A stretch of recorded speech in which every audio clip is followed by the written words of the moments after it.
They brought us to this country as a labor force.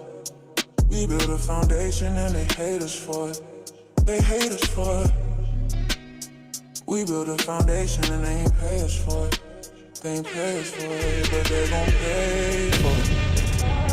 Already prayed for it. Non-believers and pray for us. Non-believers and pray for us. We're black and we built a foundation. Stone by stone, generation to generation. Vultures said we had no culture. The vultures got a Jay-Z poster. The vultures got a lacy culture. Vultures eat what they didn't kill. Vultures sleep what they didn't build. They brought us to this country as a labor force. We built the foundation and they hate us for it. We built the foundation and they ain't pay us for it. They ain't pay for it, but they gon' pay for it. Already paid for it. Non-believers pray for it. Non-believers and pray for us. Non-believers and pray for us. We're black and we built a foundation. Stone by stone, generation to generation. Vultures said we had no culture. And vultures got a Jay-Z poster. Them vultures got a lacy poster.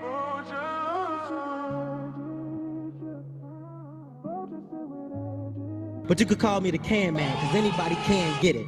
Africans, Americans, Dominicans, Mexicans, anybody can get it. I became the can man. Everybody can get it. Dominican, African, Haitian, Jamaican, all you can get it. I'm the damn can man. You. I be lighting these mosquitoes up, baby. I don't be playing no games with them. But, you know, the Democrats tried this whole thing because, you know, we're saying to them, hey, we need not just reparations, we need a hate crime bill specifically that's going to protect us. And then the Democrats start babbling when we point out, you know, you can do it, because they start talking with you. You can't do nothing for no specific group of people. The hell you can't. And then we point out that Asian hate crime bill, which is the COVID-19 bill. And they sit up and try to lie that it's not an Asian hate crime bill. And the hell it ain't. And I posted up a copy of the first page of it. If you guys look at my Twitter timeline, don't let these folks lie. They like to roll in those people. They'll start lying. Like, that's not nobody. That's not Asian hate crime. It don't say nothing about no Asian. This is about COVID. And then when you go read it, when you go read the first page of it, and you can see it on my timeline, the COVID-19 hate crime bill, the very first page, they use the word Asian about 7 times. It says following the spread of COVID-19 in 2020, there's been a dramatic increase of hate crimes and violence against Asian Americans and Pacific Islanders. According to the recent report, there were nearly 3,800 reported cases of anti-Asian discrimination and incidents related to COVID between March and February. In all 50 states during this time, race has been cited as the primary reason for discrimination, making up 90% of the incidents. And the United States condemns and denounces any and all anti-Asian and Pacific Islander sentiments in any form. I mean, dude, they say this shit with their full chest. And it goes on. Asian American businesses have contributed. You done fucked up, you know that, don't you? No, so, you know what I'm saying? That you done fucked up. No, you know that, don't you? No, you done fucked up, don't you? You know it, don't you? No, you done fucked up. To diverse American fabrics of life, and more than 2 million Asian American Pacific Islanders, they are immigrants and in the midst of this alarming surge in anti-Asian hate crimes, and they just start Asian, and they go out of their way to say we condemn any form of anti-Asian hate crimes. See, right there, just having that in writing is big, because anything, this is why if you get into an argument with an Asian person, they say it's a hate crime immediately. We need the exact same thing for us. See, we don't let them drag their ass about that. We need with the exact wording. We need that for us. We need to have them say, hey, we condemn anti-Black racism in any shape, way, and form. Because you can't say nothing slick about an Asian person online or nothing. You can't say anything crazy. It's considered a hate crime. See, they know if they put this thing in writing, that's going to shut a whole bunch of stuff down. That's going to shut down all the Yahoo chat boards and all of the comment sections, because that's going to shut down 4chan, because all these people do is sit up and practice anti-Black racism. But no, we have to say we don't want to accept that. See, it's all up to us. We have to say enough is enough. We keep beating that drum. See, we let a lot of shit go on that we should not let go on. We have to say enough is enough with this stuff. We have to not let that be normalized. We have to stop letting these folks run these games on us. And we got to stop being ashamed to say, hey, look, we need something that's going to protect us. Don't let these people try to pull the bootstrap game. Because as we see, our tax dollars are going here to fund all of these other groups. They come over here. Ain't nobody pulling nothing about no bootstraps. They're pulling themselves up by our tax dollars. And that's the real deal of that. Let's get Big King in here. Big King, or is it Beard King? Beard King, whatever you... Hop on, brother. Big King, what's up, man? All right. While we're waiting on you, let's get Primor, what's your name? Primordial Chaos, Guru Chachulu. Uh-oh. Guru Chachulu. Hey, what's going on, Tariq? I'm good. How are you, brother? Good, thanks. I just wanted to post in the chat, and I just shared it so you can take a look. You posted a video earlier about one of the Israeli dudes who's killing a black man. I think that's what it was. Yeah, a lot of times they do that stuff for like organ harvesting in the black market, which a lot of our melanated organs tends to support. Yeah. So I posted some stuff in the chat by Dr. Richard King, who's done extensive research and books on melanin, Africa, and many others. But Dr. Richard King's one of the leading for all the stuff they need to push things. So just remember that, family. Be on for a minute. My man brought up a good point. On my broadcast the other day, I talked about this Palestinian Israeli dude who was an Arab living in Israel. He was over here. He came over here on a visa, and he was killing a bunch of way. The dude cut him all up his stomach. So targeting us, and we see why there's so many black folks who go missing. And then you see a lot of black folks who get found with their organs missing. There's a lot of cases like that. And this is why, man, we got to always watch our surroundings. Hello, ma'am. Okay. She was doing something she wasn't supposed to do. It might have been a dude on a catfish account and forgot he was using that. I think he made a mistake. I think that was a dude. All right, different. Hop on, man. Yes, hello. What's up, different? Hey, yo, Tyreek, what's good, bro? I mean, Harlem too. It was coming. A lot of stuff coming out of Harlem. I heard an interview where the Hollywood been so much confusion because for so long, and they're parading him around to say all this reckless stuff. In the music industry, I mean, I know, and it just seems like it's going to cause a leak. There's a tornado come through, it's going to take the roof off. Hurricane comes through, it's going to bust the windows. Earthquake comes through, it's going to tear the ceiling up. Let's see what you got to say. Season. You think election season is next year? Well, it's election season now. So, I'm saving my energy for the FBA family to get what we need to get. That's where I am with mine. So we get out here spending our energy and wasting our energy for all these people, and there's not no reciprocation. Nobody's reciprocal. Nobody's. Everybody, y'all hop on in, chop it up with me. Waiting on everybody to come on in the room. Waiting on everybody to come on in the room. Glad to have y'all tuning in. Waiting on y'all to come on through. Shout out to the family. Let me put this tweet up. All right. What's going on? Everybody come on through real quick. Let's chop this game up real quick, family. A few things we got to talk about on today's address. First of all, down there in Louisiana, at Xavier, I think that's Xavier University, there was a high school graduation ceremony down there, and there was a shooting down there, and there was an elderly sister who got shot. They said she died, so if she died, condolences to her. And I hope everybody's going to be all right down there at Xavier University, or the people who were there at the event at Xavier University. And I'm looking at some of the reports now. It was 3 people shot. It was Morris Jeff High School graduation ceremony at Xavier University. So there were no Xavier University people who got injured, but it was a graduation for a high school that was held at one of the facilities there. So condolences to them. What this looked like, it looked like some dusty nonsense that happened, from what I understand.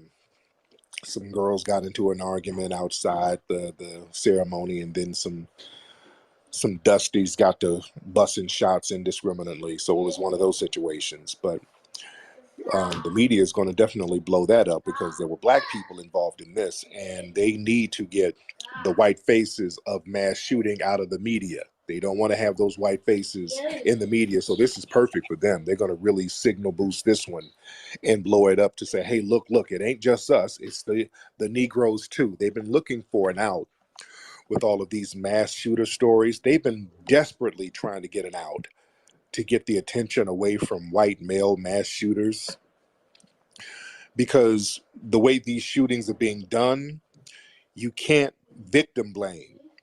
Like the people up there in Buffalo, you couldn't blame the victims because they were elderly. There's no way you're going to try to justify the killing of a bunch of elderly people. And plus, one of the men who was killed was an ex-police officer. So that was very hard for them to victim blame. That's why they were running around talking about forgiveness. The mass shooting out here in Texas, they couldn't victim blame with that because these were children. They couldn't point the finger and say that the kids somehow deserved it, like they do with most black folks. When black folks get killed, they always find some kind of dirt on them to almost justify them getting killed. So they couldn't do that with the kids. That's why down there in Texas, they had to take the heat off of white males. They kept bringing up these little code words that imply black people were somehow to blame. Remember, the governor of Texas was up here talking about, well, there's a lot of shootings in Chicago too, using these code words. Another politician was talking about, well, yeah, the mass shooter was probably influenced by rap music. You know, they just start talking all types of reckless, trying to get the blame off of white males. So now with this thing out there, Xavier University, there are black people involved, so they're going to really boost this thing up. You're going to see a lot of them conflating this issue in the news cycle for the next couple of days. All right. But shout out to everybody in the room. A lot of folks in here. Hold on, let me see. Okay, shit, we got almost 600 people in the first few minutes. So we got a lot of people up in here. Shout out to everybody tuning in. One thing I wanted to touch on today, shout out to Brother Richard Sudan. I see you. Shout out to Teslin. Shout out to Sonny. I see y'all brothers and sisters in here. I want to touch on the group BTS. Speaking of the Buffalo shooting. Now, the Buffalo shooting, that was one of the most brazen anti-black terror attacks within this last decade. Brazen attack. Black people, we've been begging for some type of anti-black hate crime bill. The Biden administration, the Democrats, who we've sat up here and black people have supported, You've been their economic and their political base for the longest, and we're sitting up here begging, please give us some kind of anti-black hate crime bill, at least give us protection. If you can't give us our reparations, which we're still going to fight for, at least put something in place that will protect us from these terrorist attacks. Instead of doing that, they sit up here and invite an Asian pop group to the White House today. They're there today. BTS is an Asian pop group. Or aren't they a Korean group? I think they're from Korea. So they invite them to the White House to talk about anti-Asian hate crime bills. This is their response. And they got that Jean-Pierre woman, that Haitian immigrant who has a lot of vitriol for Foundation of Black Americans, who's the spokesperson. So they got these people up here and they use her black face to co-sign this nonsense. They put her blackface up there to co-sign this, and she is not our representative. She don't represent Foundation of Black Americans in any sense of the word. So they got this Asian pop group up here to discuss Asian hate crimes, and the bodies aren't even cold of those black folks who got killed up there in that brazen hate crime attack. And you have Negroes out here still talking about how important it is for us to support the damn Democrats. I would like to talk to any of the Biden sexuals or the Negro Democrats out here, or the Democrat supporters who can justify this nonsense in any sense of the word. I want to talk to any of y'all. See, this is what I don't like. These people come into our spaces during the election cycles to try to troll and shame us into voting and supporting the Democrats. But when the Democrats and Biden and these people sit here and they blatantly spite us and disrespect us, when they spite us and disrespect us, these Negroes are nowhere to be found. Understand, them inviting that group to talk about Asian hate crimes, black people, do you understand that that's being done to specifically spite us? That's done to specifically insult the black masses. That's these white Democrats sitting up behind the scenes, cacaing and kikiing with each other, nudging each other by the elbows like, hey, look at what we did. This is them mocking us. Y'all do understand that. That's them blatantly mocking us. They're doing that to specifically be disrespectful to us. Why should we support the Democrat Party, and in any sense of the word right now? Why should we support them? I would like to talk to any Democrat supporters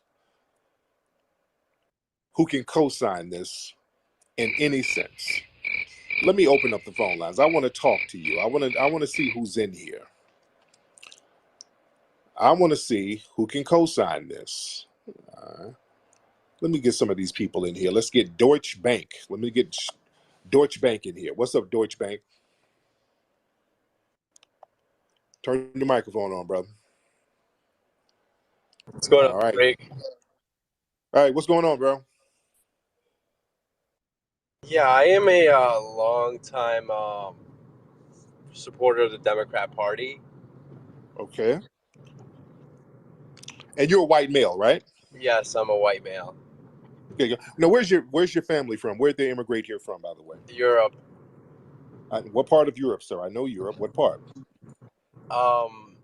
Netherlands, Belgium. From Belgium. Yes. Okay, that's interesting. When they get here from Belgium, there wasn't a big wave of Belgians coming over here. When they get here? Yeah, so they were like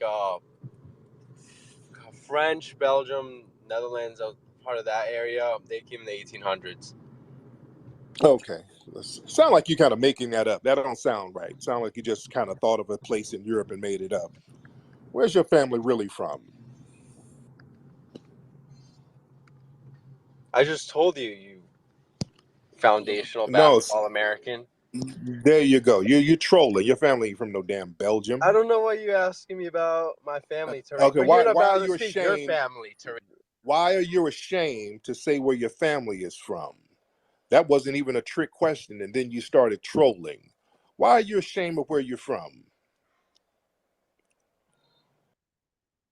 Because Tariq, I'm not ashamed of where I'm from. I just told you where I'm You from. are ashamed. You are ashamed, and that's why you started immediately trolling.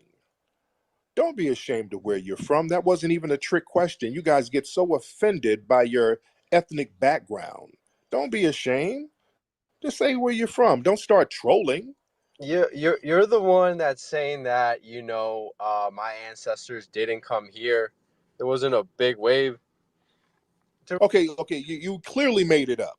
Your people are not from no Belgium, all right? They're not from Belgium. You made it up, and then you started trolling when I started kind of grilling you on it, and you jumped out the window and revealed that you're just trolling.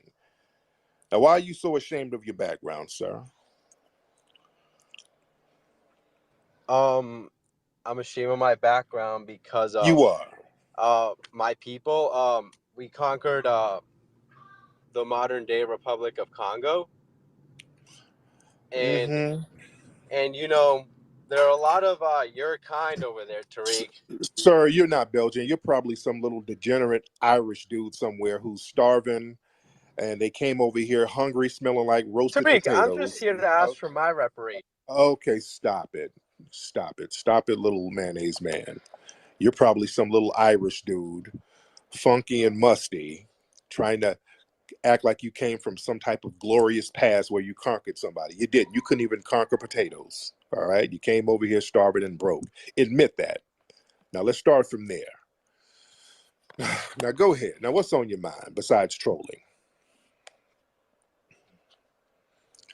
I just wanted to ask you about George Floyd real quick. Oh Lord. Okay, what about George Floyd? Was he a foundational Black American? Ask your mother, because he was probably banging her like other black men were. So that doesn't matter. That's neither here nor there. No, Stop it. nobody likes niggers. You do, because you all up in here, all up in our mix, trying to whine and troll because you're ashamed of your degenerate background, sir. And you're not a Belgian. You're trying to pretend to be a Belgian. Belgians didn't immigrate over You're here in right. I'm large a numbers. foundational No, backwood you're not. You're American. not foundational. Struck You're back not today. foundational to anything. You want to turn your microphone? Wait. Hold on. Hold on. Wait. Let's get Stimmy. My bad. I had the mute thing on. Stimmy, turn your There we microphone on. go. There you There go. you go. What's up, Stimmy? Appreciate it, Reek. But I gotta walk you back on that Irish statement. I'm half black, half white, and my white part's Irish. So Okay. I'd say we're not all musty.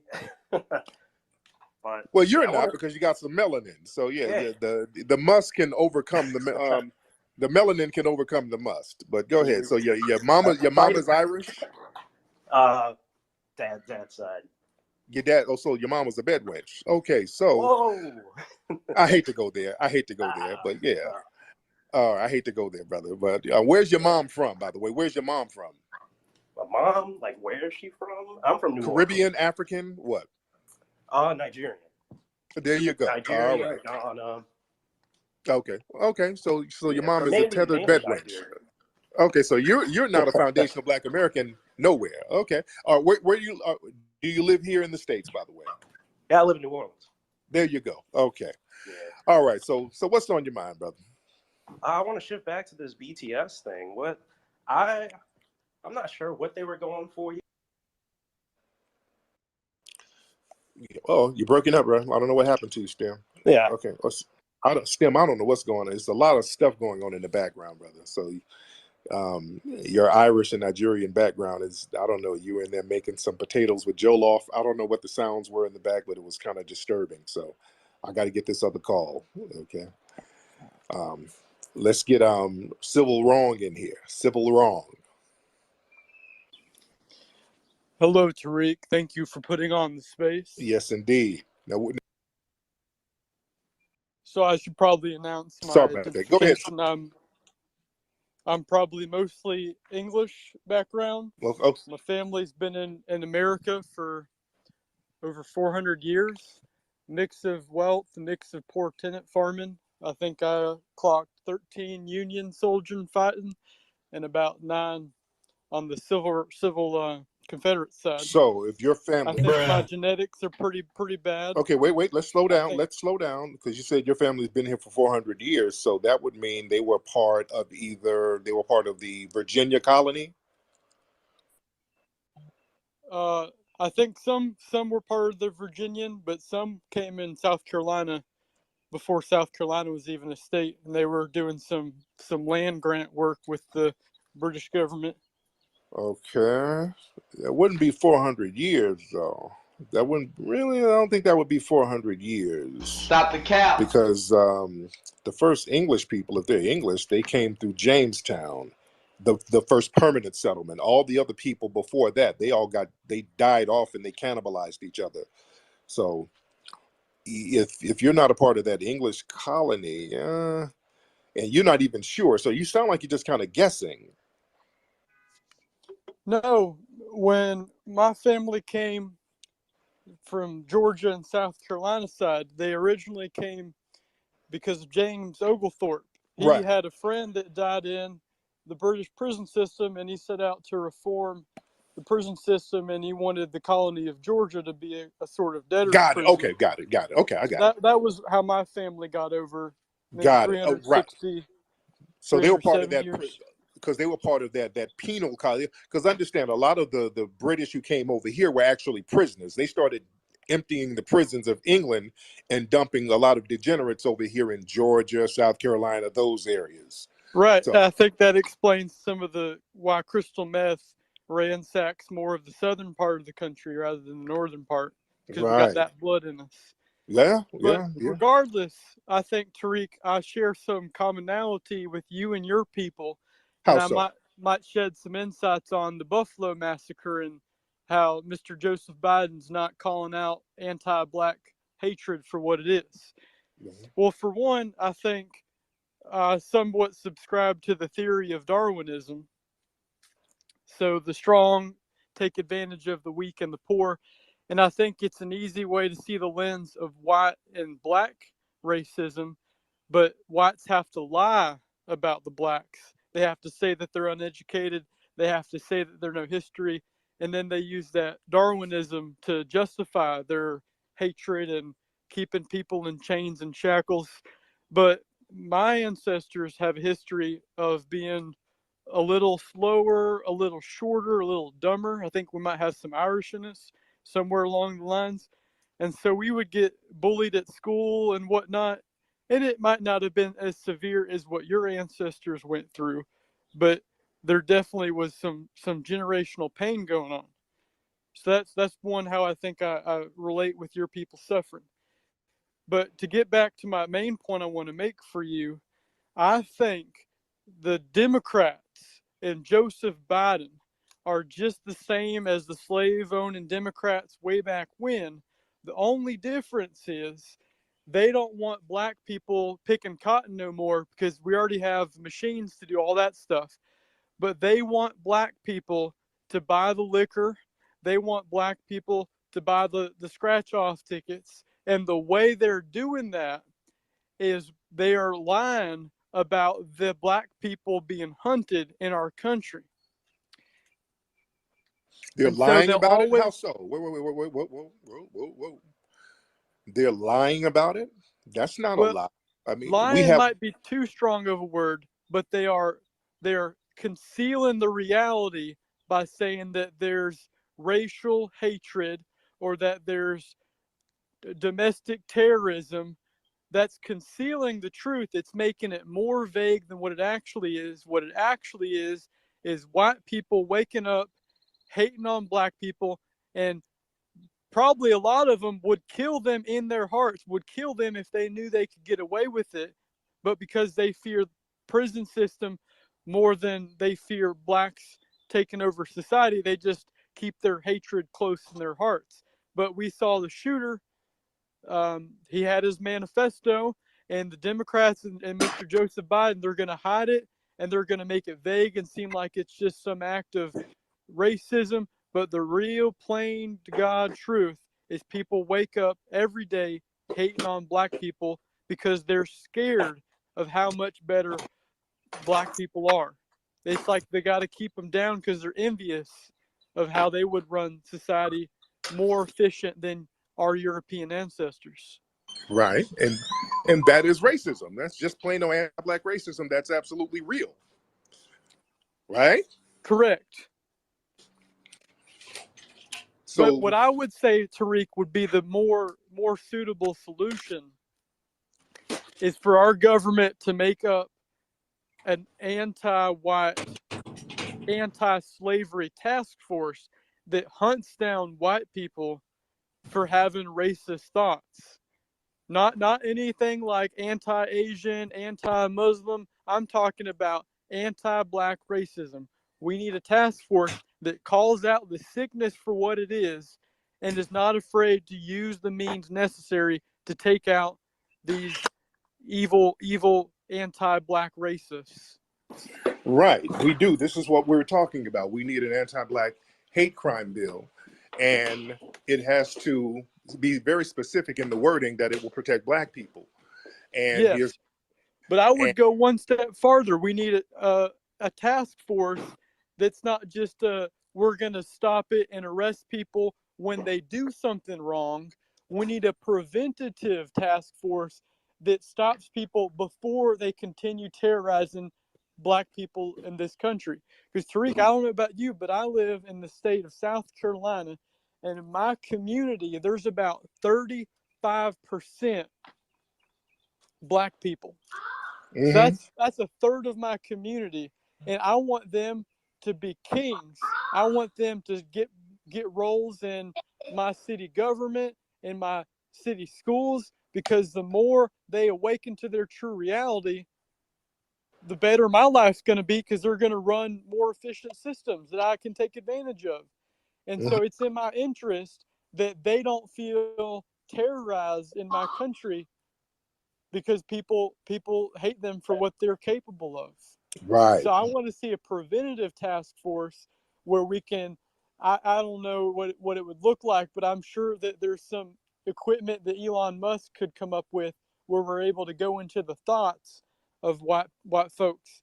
Even if it comes into my head, I would be okay with something like that, because So we need a machine that goes into your thoughts to stop you from being a white supremacist. I mean, yeah, even if I start thinking that way, it could be like a little shot collar. Like a little mayonnaise mind machine, right? Yeah, I mean, that'd be a good thing to call it. There you go. All right. So we'll get Elon Musk to come up with a mayonnaise mind machine to interrupt the thoughts of you white supremacists. All right. Let's get Kang in here. Let's get Kang in here. How's your day going, Tariq? What's going on, man? I remember you. You that? Oh yeah, you remember me? I'm a real mafioso. I got a lot of real people. You're the backwoods troll who uses corny trolling. But how you been? Maybe I am the backwoods troll. What do you know about it? What's been going on over there in white supremacist society, sir? You know, it's doing real good in Italy. You know, I got the family cooking up the pasta. You know, it's real good. You know, I don't got no mullies in sight. You know.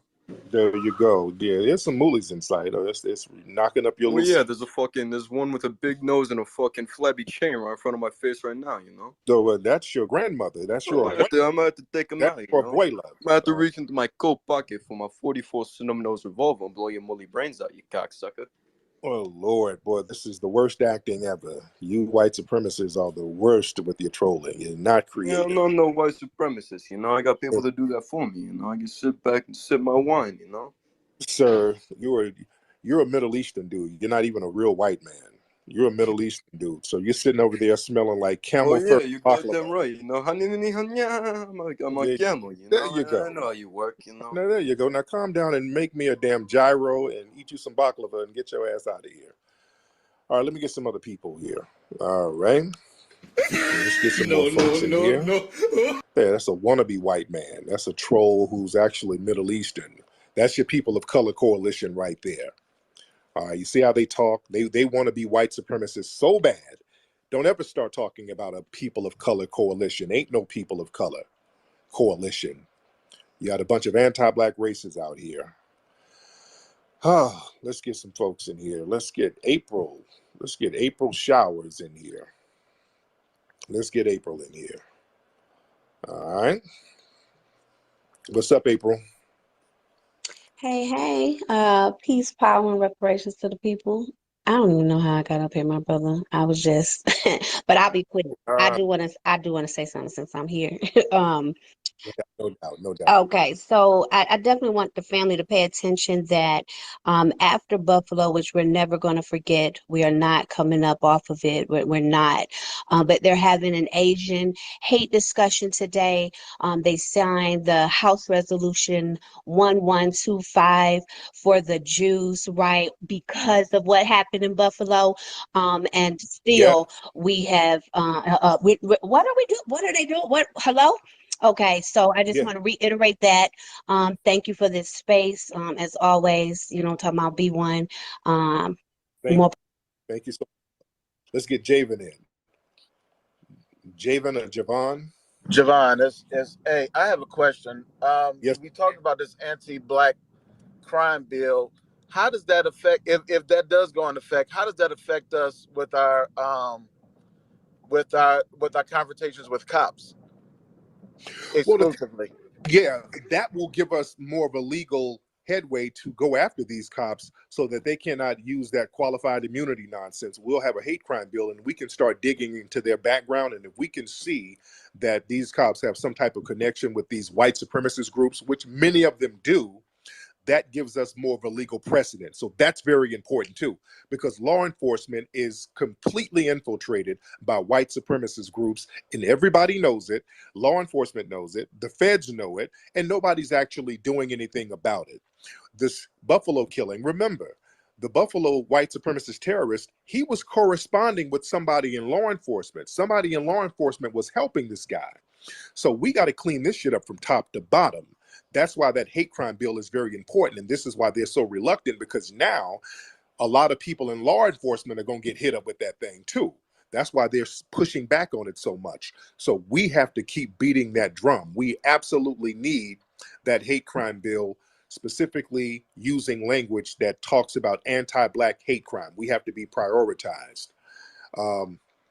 Let's get shout out to Hawk. I see you, Hawk. Let's get who else should we get? Let me get some new faces in here that I've not gotten.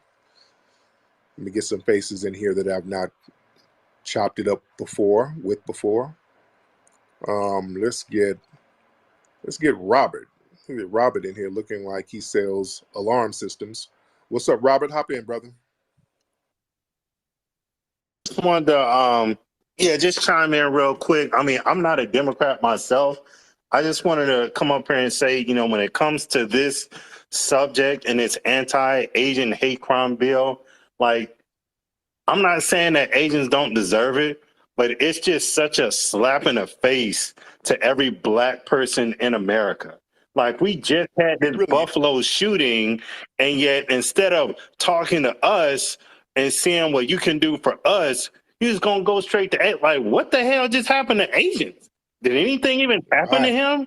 Like, for a year, for like what, 1 or 2 years, they've had their feelings hurt, and they get a fucking bill. Like, to every Democrat that's in here, your excuses are officially bullshit. All the excuses that you've made up, he's not a president, he's not just a president for black people, he's a president for everybody. Change takes time. Well, guess what? It didn't take too much time for these Asians, huh? It didn't take too much. Yep. Real talk. I had to land your plane, but thank you so much. Real talk. Let me get some more calls in here. Absolutely, I agree with my brother. Real talk. I agree with my brother here. And by the way, before I forget, today is the 101-year anniversary of the Tulsa Race Massacre today. This is the 101-year anniversary of the Tulsa Race Massacre.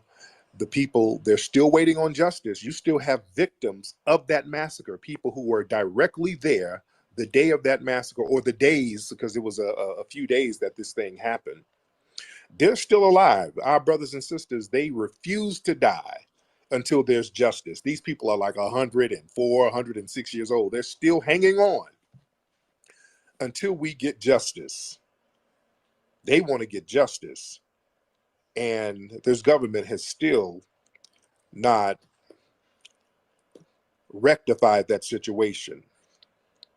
See, they're trying to wait them out until everybody dies off. That's what they like to do. They like to wait about a century or so when everybody's dead, then they'll make some noise about it. No. They need to rectify this. And let's be clear about what happened in Tulsa.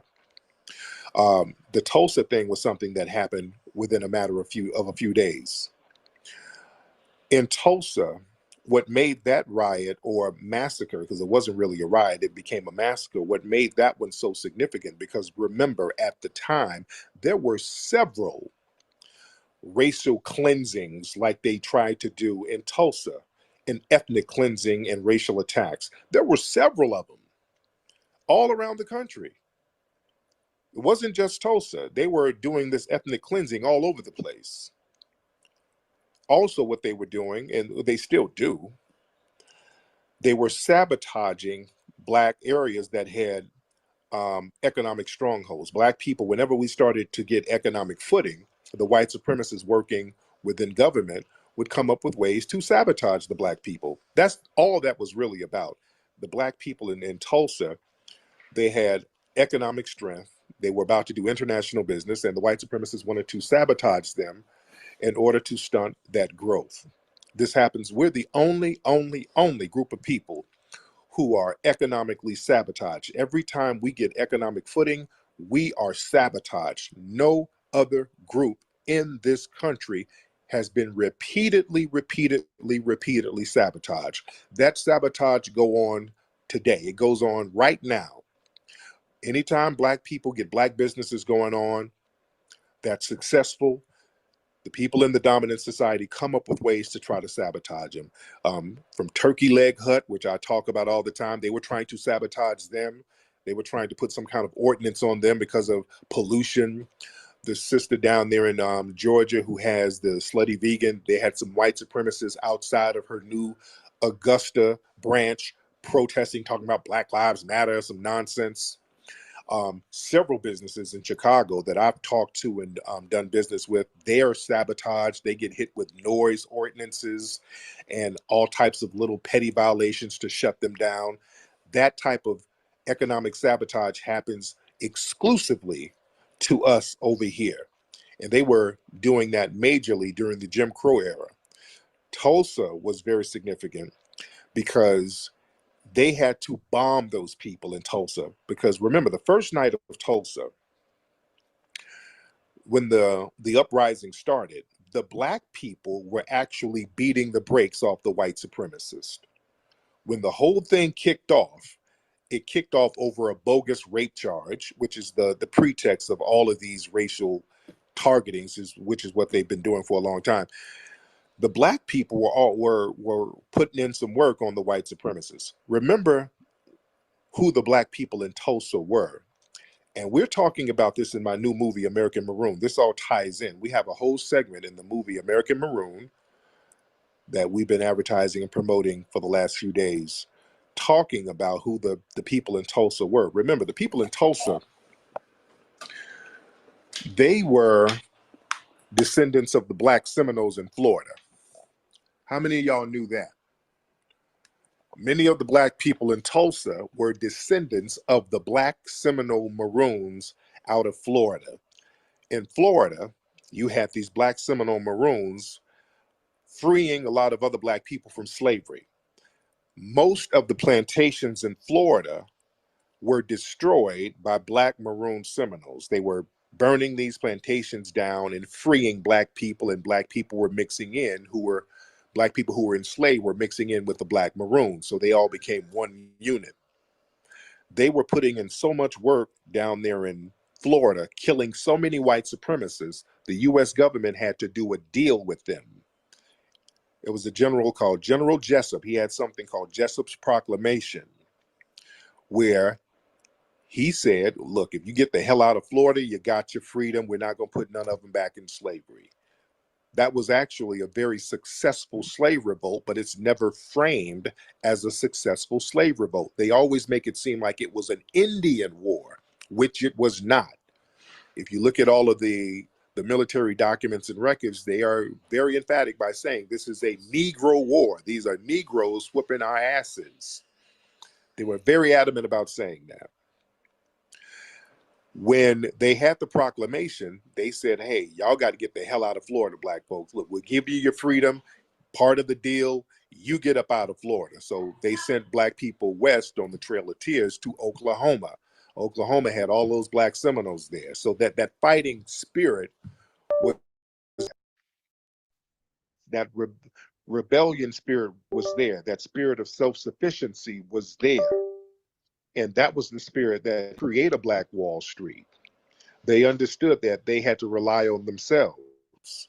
They couldn't rely on the dominant society because they already lived as maroons down in Florida. So when black folks got there in Oklahoma, they segregated them like they always do. And the white people just said, hey, y'all go on that side of town, we'll stick on our side of town, and we don't care what you do. And then the white people looked up one day and saw all these black millionaires. Black people generated all of this damn money. And white people like, hey, we ain't got money like that. Remember, white people weren't rolling like that. There was only a select few white people who really had a lot of money back during that time period. There was only a few elite white people. The average white person back then was broke. You didn't have a white middle class, so you either had rich white folks or these broke working class white folks, but they didn't have a lot of money. But then you had these black people who were millionaires. I mean, just rolling in money. These black folks had hospitals, banks, all types of shit. In a small city block area, in a very relatively small area, the white folks was like, no, we can't have that. No, we're not even holding like that. And these niggas are a threat with all of this money. You understand? So we got to put all of that in the right context. Anytime black folks get money, we become a threat. Black folks with an economic stronghold, we become a threat. This is why a lot of black folks almost find comfort in poverty. And the minute black folks start getting some economic gains without the dominant society, other Negroes get scared.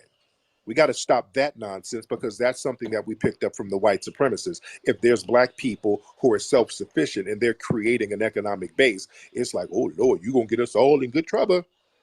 Ooh, you making all that money. Oh no, don't be making all that money now. You're going to get all of us hurt. There's no safe. A lot of us think that if we just sit up here and we're broke and we hide in the hood, that's what Neely Fuller says. Neely Fuller says black folks think that they're hiding out in the hood. You're hiding out behind your poverty. If I'm just poor and I ain't got nothing, the white supremacists ain't gonna mess with me. That type of subconscious mentality. And as we see, poor black people are the biggest victims of white supremacy because you're the easiest target. That's why these race soldiers come into poor neighborhoods and just start picking people off because you don't have no money for no lawyer. You got to go get Benjamin Crump, who makes these little janky deals. You understand what I'm saying? So impoverished black folks are the biggest targets of white supremacy. So this whole thing, we don't have no sanctuary. We're not going to hide behind poverty. We're not going to hide behind praying. We're going to have to get an economic base, which in turn will help us get a military base, which will give us an economic base and an education base. But we have to be thinking in terms of money. We have to think in terms of building financial resources in order to fight this war of anti-black racism. It is a war. And you need resources for a war, and resources comes from people being on code with each other. That's very important. I'm not going to be on here too much longer. Well, let me get my brother Marcel on here real quickly because my brother Marcel is running for office. What's up, brother Marcel? Brother Marcel, where you at, brother? What's up, brother Marcel? Hey, Tariq, how you doing? I'm good, man. Good. How's the campaign going? It's going well. Matter of fact, early voting begins today, so it's really becoming real now. But I want to first about the whole history and how it all ties in. Very deep. Absolutely. Good. Can you bring somebody up and replace me? They want to talk to you. So his name is Ant Gamble. He has like a hat on. So Ant, just send your request and replace me. That's all. Okay, Ant Gimbal. Okay. Yeah. Now, what does Ant Gimbal want? Okay, where's Ant Gimbal and how? Okay, okay. Why? Okay. Why did she want? Nah, look. No. Tariq, look. TS Giselle, you know I spoke to you a couple times. I'm with the tribe, Sonny, Mel, all of them. They're my people. Oh, there you. Okay, but Okay. I be having my spaces and she be trolling, but don't associate. This ain't none of that. Nah, don't. Come on now, Tariq. Okay. I didn't know. Okay. I'm like, what the hell? Trying to disrupt the flow of everything. All right. Let's get Okay. So let me see. Let me get. Come on, man. Let me see. I want to see some new faces in here. Raise your hand. Let me get new faces. New faces. Let's get kick. I don't know what your name is, man. Kick something. And if that's your picture, your hairline looks foreign. So let us know what country you're from, brother. You look. I'm getting Ugandan vibes from your hairline. Where you from, brother? Nah, so basically, I'm from the UK. That picture is Moise. He was a Congolese refugee who was beaten to death in Brazil, in Barra da Tijuca in Rio de Janeiro. That's hard. That's horrible. That's a horrible thing. So I won't clown that, brother. So you're in the UK. What's on your mind, brother? So basically, Tariq, what I want to talk about is obviously this whole FBA, you know, obviously you guys aren't from Africa. Well, you say you're genetically African, but culturally you're not, right?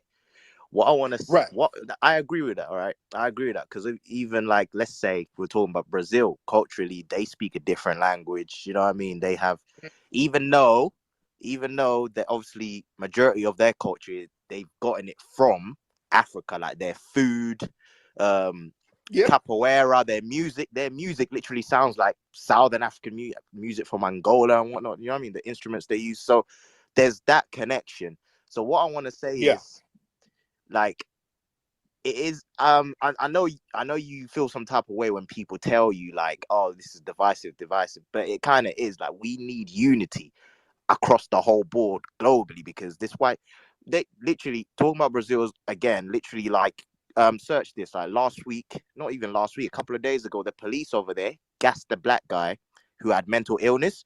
They shot him in the car and then they threw a tear gas and killed him and gassed him like it was Nazi Germany. You know how bad it is over there. But why do when we acknowledge our ethnic uniqueness, all of a sudden it becomes divisiveness and xenophobia and we got to get unity? But there's why is that everywhere, only though. us? You always, all right, no. That's that foundational Black Americans. It's only a problem. No. Look, I give.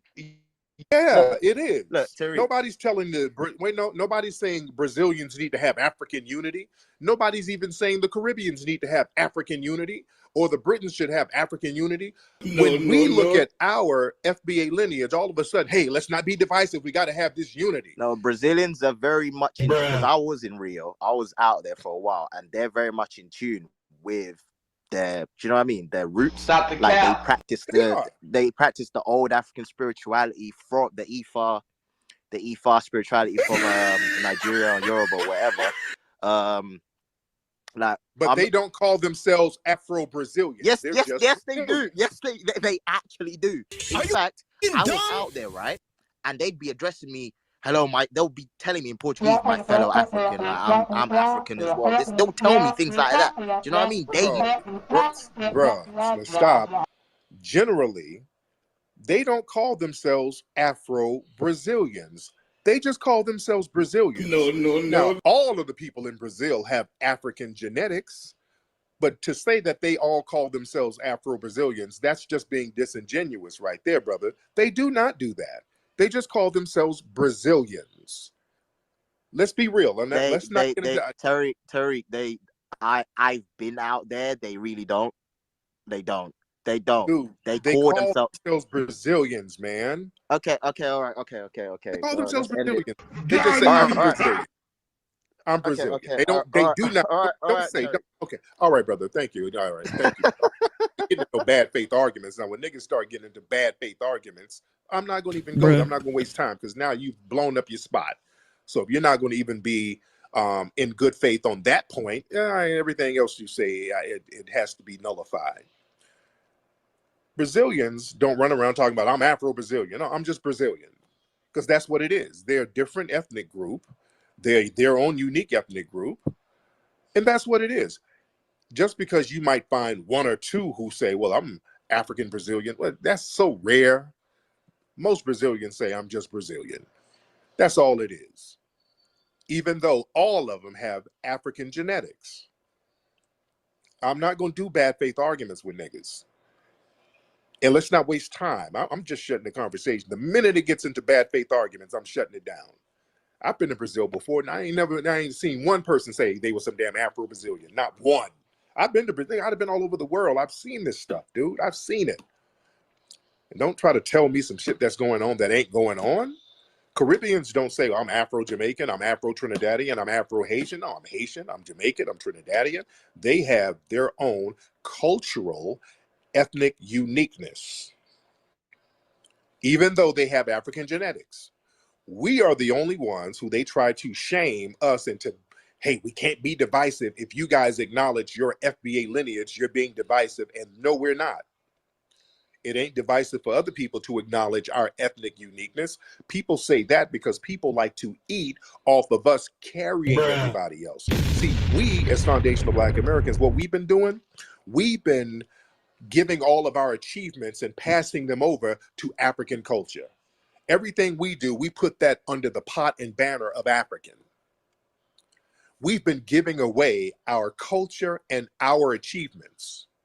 We've given it away to all of these other groups simply because they're Black. And then what has happened, they'll turn around and then tell us we don't have a damn culture. They come around after we done gave everything away to them. They'll turn around and say, well, damn it, you Akatas, boy, the problem is you guys have no culture. This is why we come over and we just do so much better than you. We gave you hip hop. They start talking crazy. And then when we start getting some straightening, they want to cry foul. Oh, no. Oh, don't say that. Don't acknowledge your real history and your real culture and leave us out. That's divisive, brother. No. We had to get some straightening here and tell the truth about what's going on. And another thing, too, when people come in my spaces complaining to me about what's going on in these other rooms, because what happens is they'll go in these rooms and they start talking crazy to the brothers and sisters, and y'all start straightening that ass out, and then they come to me crying. Look, I'm not the representative, I'm not the babysitter, I'm not the leader of anybody. Y'all don't come to me telling me about how you got checked in another one of these Twitter spaces. Y'all go in there, get some act right, talk right, and they won't check you. Don't come to me trying to get me to reprimand folks. They come to me all the time. Tariq, I was in the Oda space, and these niggas, they call me African booty scratcher. It is so divisive, Tariq. You must say something. You must do something about the divisiveness. The Security tribe are haters. They always complaining to me about what Security tribe did. Hey, if y'all go in there talking crazy to them brothers, they're going to do some straightening. You got straightening. They're going to go do some straightening. Y'all went and got straightened. Don't go in these rooms talking crazy to people. And then come to me like y'all want me to reprimand somebody. No, y'all go in there gaslighting and trying to troll, and then they get on your ass and start hurting your feelings, telling you about your culture. And then y'all want to come over here with your kufi and the kente cloth on some we all Pan-Africanist brothers. No. Don't get like that after you done got checked, after y'all done went in there talking greasy to brothers and sisters. No, everybody has to get some act right. All right. Anyway, we got a lot of folks in here. A lot of people in here. Much respect to everybody. Listen, go to my pinned tweet, family. Go to my pinned tweet. Get down with the new movie, American Maroon. Go to the Kickstarter page. Get involved with the new movie, American Maroon. We got that popping. If you have not seen the trailer, look at the trailer. The trailer is off the chain. I might be back on later on this afternoon, but look, much respect to the family.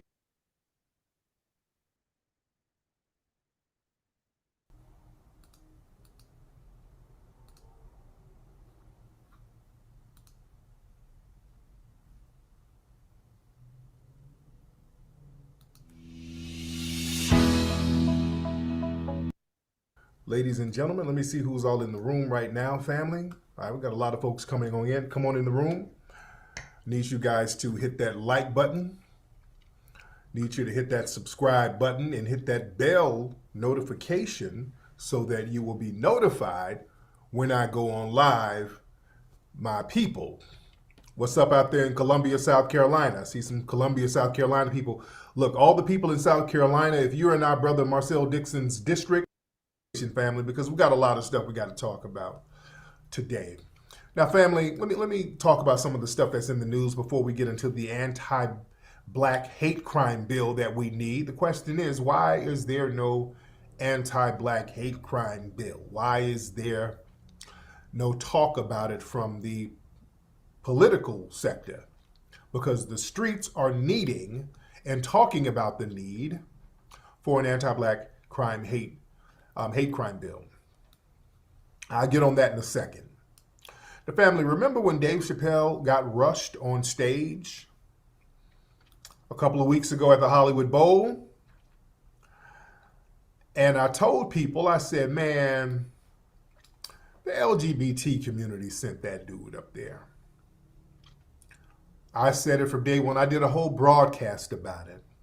If y'all remember, I said, man, this dude did not sneak up in there on his own. I was at the Hollywood Bowl at Dave's performance 2 days before the incident happened. I said, this dude didn't sneak up in here, man. The security was too damn tight.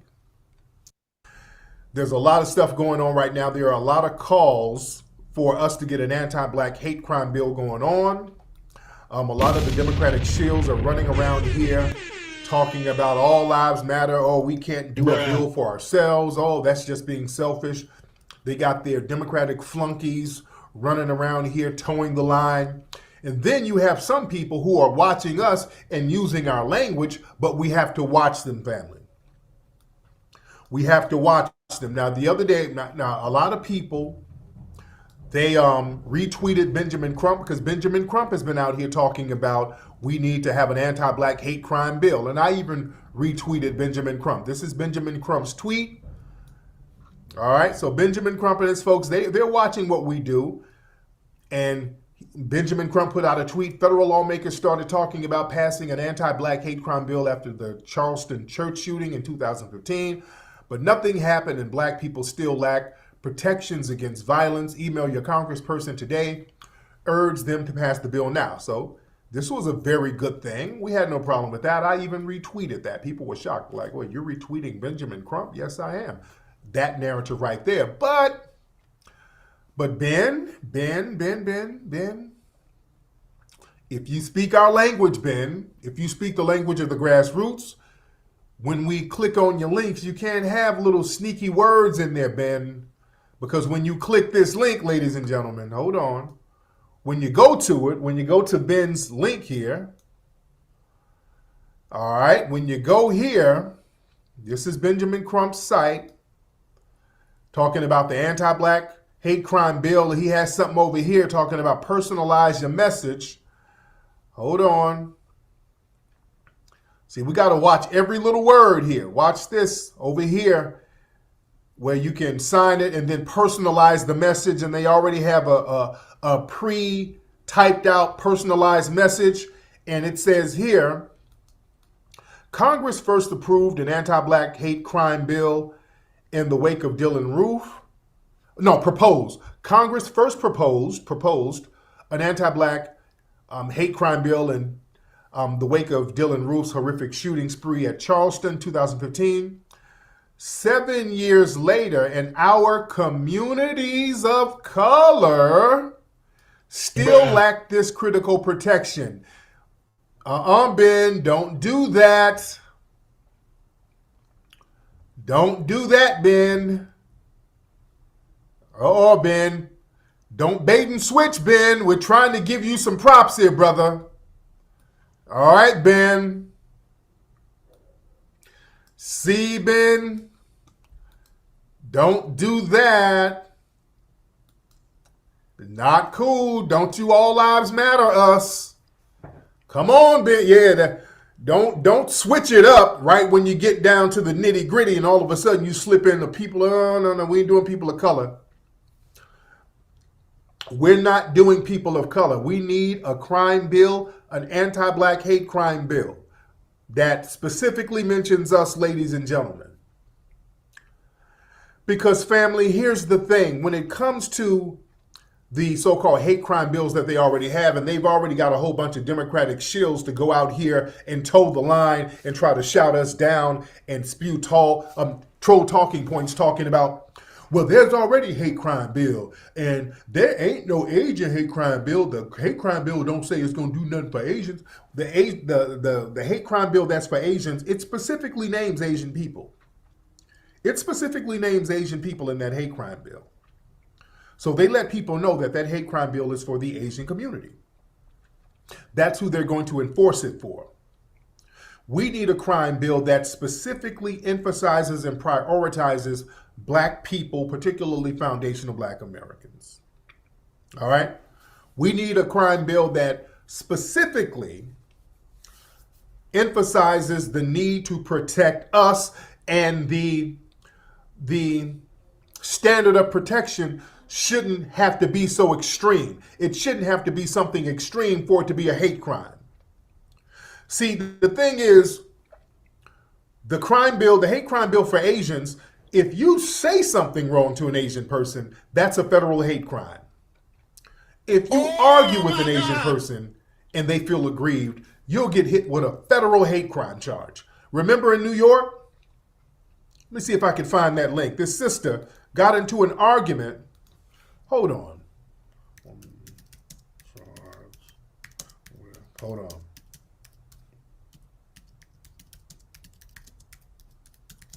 Hold on. Let me find that link real quick while I'm talking to you. We'll try here. I'm spitting on. Okay. Where's that woman? Where's that woman in New York? After spitting, they perp walked this woman. Now I can't find the link. Hold on. I'm going to find that link real quick. In New York, this Black woman got into an argument with somebody at an Asian shop or whatever, and then they hit her with a damn hate crime charge. I can't find the thing no more. Hold on. Damn. Did they scrub it off the internet? Yeah, then they perp walked that sister. They perp walked her all the way on TV in the whole 9 yards. Man, they were punishing Black people for not intervening in a so-called Asian hate crime. Remember in New York, some Black folks was up here getting fired because they didn't jump into a fight that was going on involving an Asian person. All right? Bruh. So yeah, Black folks, you get a perp walk if you say something to an Asian person that's wrong. Now with Black folks, in order for anybody to get a hate crime charge for harming a Black person, they have to damn near kill us. And even if they kill us, they still have to think about, okay, is it really a hate crime? We shouldn't have the standard be that damn high for it to be a hate crime. The standard of it being a hate crime when it comes to us, they have to beat us with a stick with a swastika written on it. They make the standard so damn high for them to get charged with a hate crime against us. I mean, you have to be a card-carrying Nazi in order for you to get a hate crime charged on you for harming a Black person. And you have to do the crime. You have to literally write the N-word on a gun. And remember, the guy up here in Buffalo who did that, I mean, this guy, you couldn't get more blatant of a hate crime, an anti-Black hate crime than this. And people are still talking about, well, we need to investigate. Let's investigate and see if it's racially motivated. The hell? There was a sister in Florida this week. This sister in Florida got the brakes beat off of her by a white supremacist at a BP gas station. This white man, first of all, he was already using racial epithets when the sister went in the store. He got real close to the sister. She was like, hey, can you give me room, sir? Damn. Then he just let off on the sister and started beating her up. He started beating this sister up. They took 4 days to find this guy. They just arrested him yesterday. I said the guy's name a couple of days ago. If I know the guy's name or knew his name, you know the police knew his name and knew where to find him. But let me show y'all the news story. They didn't even hit this guy with a hate crime charge. They just gave this guy a misdemeanor battery. All right, this is what we're talking about here. Bruh. Oh my God. This dude beat the brakes off this sister. Hold on one second. Hold on.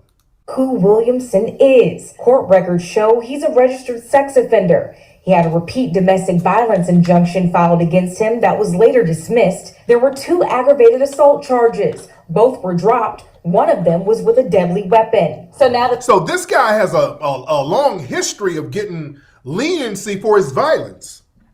See, this is the deal that they have with the white supremacists. They'll let them get away with murder. As you can hear, this guy had a whole history of violence. And they just let it go on. See, there's an unspoken rule that they give white supremacists this immunity from law. This incentivizes them to commit more crimes, especially against black people, because they know that they're going to get leniency. Hold on. That there's been an arrest. Some people are asking, where's the hate crime charge? McCoy says she heard Williamson making racist remarks outside this gas station and inside before the attack. JSO on the incident report wrote down that there was no hate crime. Attorney Randy Reep says the state attorney's office is going to decide to pursue that charge or not. Reep says they'll interview witnesses, and in 2 to 3 weeks, the state attorney's office will decide on the charges. He says not to be surprised that this case is bumped up to a felony. Now, when we spoke with McCoy earlier this week, she already said she wanted more than a battery charge and that she knew this is a hate crime. We reached out to her today for a follow-up, and we're waiting for who Williamson is. So this dude, this white supremacist, was up here using racial epithets and beat this sister, and all they did was give him a simple battery misdemeanor. They're sending a message to other white supremacists, family.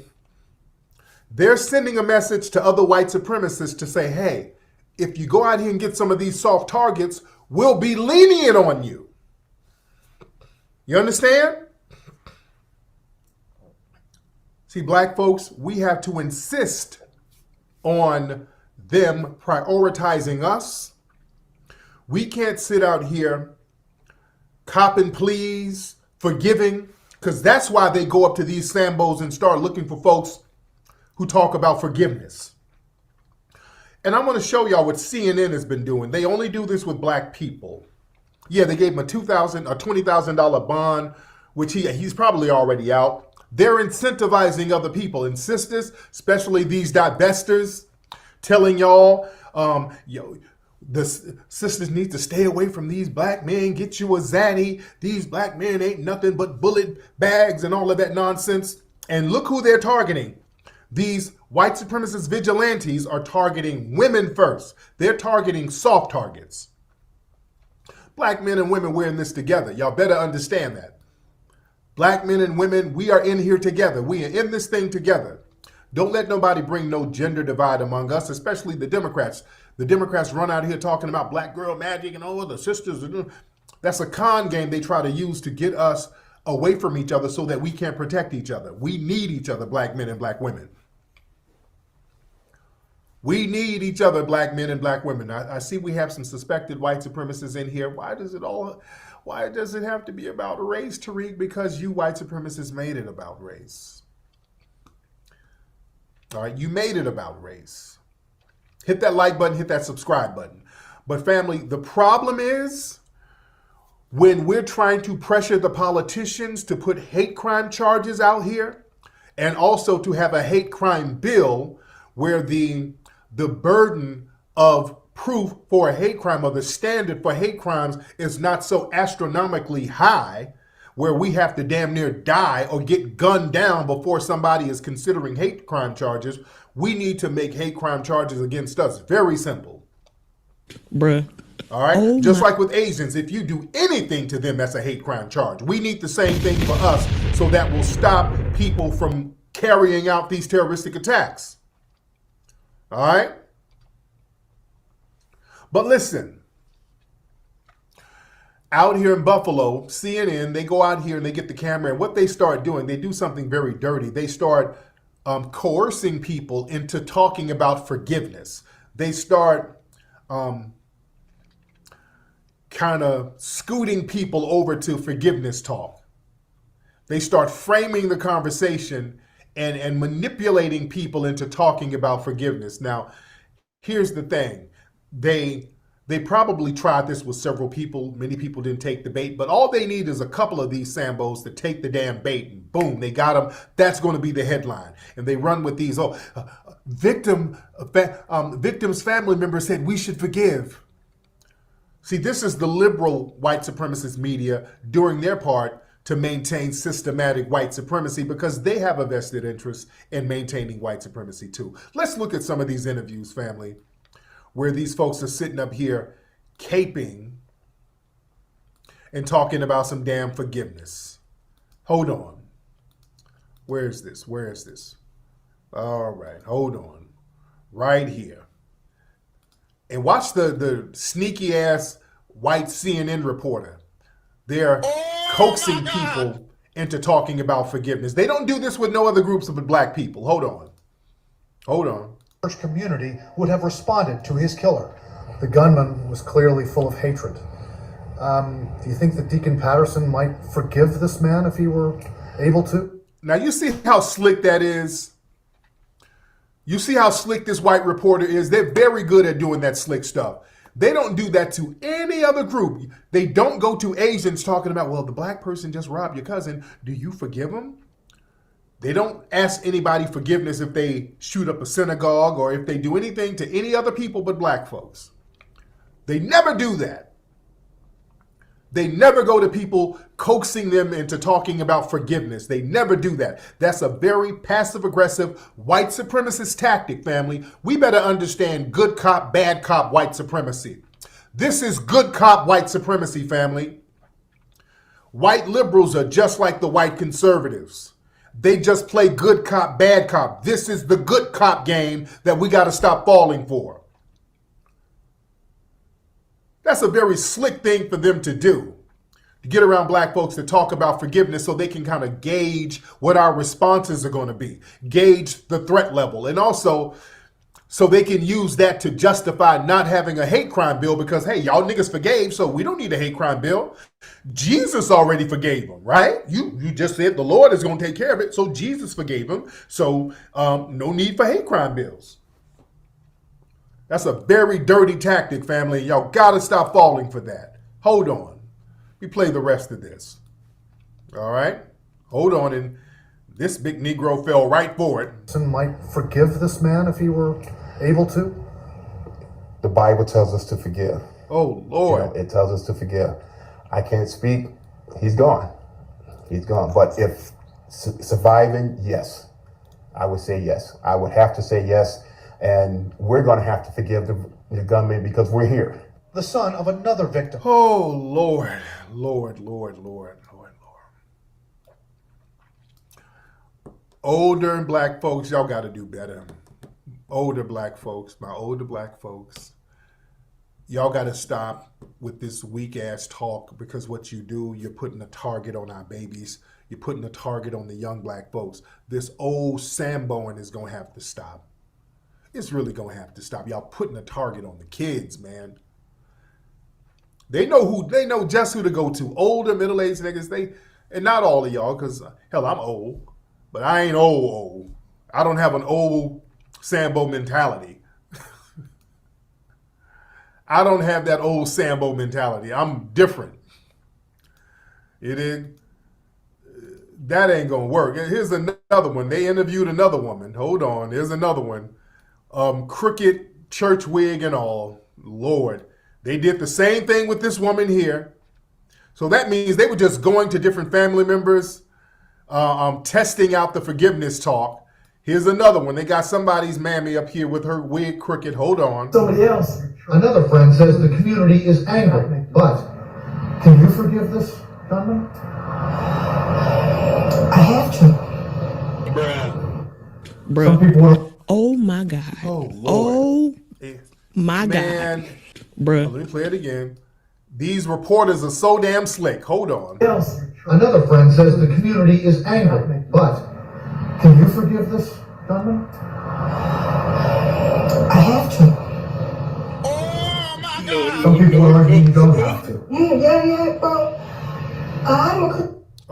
Okay. I'm gonna just cut it off because I don't want to hear Sambo babble. That ain't it. And shame on CNN. Let's be clear. CNN, the reporters went out there interviewing a whole bunch of people until they found the coons they needed.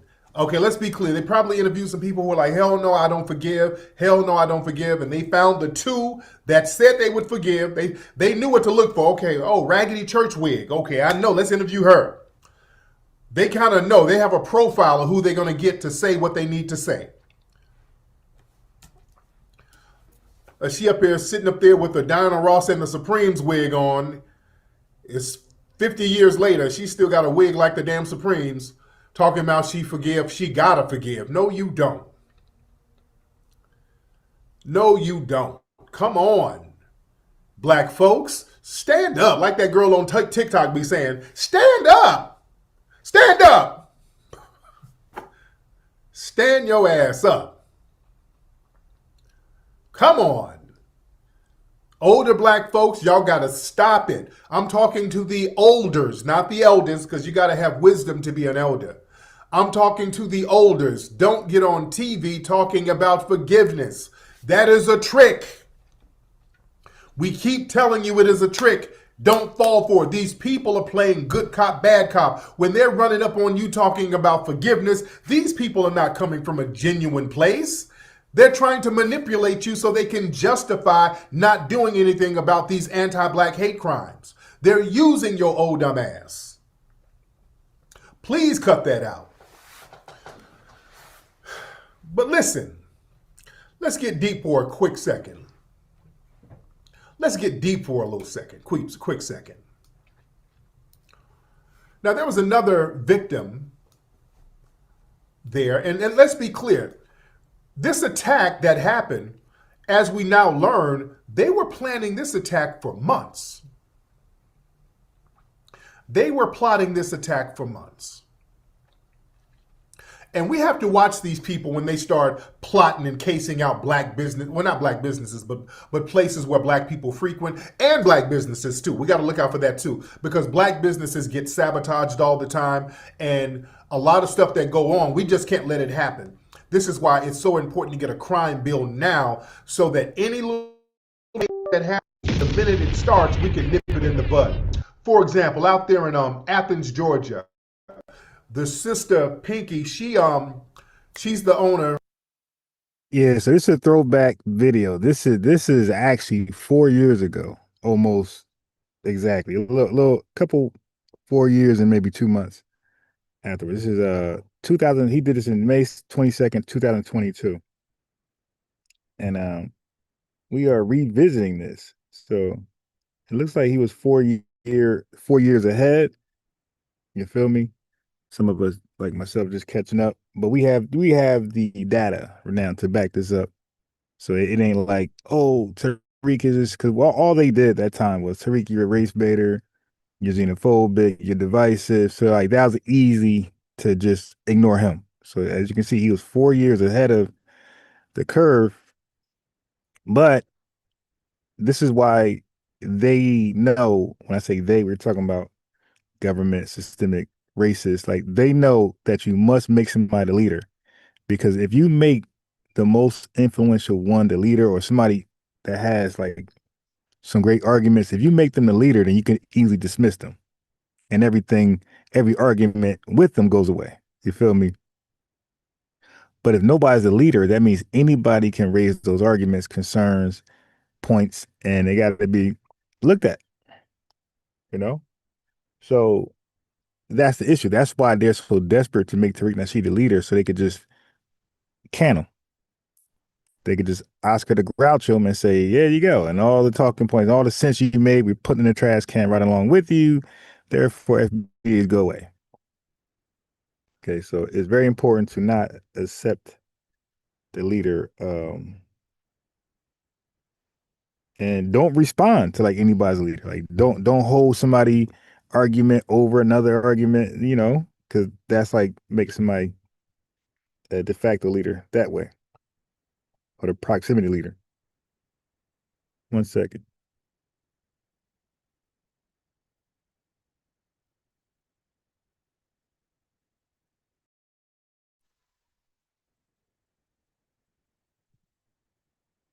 All right, so I just got to switch to my phone. The 1 second. 45-minute mark. Yeah, so it's good information. So I'm gonna catch you up. So this is 2022, and then obviously he revisited this through the Chud the Builder, right? Trolling. But this was later revisited. All right, well now, so now you see it caught up. It was mentioned in 2022. Nobody piggybacked on it. Nobody argued along with them. We didn't keep it alive, so it got buried. And then what happened? Now we got the Chud guy, and all these other people that's coming around, the Rick Charles. So now we're like, hey, see, told you we need a crime bill, but an anti-FBA bill, but nobody took it seriously. Okay, so that's where we are today. All right, hold on 1 second.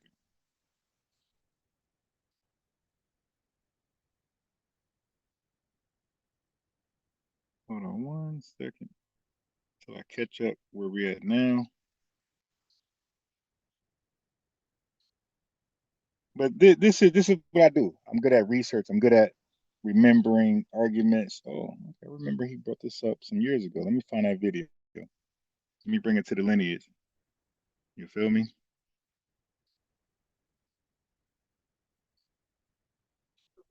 Okay. All right, we're here. Yeah, so I said, let me do a dope video where I'm piecing up all his talking points about the need of a anti-FBA crime bill. And well, look at where we are now. Look where we at now. We're finally coming to.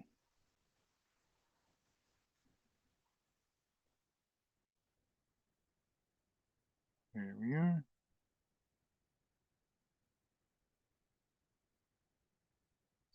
Share audio. Where's my share audio button? It'd be delaying to make you forget about it. There we go.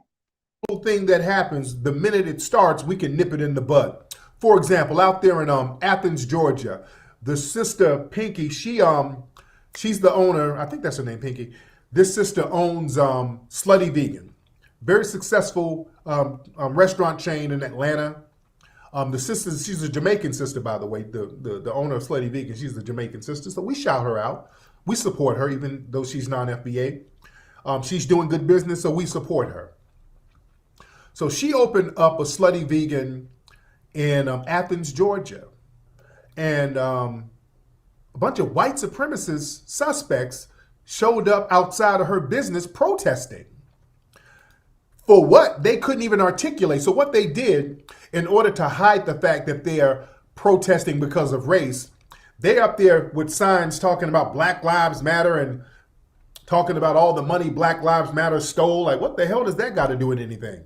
So they had to clumsily cobble together some real janky excuse to target this woman's store. Here they are right here. So they're just yelling out random stuff. Don't even make no sense. Hold on 1 second. Hold on.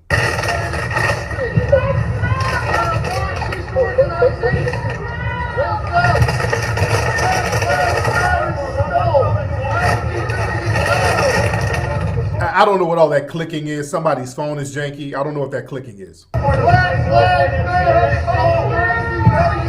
They're just yelling at black folks, basically. They don't. And these white people yelling back at them. They're mad because this is a black business. Yeah, they made us a black business in Athens.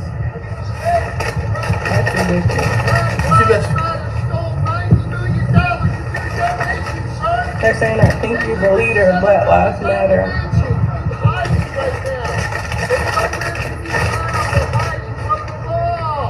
Okay, so yeah, it was a bunch of random suspected white supremacists falsely accusing the owner of Slutty Vegan of being the leader of Black Lives Matter. They're just saying anything, all right? These white supremacists will just say anything. But see, this is why I tell you a lot of black businesses are sabotaged. Anytime black people get a business going and it's successful, they go into sabotage mode. They don't do this to other people. They're not in front of Asian businesses doing that. Whenever there's a successful black business, sabotage start happening. All right? This is why we need hate crime laws specifically for us black folks. We have to stop being afraid. We have to stop all of that forgiveness talk. And we have to start saying, hey, this is what we need. But going back to Buffalo, family. Going back to the Buffalo situation. Now, up there in Buffalo, now the white supremacist up there, he was casing that place out for a long time. We now know that he was casing that place out. He was casing that top store out. He was casing that store out for like a month. As we've learned this, and they checked this man's Discord records. He was on the website Discords, which is where a lot of white supremacists organize these attacks. So he was casing that store in Buffalo out. He was going there. He had used racial epithets before he got into it with some of the white managers. They didn't really do anything to the guy. So he was casing that store out. Now, we got to ask some questions here. Because sometimes when these white supremacists orchestrate these attacks, sometimes they'll do a 2-for-1. They'll have a couple of reasons to attack a particular place. Sometimes they want to attack a particular place where there are black people in order to send a message, and also there's a particular black person they want to get at. So they'll do a 2-for-1. For example, the Marathon store, that was like a 3-for-1. Because what they wanted to do, they wanted to get Nipsey out of there. They wanted to stop a successful black business from thriving in that area. Yeah? And they wanted to have more excuses to enforce gang injunctions and nuisance injunctions based on the shooting that happened over there. So they were able to target a lot of people and get a lot of stuff accomplished with them sending that tether down there to get Nipsey out the paint. So the white supremacists, they'll send somebody in there to do a 2-for-1. Do y'all feel what I'm saying? We got to look deep and see what's really going on. We got to see what's really going on. Because like I said, they were casing that one store out. Now, what's so special about that store? The Tops grocery store. What's so special about that store? Feel what I'm saying. I'm going to have to put the tinfoil kufi on for a second. Why that store in particular? If they wanted to get at some black folks, you can get black folks anywhere. Or older black folks, you can go get older black folks anywhere. But why that particular store? Who was at that store that they had a problem with? That some people in the dominant society might have had some problems with. I'm throwing some theories out here, guys. This is not written in stone, but I'm throwing some theories out here. Feel me. Was there somebody, I'm asking questions here, it seemed kind of random, don't it? This random store in Buffalo. What was at this store in Buffalo? Why this store? This is so random. And they were casing it out for a month. Why case this place out for a month? It didn't really take all that. But why that place? Tinfoil kufi on. One of the victims was this brother right here. He was the ex-cop, the ex-police officer. This brother here. All right? This brother here. And you haven't heard none of the Blue Lives Matter talk. You haven't heard none of the police caping for this guy. He was a former cop. He saved some lives. Cop turned guard, killed in battle with Buffalo gunmen. Aaron Salter. All right? Aaron Salter Jr. Look at that face. Now, this brother was a cop in New York. Now, remember, in New York, remember when a couple of cops got shot in Harlem, I think, some months back? Some black dude shot him, and New York had a cop parade. There were cops all in the streets of New York. Remember that? A cop got shot, 2 cops got shot. Every police officer in New York went and had a big ass parade. Hold on. Hold on.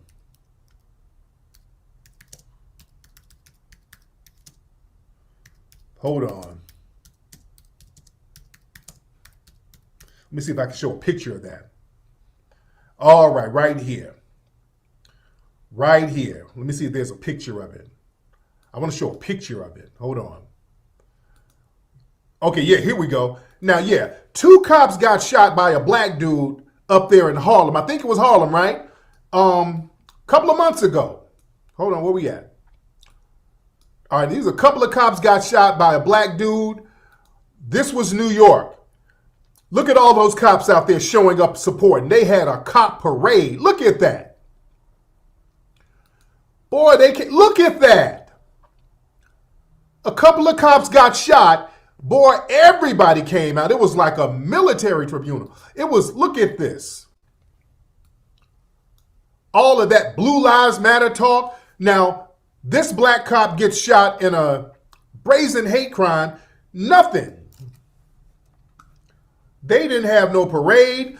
The police unions ain't saying nothing. They ain't saying nothing. Nobody's saying nothing. Because most likely some cops were in on this shooting. But let's go back. Let's go back. Now, that brother right there, Aaron Salter Jr., all right? I want y'all to fill me on something. Aaron Salter Jr., our brother. Where are we? Where are we? Where are we? Hold on. I'm messing up here.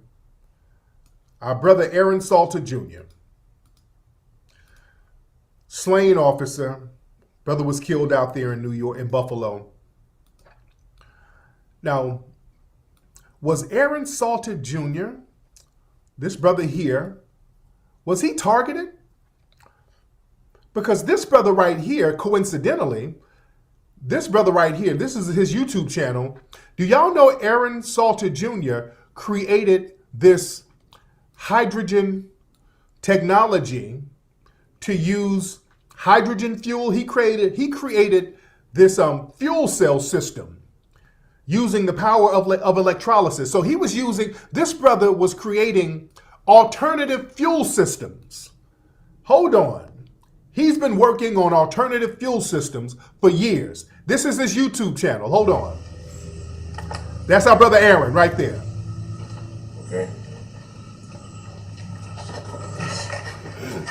You'll have to see all of this. You got your here, just step back here. You got your hydrogen for your electrolysis. You got your batteries, your water. I want you to notice that you can get a shot of the showers. There's no water in the side. Okay, cool. So I'm not gonna show the whole video. So y'all get the point, right? So y'all get the point. Y'all get the point, right? So now this brother has created, he's up here creating some alternative energy fuel systems, okay? And y'all know whenever that happens, whenever black folks start creating these alternative fuel systems and these different water systems that's working, all of a sudden they end up dead. All right? I'm just putting that out there because that's a hell of a coincidence, ain't it? Anytime y'all see black folks stumbling upon some type of alternative system to create energy or whatever, or fuel, all of a sudden they get gunned down or they fall out of a window, something weird happens to them. That's a hell of a coincidence, family. That's a hell of a coincidence. All right? Come on. Yeah, I'm gonna put the tinfoil kufi on. Yeah, it's a little too random. I'm thinking they're targeting that store. Why that damn store? It ain't nothing special about that store. I might be reaching, but I'm gonna throw it on out there. So I'm gonna let it marinate with you. Let me know what you think. Man, when you start messing with them fuel systems and start talking about, hey, I got some alternative fuel where you don't need big gas and big government, all motherfuckers, people end up missing, dude. Them fuel system companies and big oil, that's a mafia system, dude. When you start even remotely messing with their money, anything that remotely threatens their money, dude, you messing with the Rockefellers. You messing with the big dogs when you start coming up with alternative fuel systems and all that. Now you messing with some real old school money. Do you understand what I'm talking about? Yeah, I got the tinfoil kufi on. Hold on.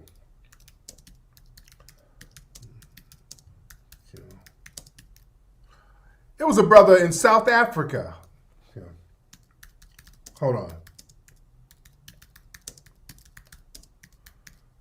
There was a brother in South Africa. Let me pull that article up. Hold on.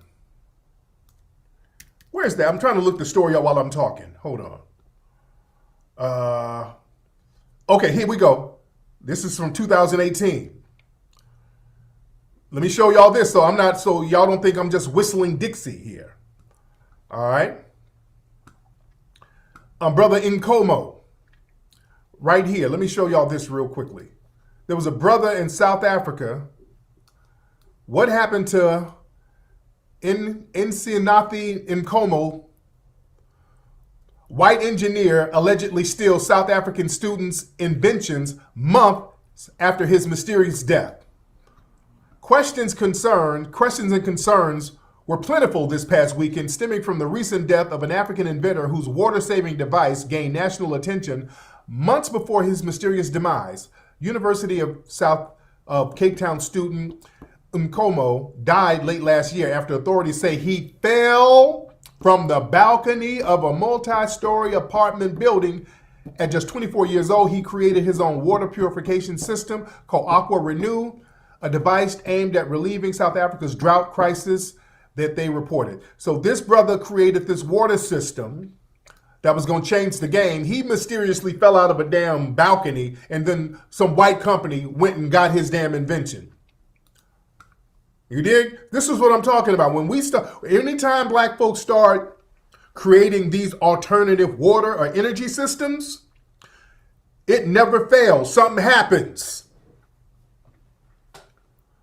Something happens to them.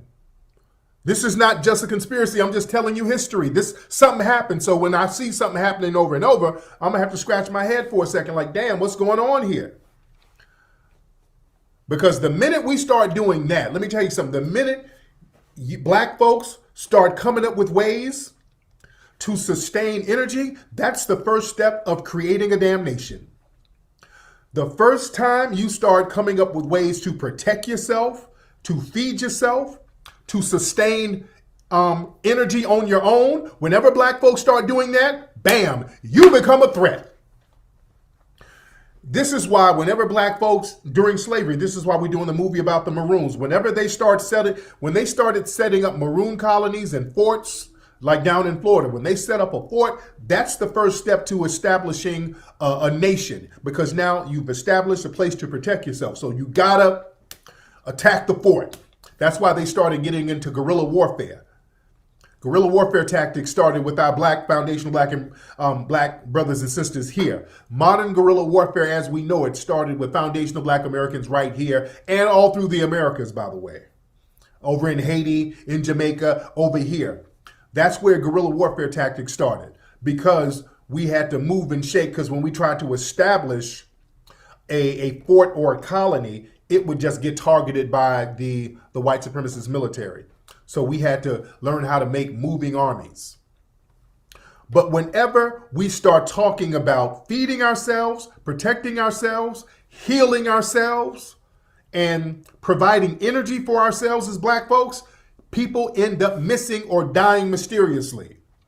Dr. Sebi, as we know, he's talking about healing and healing. He gets caught up in Mexico. They get him and he mysteriously died while in custody. Yeah?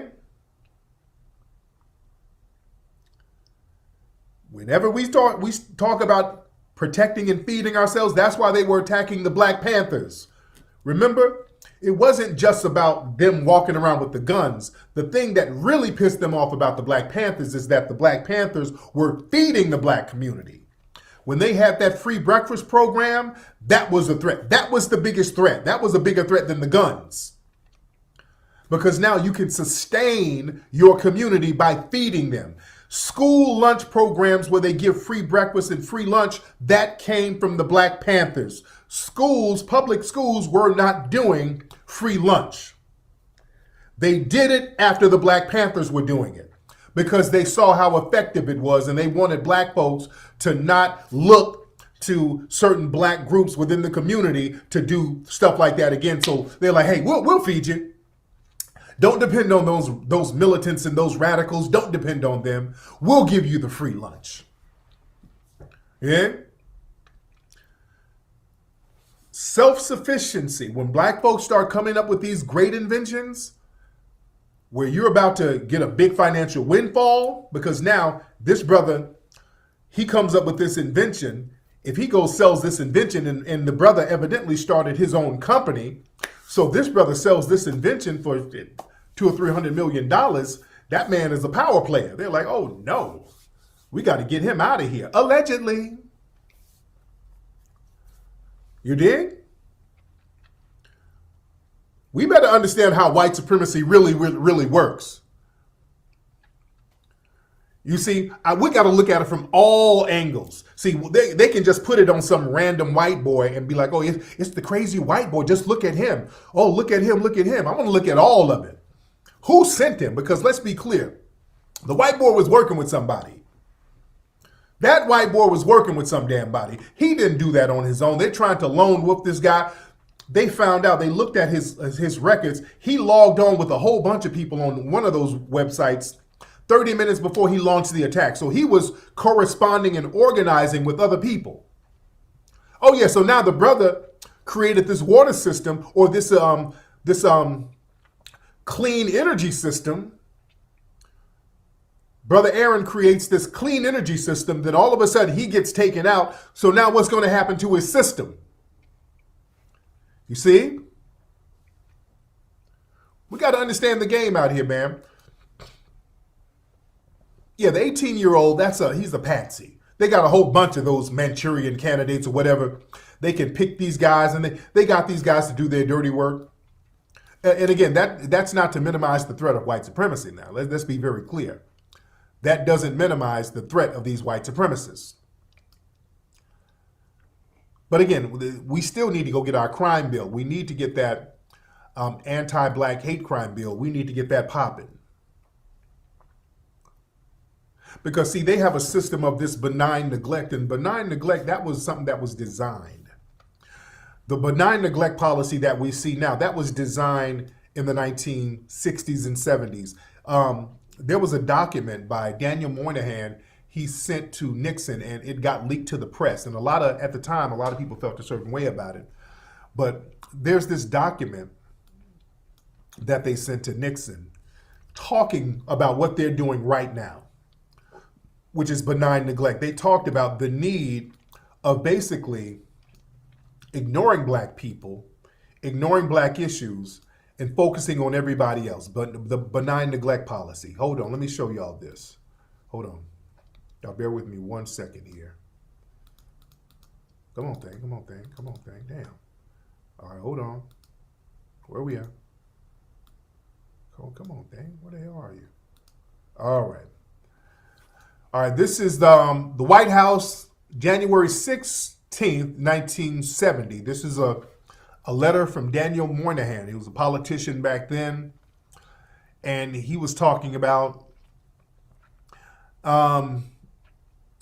you might find it useful, a general assessment of the position of Negroes at the end of the first year of your administration. He's talking to Nixon. And the decade in which their position has been the central domestic political issue. In quantitative terms, which are reliable, the American Negro is making extraordinary progress.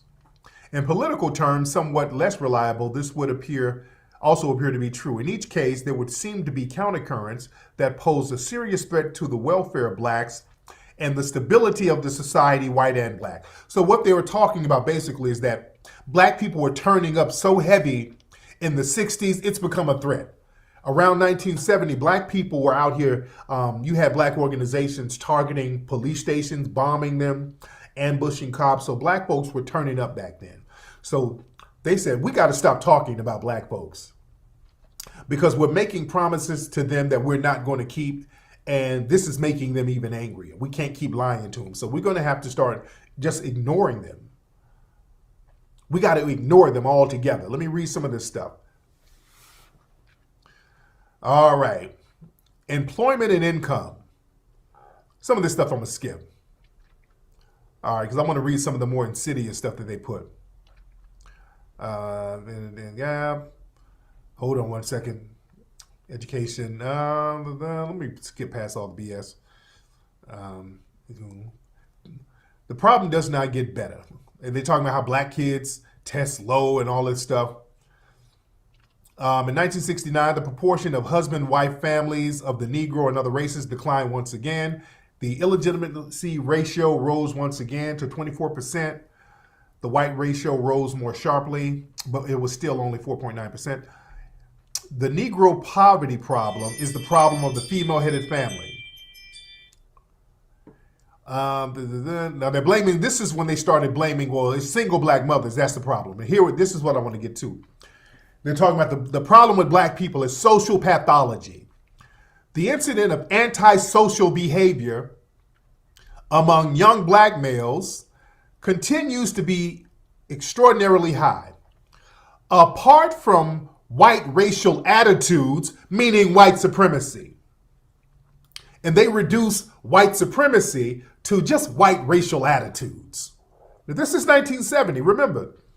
This is when, right after open segregation had just stopped. They had to stop it because black people forced them to stop. This is right after open segregation.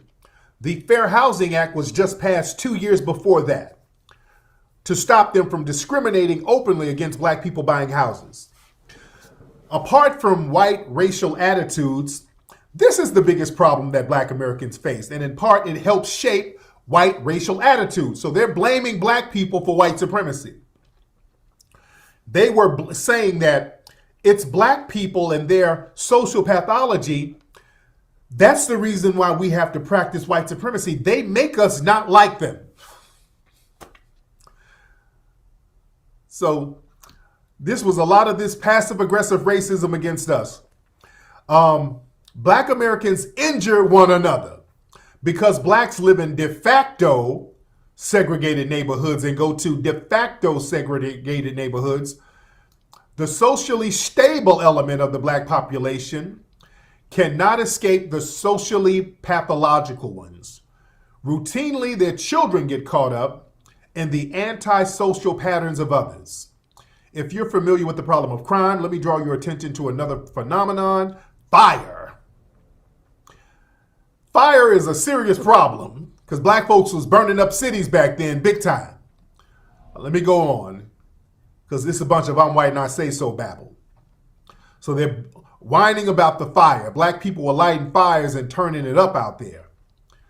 Fires in the black slums peak in July and August. The urban riots 64, 68 could be thought of as epidemic conditions of an endemic situation. All right.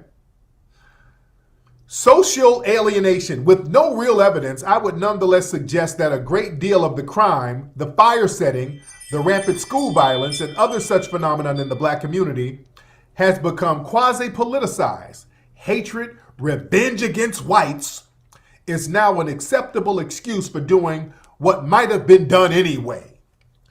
This is bad news for any society, especially when it takes the form which the Black Panthers seem to have adopted. This social alienation among black lower classes is matched and probably enhanced by a virulent form of anti-white feeling among portions of the large and prospering black middle class. It would be difficult to overestimate the degree to which young, well-educated blacks detest white America. So they knew black people were on code, basically. This is what they're saying. Too many of these niggas are on code. The black poor, the Black Panther, the black militants, the black middle class. Too many of these niggas are on code with each other. They're all on code. So we got to do something about these niggas being on code. That's all this means. All right? All right. Let me go here. Hold on, let me go. All right. Now he got some solutions right here. Check this out. I have 4 suggestions. First, sometime early in the year, I would gather the administration officials who are most involved with these matters to talk out the subject a bit. there's really a need for more coherent administration approach to a number of issues I can list for you if you like. Second, this is very important, the time may have come when the issue of race could benefit from a period of benign neglect. The subject has been too much talked about. The forum has been too much taken over to hysterics, paranoids, and boodlers on all sides. We may need a period in which Negro progress continues and racial rhetoric fades. That means ignore black issues. The administration can help bring this about by paying close attention to such progress as we're doing, while seeking to avoid situations which extremists of either race are giving opportunities for martyrdom, heroics, or histrionics, or whatever. Watch this. Greater attention to Indians, Mexican Americans, and Puerto Ricans would be useful. Family, they've been planning this out for 50 years. That's why whenever we start talking about black issues, they start talking about black and brown. This is the document that set that in motion, family. This is something that they've been deliberately doing to undermine us. This is the proof of it. This is a concerted effort in which they've been doing for 50 years to undermine us. Let's talk about Hispanics. A tendency to ignore provocations from groups such as the Black Panthers might also be useful. The Panthers were apparently almost defunct until the Chicago police raided one of their headquarters and transformed them into culture heroes for white and black middle class. Okay? So they were talking about how attacking black folks like that, you made them martyrs and heroes for the world. See, that's why they got that George Floyd thing. Killing George Floyd like that, that turned him into an international martyr, and black Americans were on the front page of the international media. See, they can't keep doing stuff like that. But family, this shows you that this is an effort by these folks. They've been planning this to ignore us and ignore us by using other groups. That benign neglect policy that is still in place. That's why anytime we start talking about doing something for black people, they send their Negro flunkies, they'll send Sharpton and all these people to start talking about people of color, black and brown, and all of these other groups. That comes from Moynihan, family. That's always why they do that. We have to stop them from using that tactic. Don't ever use them. Don't ever let them use that tactic. We're in here deep. Hit that like button, hit that subscribe button. All right? Don't ever let them do that again. Y'all got to stop them doing that. That is the whole purpose, is for them to undermine us with that. That is the whole purpose. That is to undermine us. That is to undermine our efforts. Yeah? But listen to those talking points though about, well, it ain't really racism. It's just black people, they just have a tendency to be antisocial and they just want revenge on whites, not because of what we're doing. They just hate us. That's just the way they are. See, that sounds like some of those guests on Joe Rogan. They be talking like that, don't they? Let me show y'all a clip. There was another guest. I don't know how old this clip is. He was on Joe Rogan's show. Now listen to this guy. He was one of these guys trying to use these talking points where they pit foundational black Americans against immigrants by talking about, well, look how good immigrants do over black Americans here. See, the white supremacists start saying that, and they dangle that carrot in front of a lot of the immigrant class, and some of the immigrants start biting that carrot and take the bait, and they use that to try to do this divide and conquer, because they know it's all game. Now look at this dude here. He's on Joe Rogan talking all of this anti-FBA talk. Now listen to this. This sounds like some of the stuff in the Moynihan report. And Joe Rogan puts all these old suspected white supremacists on there, and then he acts all shocked. Oh, really? Really? Oh, God, I didn't know that. Really? Oh. This is the same type of stuff you find in those manifestos. Hold on. A lot of the successful black people like Colin Powell, are originally from that cultural heritage. The other group is the group that you find in ghettos and African American communities and all of that sort of stuff. They don't do well, right? They don't get good education. They, shoot each other. There are all these sorts of things. And the reason why Soul has been telling this story is because he's been trying to say, when liberals look at the people in ghettos, they say, racism. That's why they're not succeeding.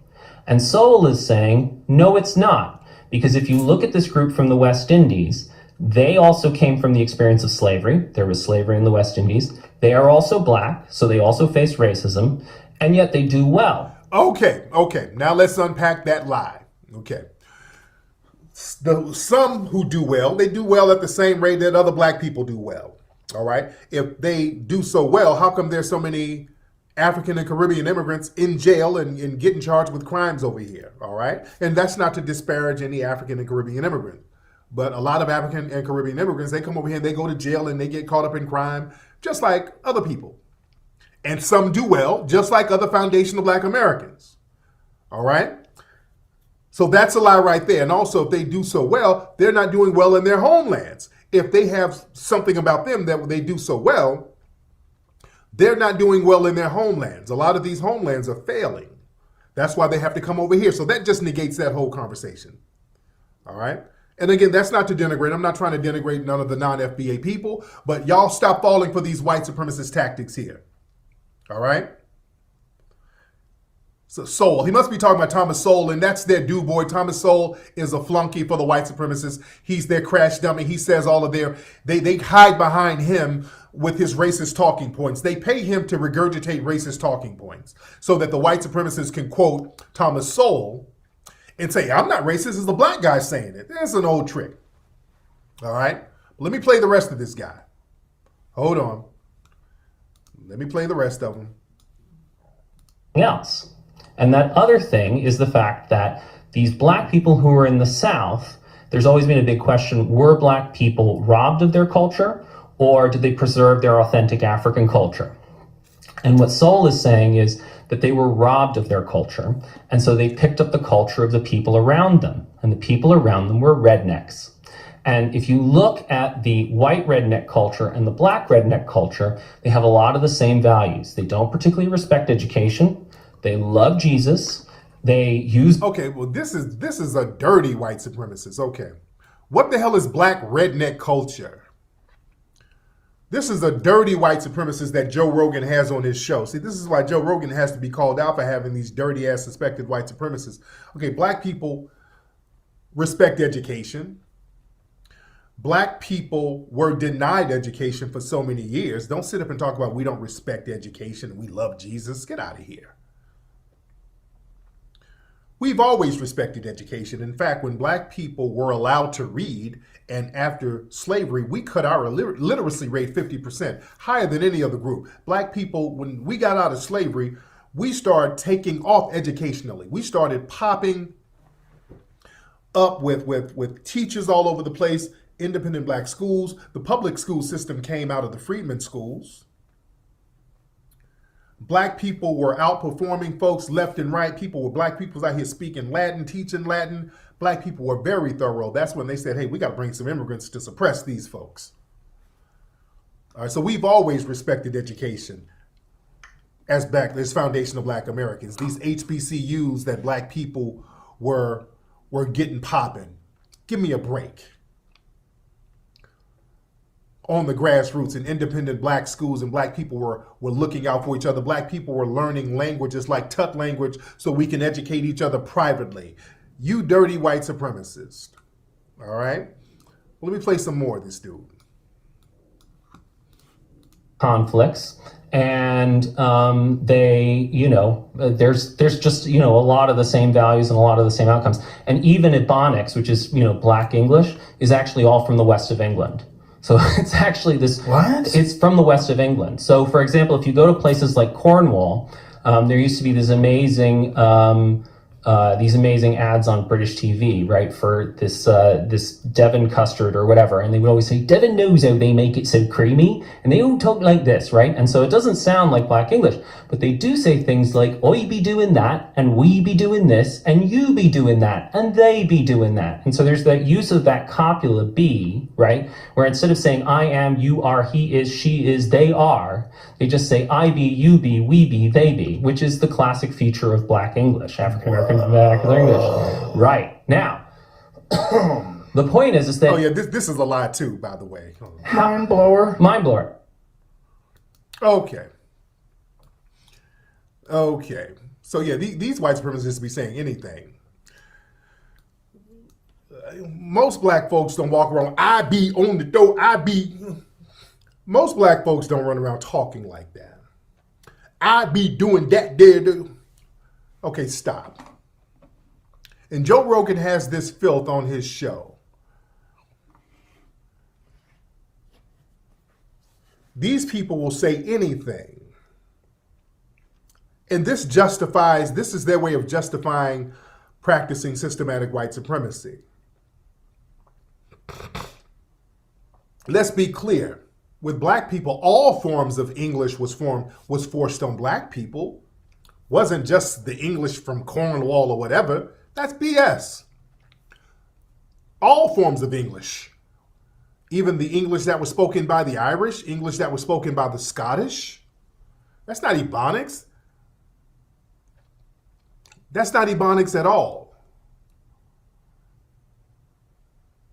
And the thing is, Black people, we created our secret languages that we wouldn't tell them about because learning certain languages was illegal. Wasn't that we sat here and just didn't want to learn. We were different from the English. If the English were dumb and they were rednecks and they talked janky, that was just their pathology. Black people, foundational Black Americans, we were forced to not be able to read. It was illegal for us to read. They made it a punishable crime for us to learn how to read. And we still learn how to do it anyway. Yeah? So that's not some pathology of we just don't want to learn. You made it illegal for us to learn. And also, Black people would create their own languages and their own slang. And that's what Ebonics is. Ebonics is really slang talk. It ain't I be walking down the street and thing. That's not Ebonics, fool. Ebonics is slang terms. And let's be very clear. Black folks, foundational Black Americans, we know how to change our language up. We know how to articulate our words when need be. And we know how to talk in slang talk. You understand? Just to relax the conversation. We know how to relax the conversation and not be so formal with the conversation. But when it's time to take care of some business, we can switch it up. You see? Yeah, Ebonics is jargon. That's just certain slang terms that people use. So the average foundational Black American, we chilling with our friends like, hey, nigga, I'm about to go to the stuff. We about to get this thing cracking. Nigga, we about to turn around. We about to turn up.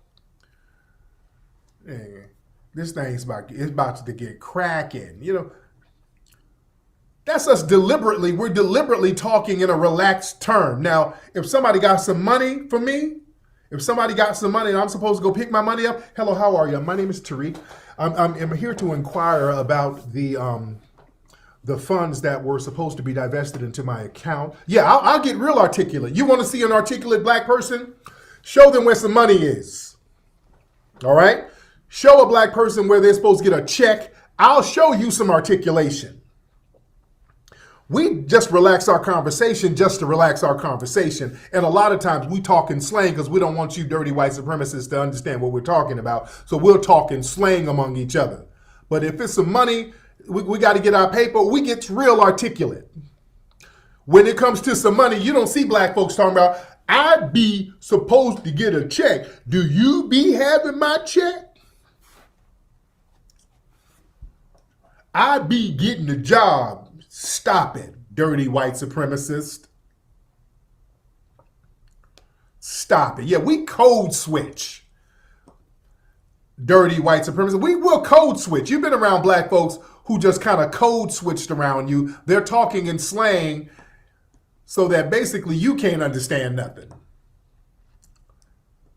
Don't sit up here talking about we don't respect education and stop it. Don't project. That's them code switching on you. And you quoting Thomas Sowell. And shout out to Thomas Sowell. Thomas Sowell be finessing you white supremacists. He be finessing. How about that? Thomas Sowell finesses the hell out of you. Is that better English? I prefer to say he be finessing your ass. Because I bet you when Thomas Sowell get behind closed doors, when he's naked with white women, he's counting that money. I be shucking and jiving for these crackers. I be getting that cheddar. I bet Thomas Sowell talks in Ebonics when he's laying up with them white women. You sure likes this big dick, don't you? You be getting every piece of it, girl, with all this money I be getting.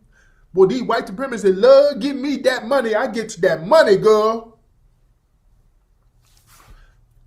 And then to get on TV. Now listen, I want to talk about the pathology of black society, because black society, there's a pathological indifference to education, and there's a quantitative understanding that they should not evaluate their educational systems in a proper manner that they're supposed to articulate, and they refuse to enunciate some of the verbiage that's indicative of proper speech. Okay, but thank you. I'm Thomas Sowell, and I'll tune in and I'll be back. Hold on, I have a phone call. What's up, white bitch? It's Black Daddy, bitch. What you doing later? Oh, Big Black Daddy got some, I be giving you some soul pole later on tonight. Soul is. Uh-huh. All right, I'ma holler at you. Thomas Sowell talks Ebonics to them white women he be banging up into. All right? He talks Ebonics too. The hell out of here. Come on. We don't respect education and we love Jesus. Please. Yeah, there's a couple of old Sambos, but nah, not all of us. And they know that. Anyway, y'all, let me get up out of here. Y'all tune in Wednesday, ladies and gentlemen. Tune into my Wednesday broadcast. We're going to show the first look trailer for the new film, ladies and gentlemen.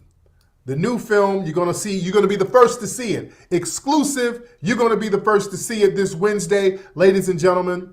You're going to learn about the new streaming site that we got going on. Go to officialfba.com, go to hiddencolorsfilm.com, go to buckbreakingmovie.com. Subscribe here, ladies and gentlemen. Subscribe to this channel. I'm out of here, man. Much respect, and in the Foundation of Black American Tub language. Because if perpetual like non-contributors can claim to be Americans, then anyone can claim to be American. Non-contributors? Yeah. What does that? Who? Non-contributors? Black Americans. They're perpetual non-contributors. Dude, everything of the culture. Name something in this culture that we don't have a fingerprint on. Name it. Go. What do you mean by of the culture? What's the culture? American culture, sir. Name something in American culture, historically to this day, that we don't have a fingerprint on. Go. That you don't have a fingerprint on. Okay, The language. Who? The language you speak. Okay. A lot of the language are indigenous languages here, sir. You speak English. Yeah, we also say indigenous words. There are a lot of indigenous words Oh here. my God, bro. Sir, yeah, a lot of words here are not English words that we use. No, the only thing you contribute to is... No, even some of the states and cities. Alabama is not an English word. That's an indigenous word.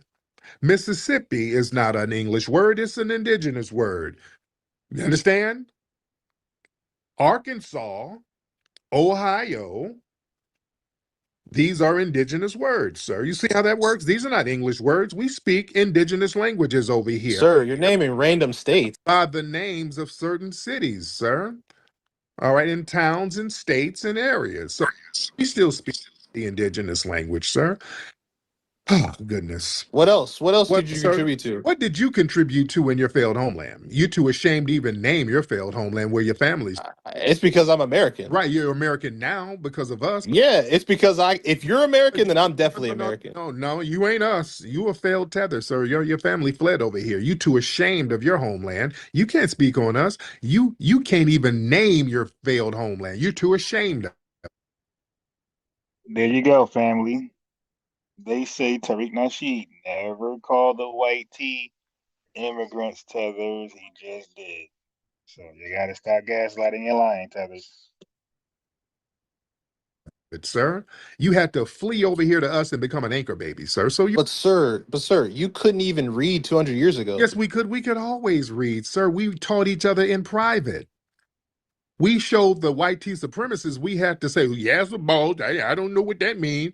We could read very well, sir. We would teach each other tutnies and teach each other how to read using secret languages, sir. That's the kind of ingenuity that we have. Why do you think we had people like Frederick Douglass and others who were so damn articulate, and Benjamin Banneker and people who were so articulate, and Horace King and people like that who are very articulate?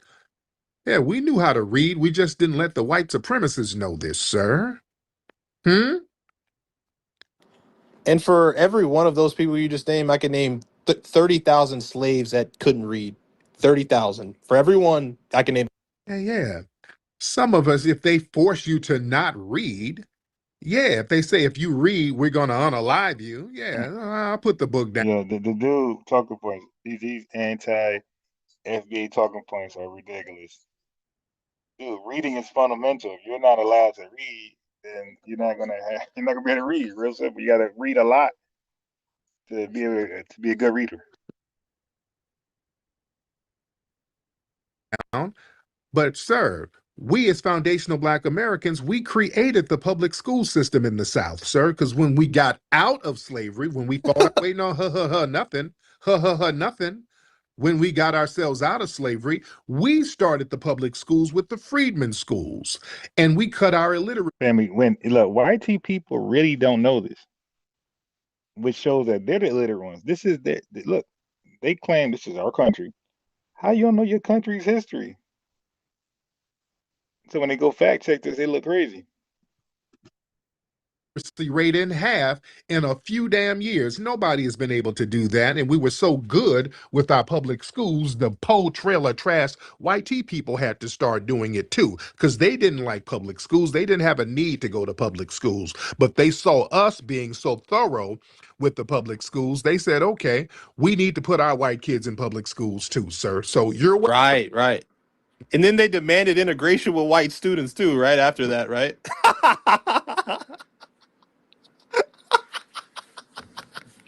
You still demanded it. Fake laughing to hide the pain is just tether shit. Yeah, you can fake laugh. You're fake forced laughing because you're getting sunned with history right now. You the white boy from Florida. Yeah, you that little sassy white bussy troll from Florida. I can tell by that fake forced laugh because these history facts are tearing that ass up. So your bussy gets tingly with laughter. You start laughing like LaToya Jackson. Because you can't counter anything that I'm saying, sir. You are forced. Sir, you are fleeing failed tether. And you hate the fact that you have to live under the shadow of foundational Black Americans. You couldn't cut it. So key at that. Were you laughing when the water was hitting that bussy on that inner tube? Were you laughing when I beat down that white bee? Or were you laughing at that when that seawater was hitting that bussy floating over here from your failed homeland? Were you laughing from that white BBL? That white BBL. Was your BBL getting wet and dripping when you got here? All right. Was your BBL dripping when you got here? You had to wipe it down with wet wipes. Oh, jealous tether. Yeah, you over here because of us. Don't tell us what we didn't contribute. We are the contribution. We are the culture here. The hell are you talking about? We are the culture. That's why you can't name anything what we ain't got our fingerprint on.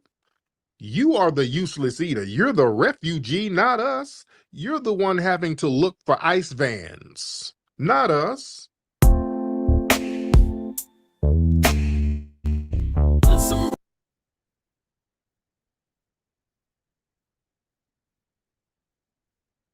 And that threatens their ability to slide in under the umbrella and siphon off of affirmative action, diversity programs, civil rights resources that were specifically created for foundational Black Americans and our historic marginalization. That's why they're always in our mix talking about what we ain't gonna get and we need to stop. You understand that, family?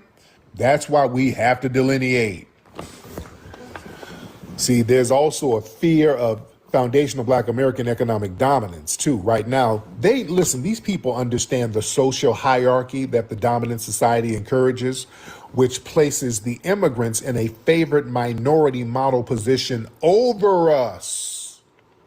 They know if we receive, as foundational Black Americans, a massive injection of capital and land through reparations, we are going to become immediately an undisputed economic power. You understand? They know that. So a lot of these tethers are motivated by fear. They don't want to see us elevated to a position where we have all of that financial leverage and control in these institutions like that. So in all of that, we need to stop begging. Oh, let's stop begging. Man, that's a projection and a smokescreen. Look, we're pursuing a legal historic claim against the U.S. government for unpaid labor and constitutional violations. That's not begging. We're owed the debt. We want what's owed. We ain't fleeing. We ain't giving up and just throwing up the towel and fleeing. All that begging shit, when they start that begging talk, that's to shame us into silence because they had to beg for a green card to get the hell out of their damn homeland. They had to beg for a visa, grant, immigration policies, all that stuff. So they project that onto us. Yeah.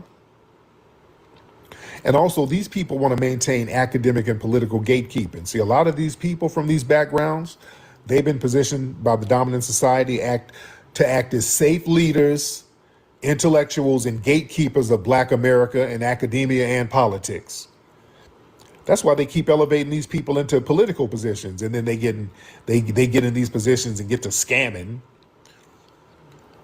Yeah, just like them Haitian politicians. That one Haitian woman down there in Florida, when she was running for office, boy, she was Haitian. Oh, shout out to Haiti. Oh, I got to help my fellow Haitian immigrants. I'm the first Haitian in this position. Oh, she was screaming Haiti. And then when she got caught finessing all that damn money, all of a sudden, oh, look how they doing the Black community. Oh, you see how they doing us? We got to do something, Black community. Oh, that she starts speaking French. Man, you see what they doing to us, and we as the Black community got to stand up. No. Sac passe, ma boule. No. Ooh, no, ma'am, you're Haitian. All that scamming you were doing is on Haiti. We weren't benefiting from your scam, so don't bring that shit to us. No, ma'am. Do not bring that to us, ma'am. Come on. We ain't playing that game at all. You see? But they know that they don't qualify for reparations.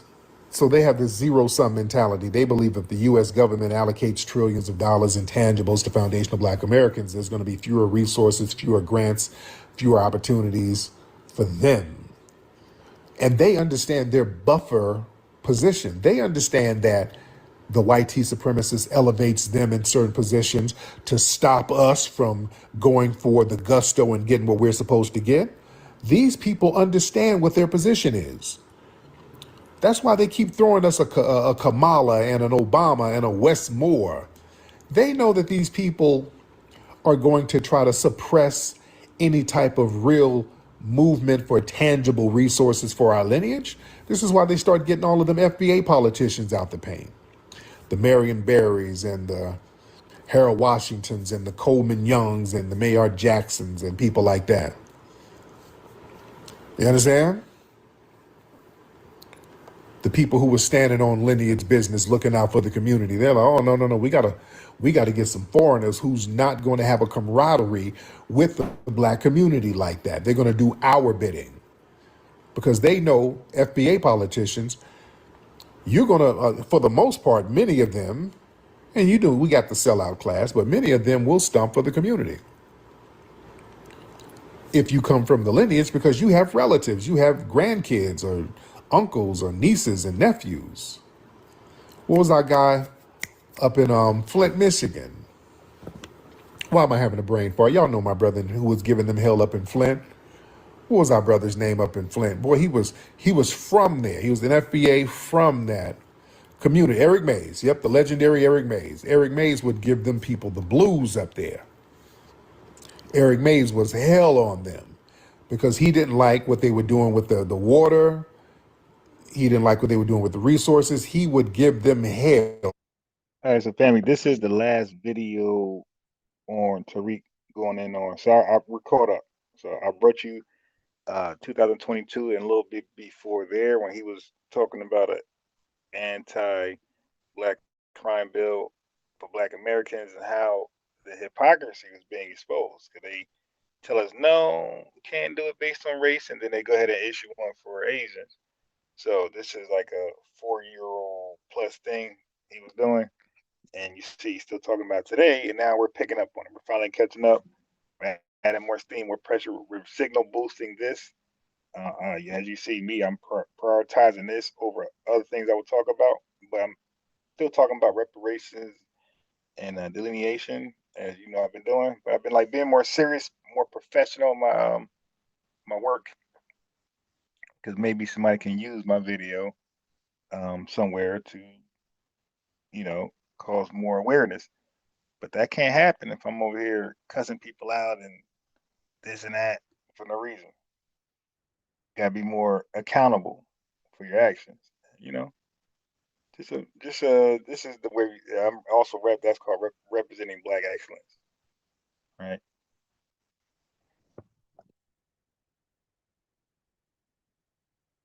Eric Mays, that's a legend. They don't like them Eric Mays types who goes up there and stands on business for the people.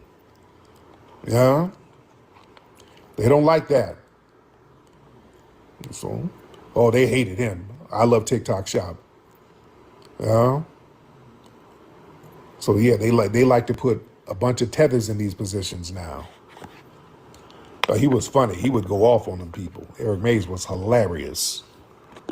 Yes, he was a rider. All right. Let me see. Who is this? Felicia. Let me get a bunch of y'all in here.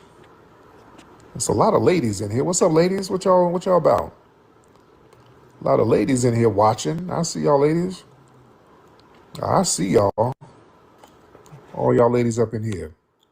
Let's get, what's your name? Dani? I can't see shit. What's her name? With the D. Start with the D. All right. Her name starts with the D. What's up, ma'am? Dontania. Duntania. How are you, Duntania? I'm fine. How are you? I am good. You want to hop on camera this time? Oh, absolutely not. Okay. That wig is the wig ain't wigging the way it needs to. What's that sound? Wigging? Huh? What's that sound in the back, dear? What is that? What sound you hear? I'm hearing like some kind of feedback. I don't know. Now, what city you in, dear? I'm in Atlanta. Oh, okay. So what's on your mind? Nothing really. I talked to you. This is like my third time talking to you. Remember I talked to you the first time and I told you I had a Haitian baby father. You talking about my baby head might look funny. No, I asked if his little hairline is cool. And I told you my aunt right before she passed, she said, oh, you could tell I was visiting her. Now, mind you, my aunt was in hospice at this time. She said, oh, you could tell your baby African. Look at her head.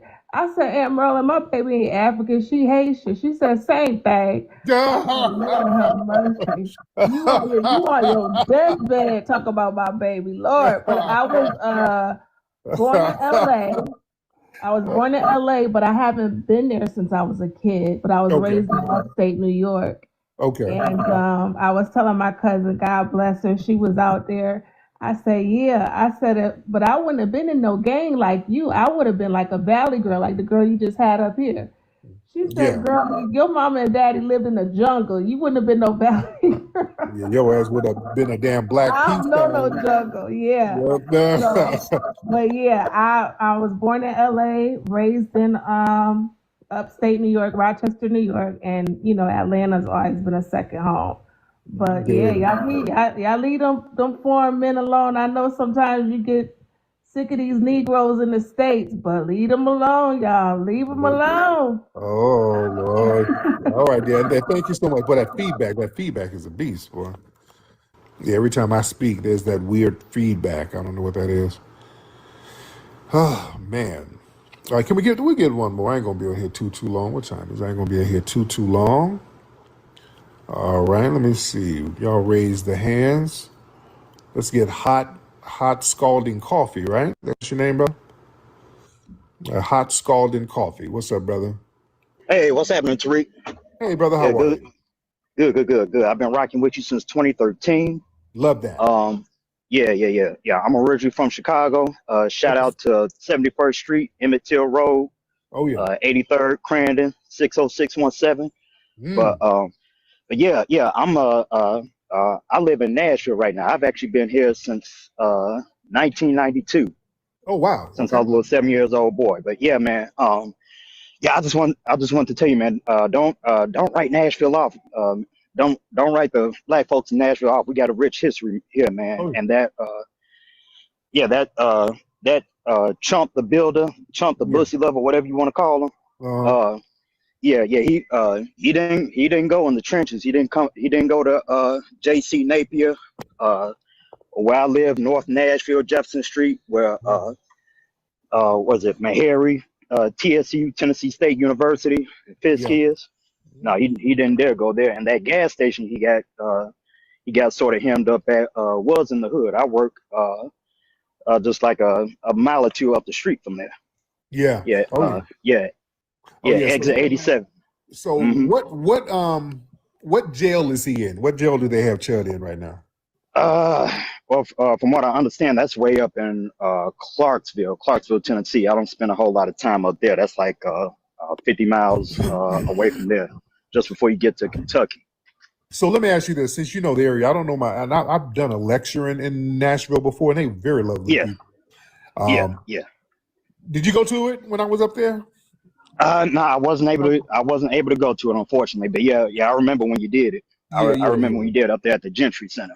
Yes. I live not too far from there. Yes, indeed. It showed me a lot of love. Let me ask, if we were to go up there to do like a rally up there, like a speaking engagement, bring some of the family out there to just really have everybody come out, what would be a good area to do it out there? I would like something outside, like what would be a good area in your opinion? In Nashville, I would say the public square. It's right smack dab in the middle of downtown Nashville, around I want to say what is that? Probably 2nd Avenue. Okay. 2nd Avenue North, just a little bit north of Commerce, Broadway's big old courthouse. Okay. Yeah, it's around. And also one thing, man. I want to encourage you to come to the TSU homecoming parade, the annual homecoming parade that we have here. If you want to see a whole bunch of fly black people doing nice things, constructive things. And some hood black folk too, but the TSU homecoming parade along Jefferson Street. Okay, I got to look into that. Yeah. When is it? When is it? It kind of varies, but it's usually between September and November. Okay, all right, of every year. Keep me posted on it, man. Keep me posted. Good looking out, brother. Thank you. Oh yeah, I love stuff like that. Yeah, I'm there. I like going to stuff like that. I like all facets of black life. I love all of it. That's the thing with me. I can do it all. He said the hood shit don't. That I'm there, dude. I stay in the damn trenches. See, I can do both. Dude, I got here in LA, I'd be at Mr. Chow's in Beverly Hills. Then I go down to Plaza Fish on Slauson. Yeah, I can go to Nobu in Malibu. And I'll be at damn Doolin's, on Crenshaw. I go down to Doolin's and get me some damn turkey necks so damn fast. I was down there today. I had to get me a bean pie on West Ave. I was down there today. I stay in the damn trenches. I shouldn't be. I be too much in the trenches. That's why people see me. They see y'all know I'll be outside. Yeah, Doolin's is still open. Yeah, I'll be outside. That's why people say they ran into me in certain places. I'm like, I met Tariq. He was cool. I ran into Tariq at Manchus in New Orleans. Like I ran into Tariq at Crystals in Atlanta. I'm in the trenches all day. And I go to the bougie spots too. I can do both. Yeah, I can do all that shit. I do all that. Yeah. Man, let me see who we got. Hell yeah, Doolin's will be bussing. And I'll be right up I'll be kicking it at Mr. Chow's up in Beverly Hills. Last time I was up there, I ran into Byron Allen. I saw Byron Allen up there. I saw, what's her name? The Chloe, the girl who played the mermaid. Was it Chloe Bailey? Which one played the mermaid? I saw her up there. So yeah, I'll be out there. I'm out here in the damn streets. Yeah, Mr. Child's, that's a Chinese restaurant. It's like a fancy Beverly Hills spot that a lot of folks go to. Everybody be up there. Usually Stevie Wonder be, everybody be in there. It's like one of them spots.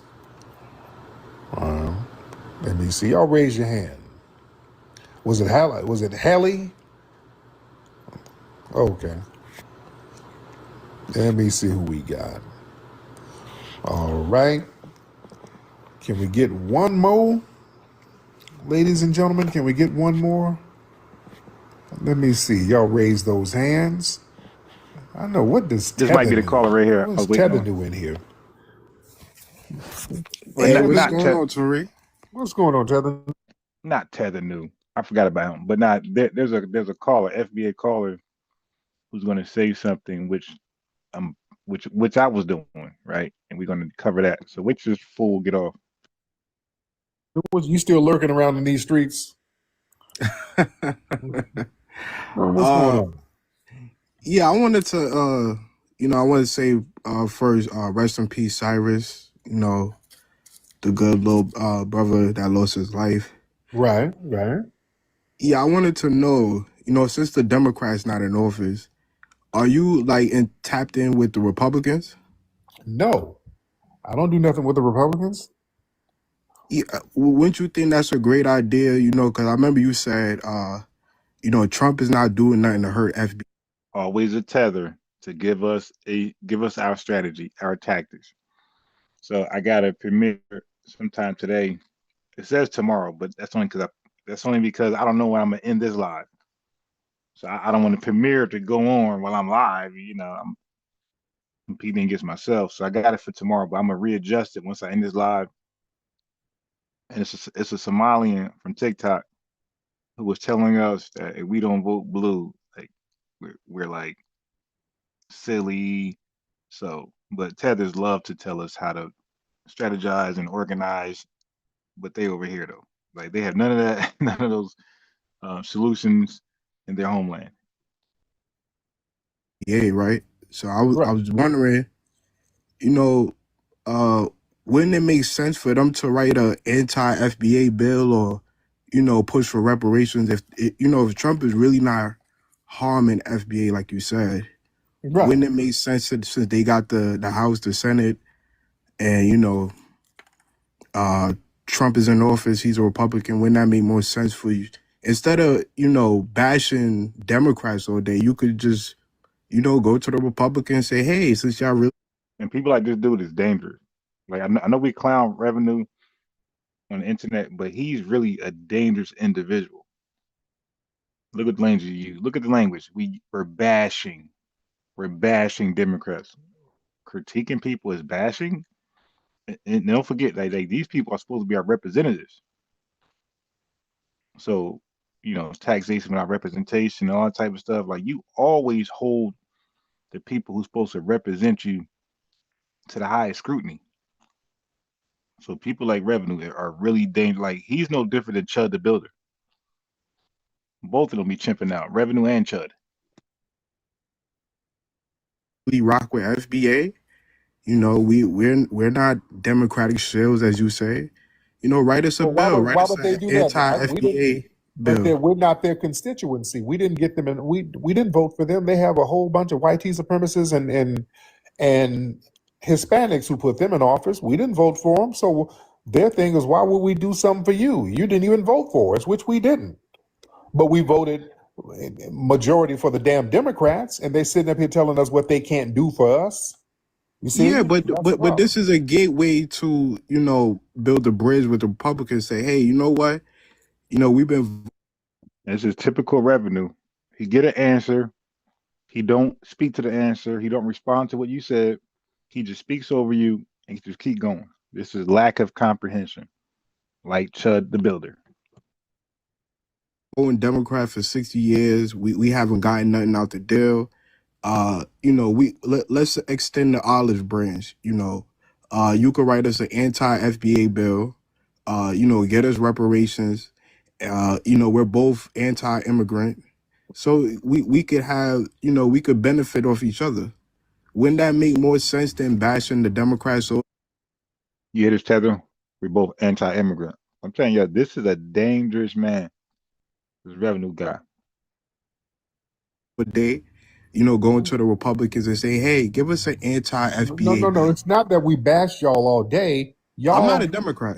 Y'all sit up here and try to shame us all the damn time, and y'all send fat ass Roland and all these people to curse at us if we don't support y'all stupid asses. That's the problem. The Republicans ain't doing that. The Republicans ain't trying to shame us and telling us we're Russian bots and all of this, and we're violating the civil rights movement if we don't sit there and support these idiots. The Democrats are doing this. Y'all send these tethers out here to yell and curse at us all the time. They send a bunch of sassy punks to sit up here and curse us out nonstop for not supporting them. So if y'all got all this heat and vitriol, damn it, where are the tangibles, where are the crime bills, where are the reparations? Cough it up. The Democrats are the main ones yelling at us all the time. Yeah, but a lot of black people support the Republic. You have the Turn Chicago Red. You have a lot of black groups that are Republican. But most black voters vote Democrat. So that's why the heat is on the damn Democrats. And we've been supporting the Democrats for 70 years exclusively. And they shouldn't be telling us what the hell they're not going to do. This is why they're losing so bad. And that's why but you got a lot of people who follow you. They're not Democratic shells. A lot of people who identify themselves as foundational Black Americans, they're not Democratic shells, right? So they support foundational. No, that doesn't take away from your damn lineage. Yeah, people. Yeah, you talking some old 2019 shit. You know what I'm saying? Yeah, our lineage is our lineage. 49 million people is 49 million people. It ain't got nothing to do with following me at all. You talking non sequitur bullshit. That's why the Democrats are losing right now, because y'all sending these folks out here with these weak talking points, and that shit ain't working for you. Y'all got to start stepping it up and start winning. So somebody's gonna come through, because we too much of a large voting block. So we have strategically. Many of us have sat that vote out. Now people are going to come to the table like they got some sense.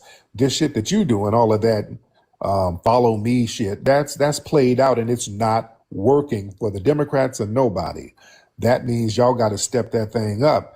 Y'all got to break bread with the tangibles. Let me ask you another question. Right. Did what I say make sense though, Reverend? Yeah, it made perfect sense. Right. Make perfect sense. Black people have been supporting Democrats for 60 years. They haven't really gotten nothing, so it's time for them to give tangibles.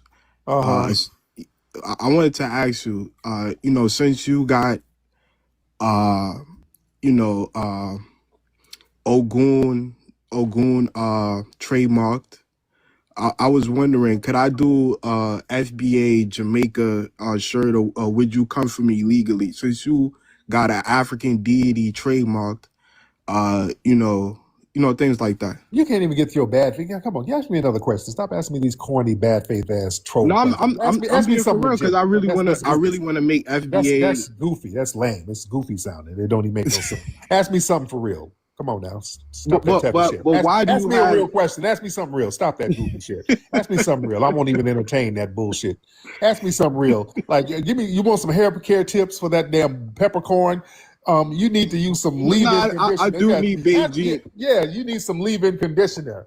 That's what you need with that damn matter of peppercorn. fact, let me ask you this. No, hold on. No, let me ask you this.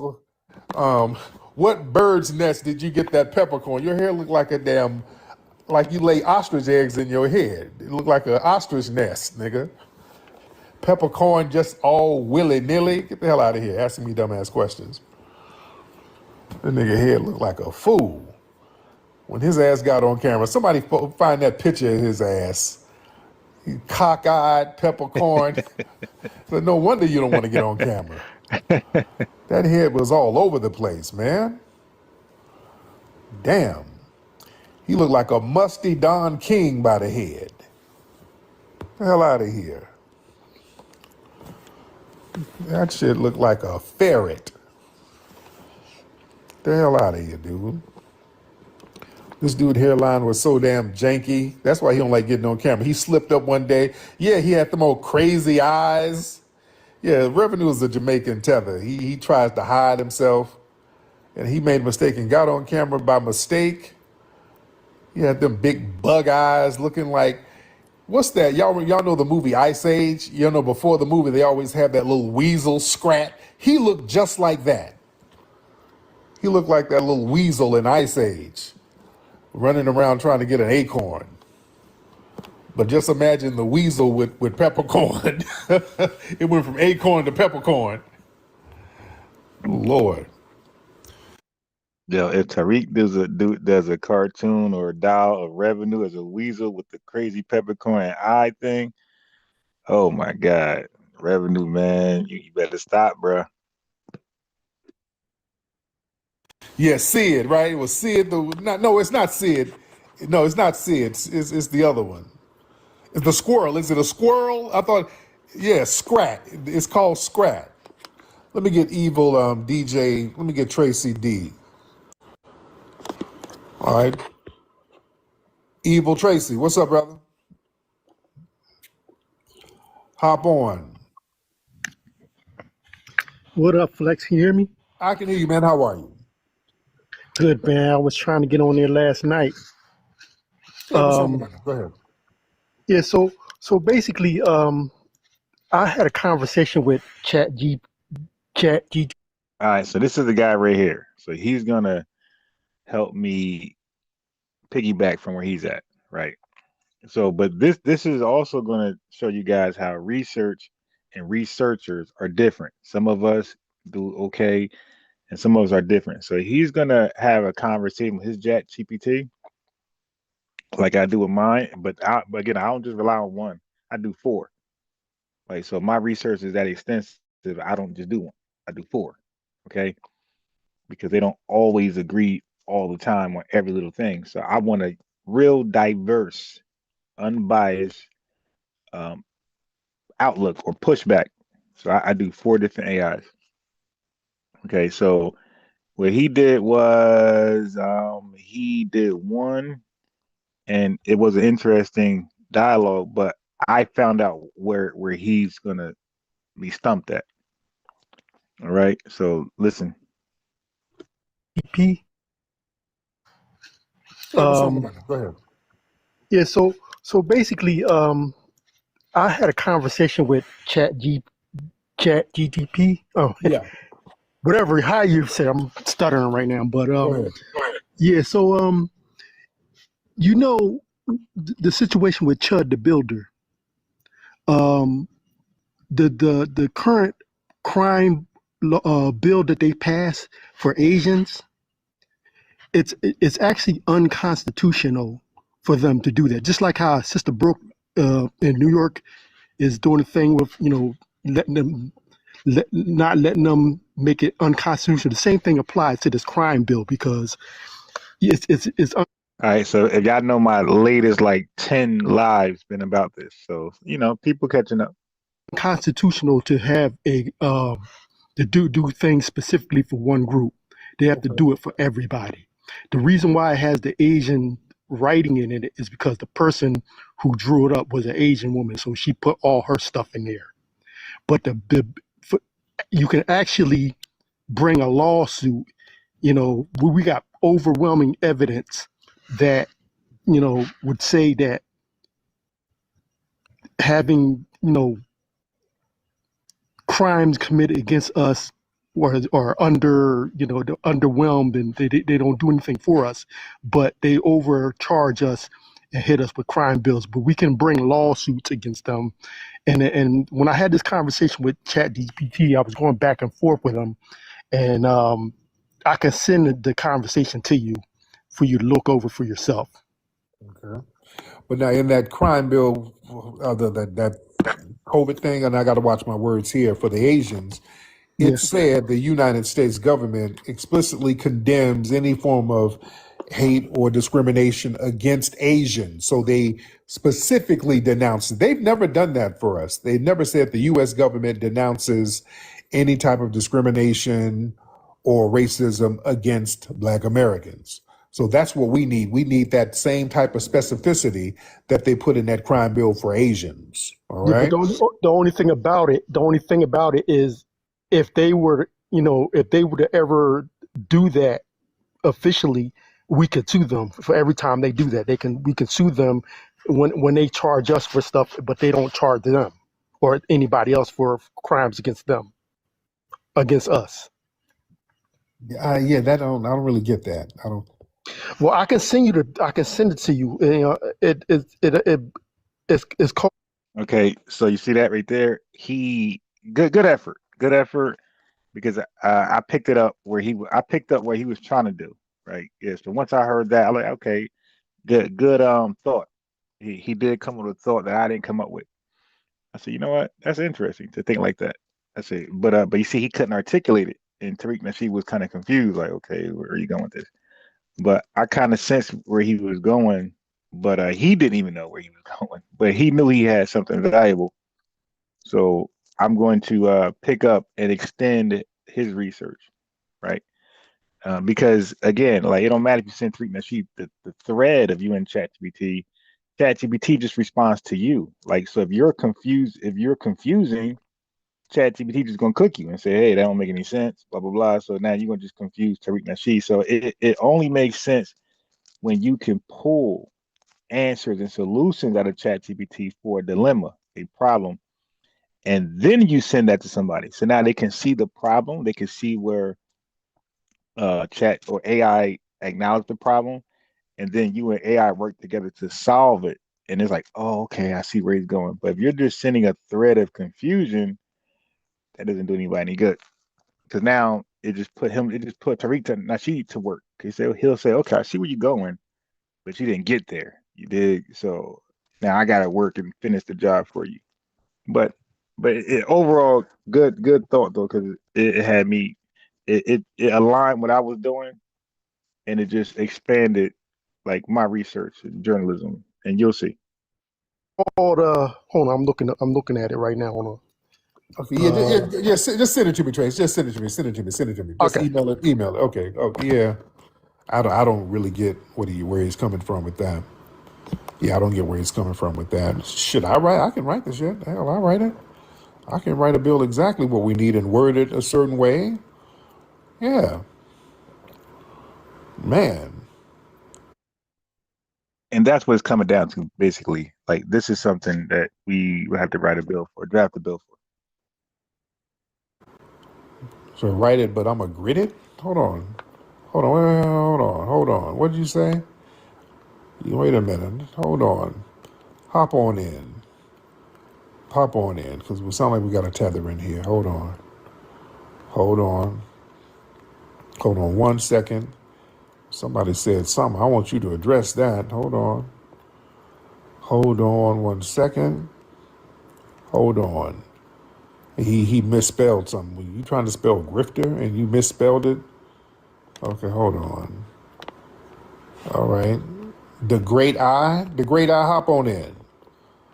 All right. The great eye, hop on in. Have you come on up and say what you got to say. Or is that revenue? Is that one of your Finster accounts?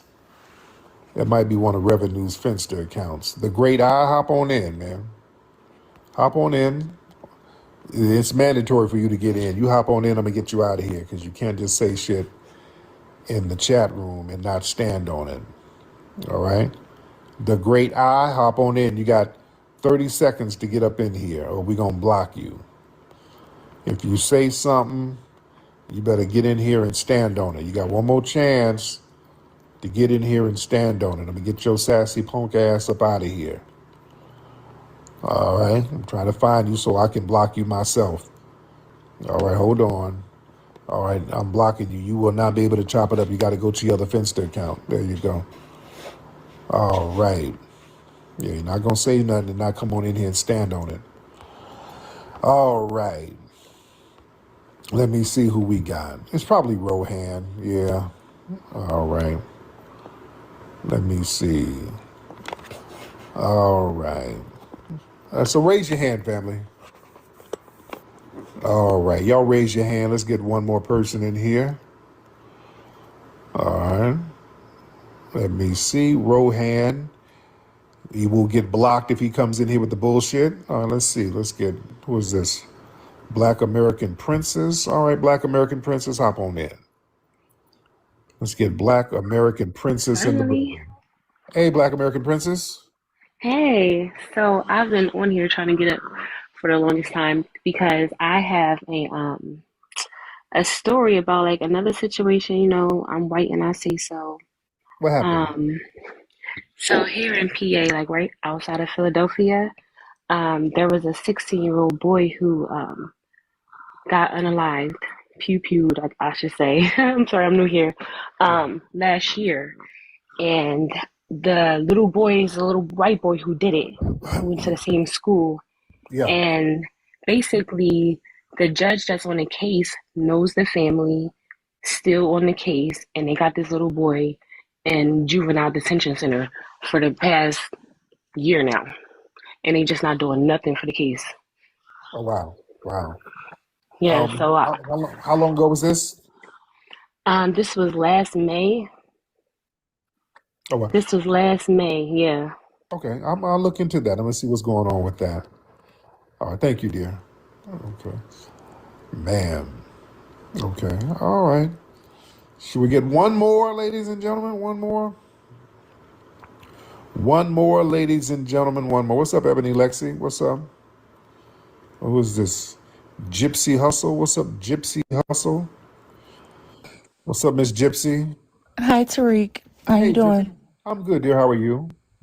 I'm all right. I've been a little emotional today just at how, like, thinking about back to Latasha Harlan and now Cyrus, and then the flip side of Carmelo being on the defense. Yeah. And nipping it in the bud, if you know what I mean. Oh, yeah. It's really hard for me to, like, I have a son, he's about to be 16. My son is 6'3.5". He's a big boy.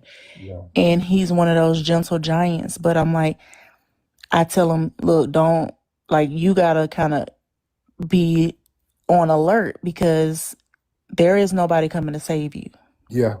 Yeah. And it's just so disheartening. But I'm taking him out of school and having him do virtual until he graduates because he's been getting bullied because they take city buses here for high school. And he's All right. So it's going. So yeah, so the dude had an interesting thought about kind of what I was doing already, but he plugged in another hole. Like, you know what? I could add that to what I'm doing. All right. been getting bullied by these. Okay, so when he said suing or taking people to federal court, because of the Asian bill contradiction, hypocrisy, double standard. Yeah, he didn't really look at his AI. What he said, he was kind of confused. But that part is a little tricky. So you cannot, nobody can sue Congress or nobody can force Congress to do anything. Congress is his own power. Just like the president has his own power, you can't force the president to do anything. And just like the court can't be forced to make a ruling. Okay, so you got these different branches of government, and each other have 33% of the power. They're equal. Okay, that's how that works. So you can't force any one of them to do something, right? And they can't force another thing. Each power can't force the other one to do something. Can't happen. All right. So I'm suspended on TikTok for a little while. I think until like 9 o'clock p.m. today, and I'll be good. So I had I got my backup come on, I got my backup account going. The backup account is I actually made it by mistake. I didn't even I was trying to log in, and the way they got things now, when you try to log in but you don't know which email you use, and you're just using that because you think that's the one. The way they got things now, it'll make you create an account. Wow, you just trying to log in, And I had a second TikTok account, never knew it until I logged in by mistake. Like, oh wow. Okay, so anyway, yeah, it's Soul Lineage, and it's Soul Lineage, and it's also Soul Black American. Now I don't know which one they use to find. I'm new to TikTok. I don't know how you will find it, but Soul Lineage, Soul Black American. Matter of fact, let me go to it.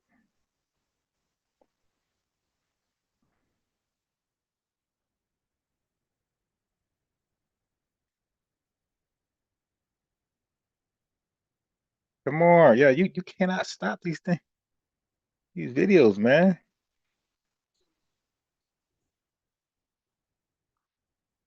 Yeah, never mind, never mind. Just the videos they just play in your ear. You can't even pause it.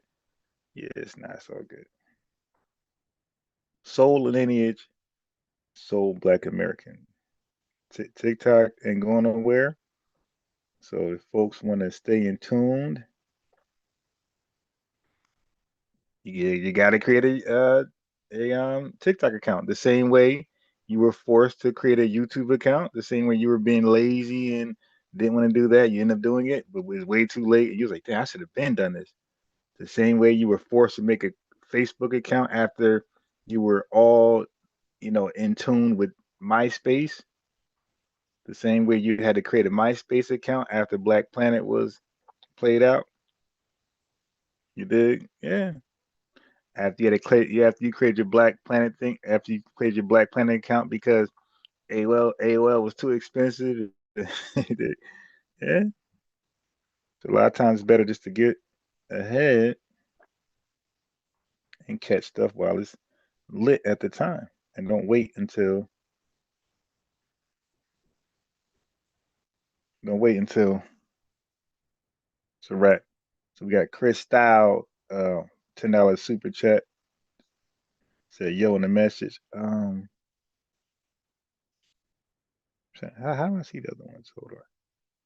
The phone is like different from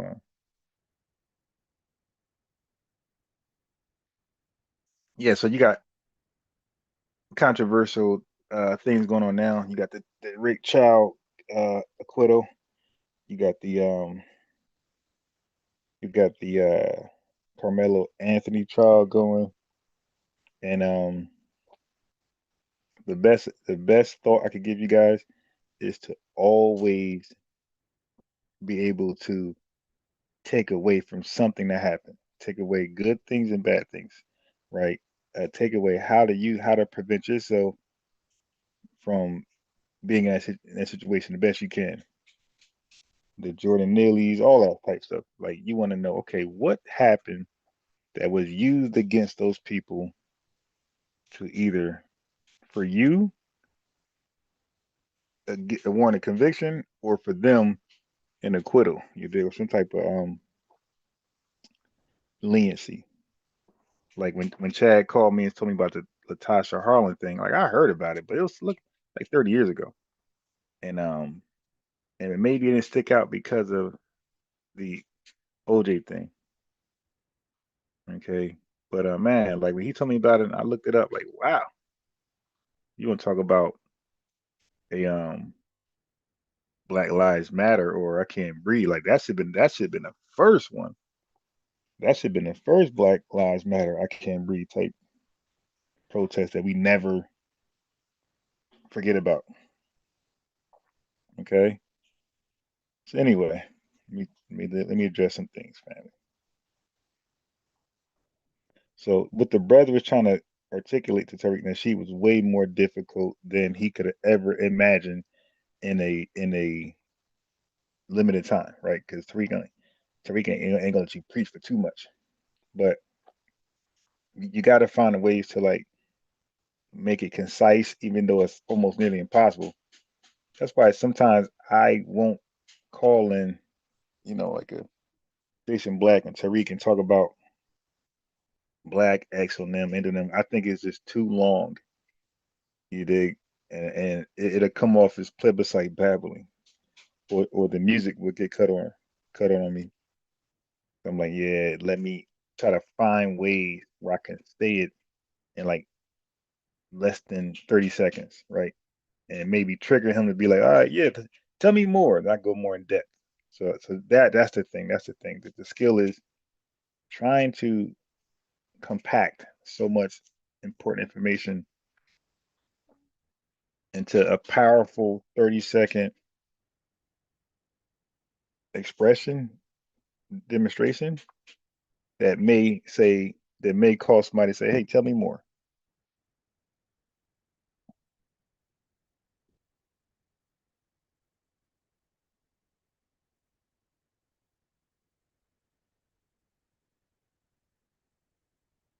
So that's that's what you try to do when you call in somebody else's space. You don't want to be you want to try not to be as long-winded as possible.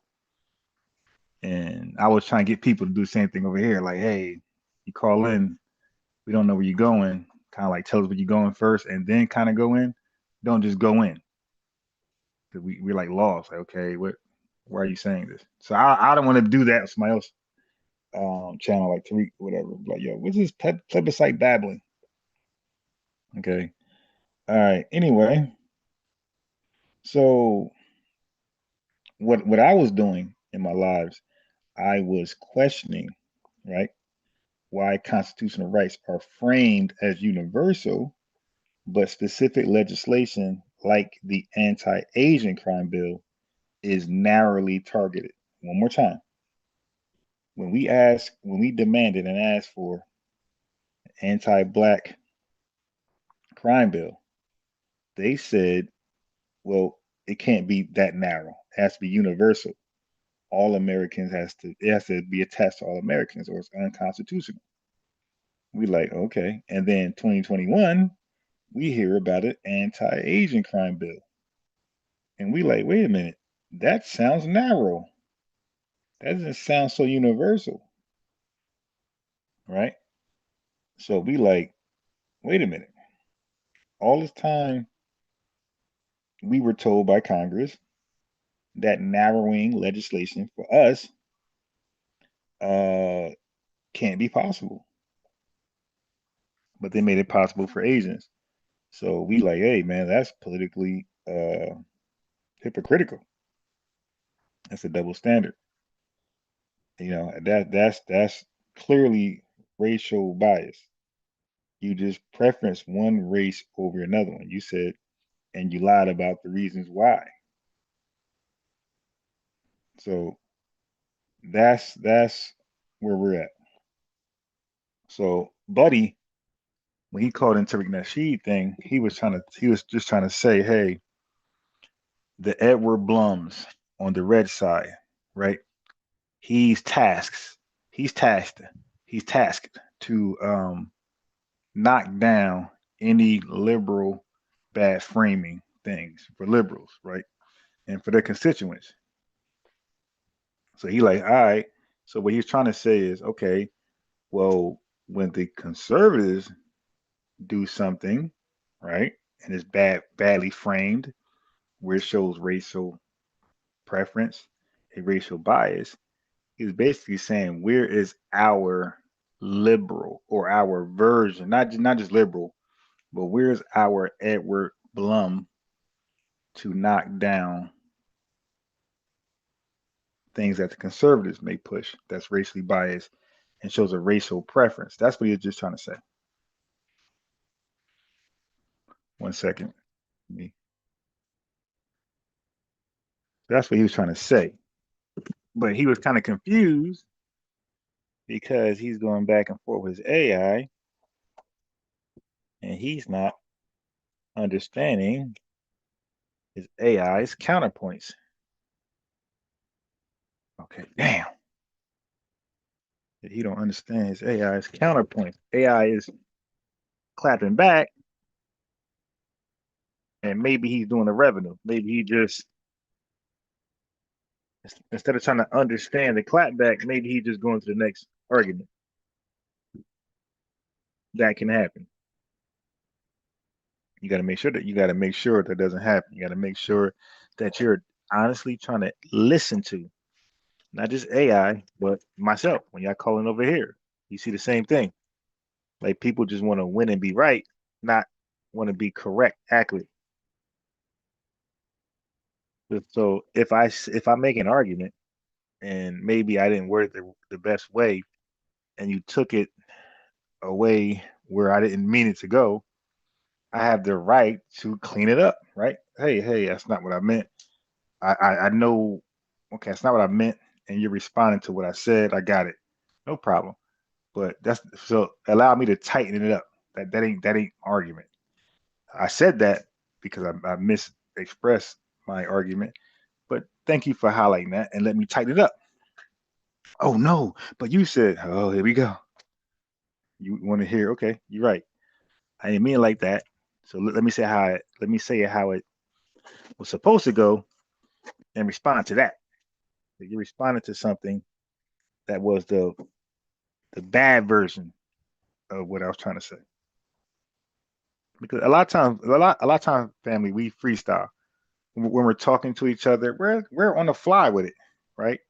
So, and a lot of times it won't come out the best way. Like no different than you're in an interview or you're a salesman and you're freestyling. A lot of times it ain't going, or you're trying to get a woman's number. Sometimes you be like, damn, I should have said this or I shouldn't have said that because you're freestyling.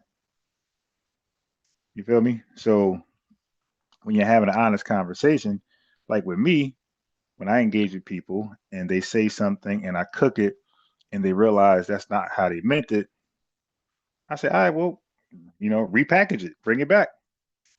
Maybe I will agree right now, but I'm not going to say, oh, no, you said it that way, so that's it. No, I'm going to be like, all right, well, repackage it. Bring it back, repackage it, rethink it, and bring it back. And let me look at it that way.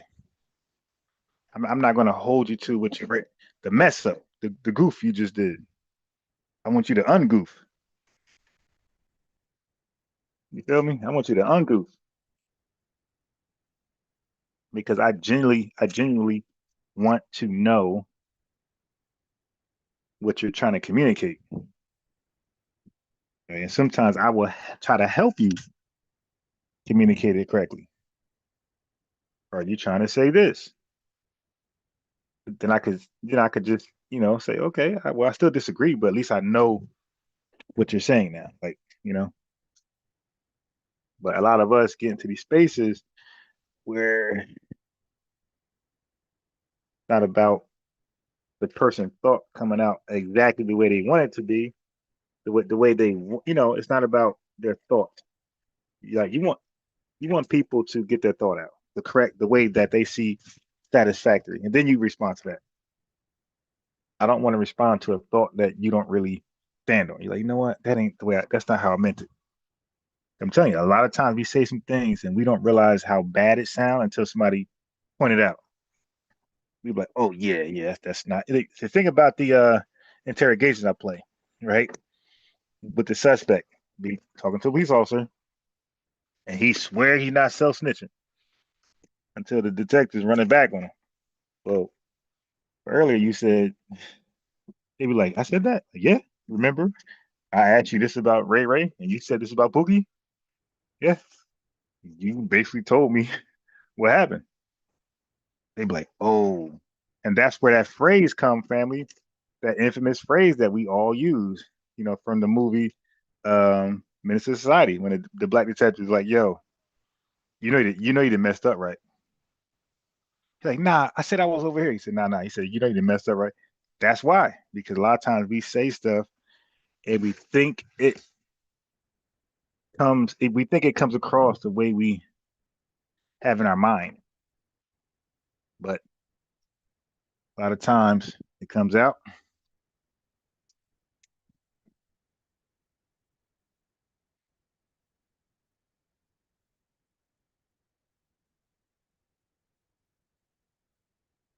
A lot of times it comes out and it ain't exactly or nowhere near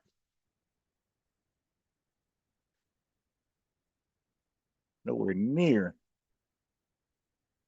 way you thought it should have came out. And again, I'm a fair guy. I'm not gonna be like, oh no, you stuck there. No. Now, however, if you lie or if you give misinformation, that's different. I'm gonna definitely hold you to that. So if you were to say something and it was misinformation, I mean, like again, like you have the right to fix it, but I will remind you, like, yo, because now we're showing history. Like, yeah, now you have a history of misinforming in your dialogue. So you can't really be trusted on face value at all.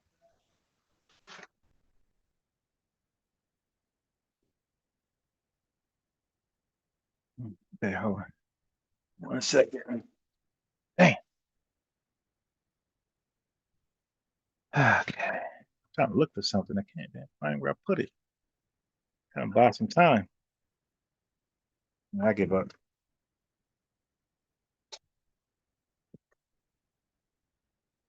I don't know. I don't know. Wait. I didn't check here. Could it be here?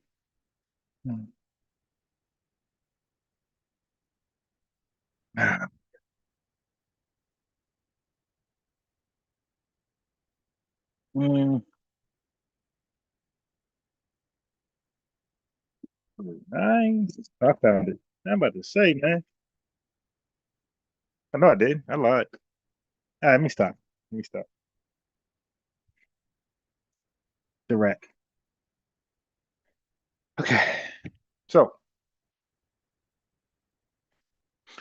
let's get back. So you can't sue. So the dude had a good thought, but it was badly presented. But yeah, you can't sue Congress. That's the bottom line. Ellie and Moss, Truth Appeal. I'm with Alice. Who else? Still tripping in the building. All Style Gray. We got GHIF. I got my glasses. We got Yaya, FBA, Ricardo Flott, Claus Van Dam. Who else peeked their head in? Taya Carter, Black Butterfly, Grand Rising to you. Young Riaz, peace to you. William, Baker Boy,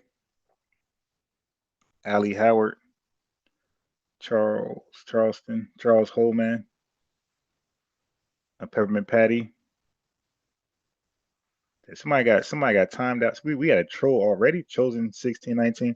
All I did was how we got a troll already? All I did was play Tariq. Red Dog, Maxwell Jenkins, and Aaron the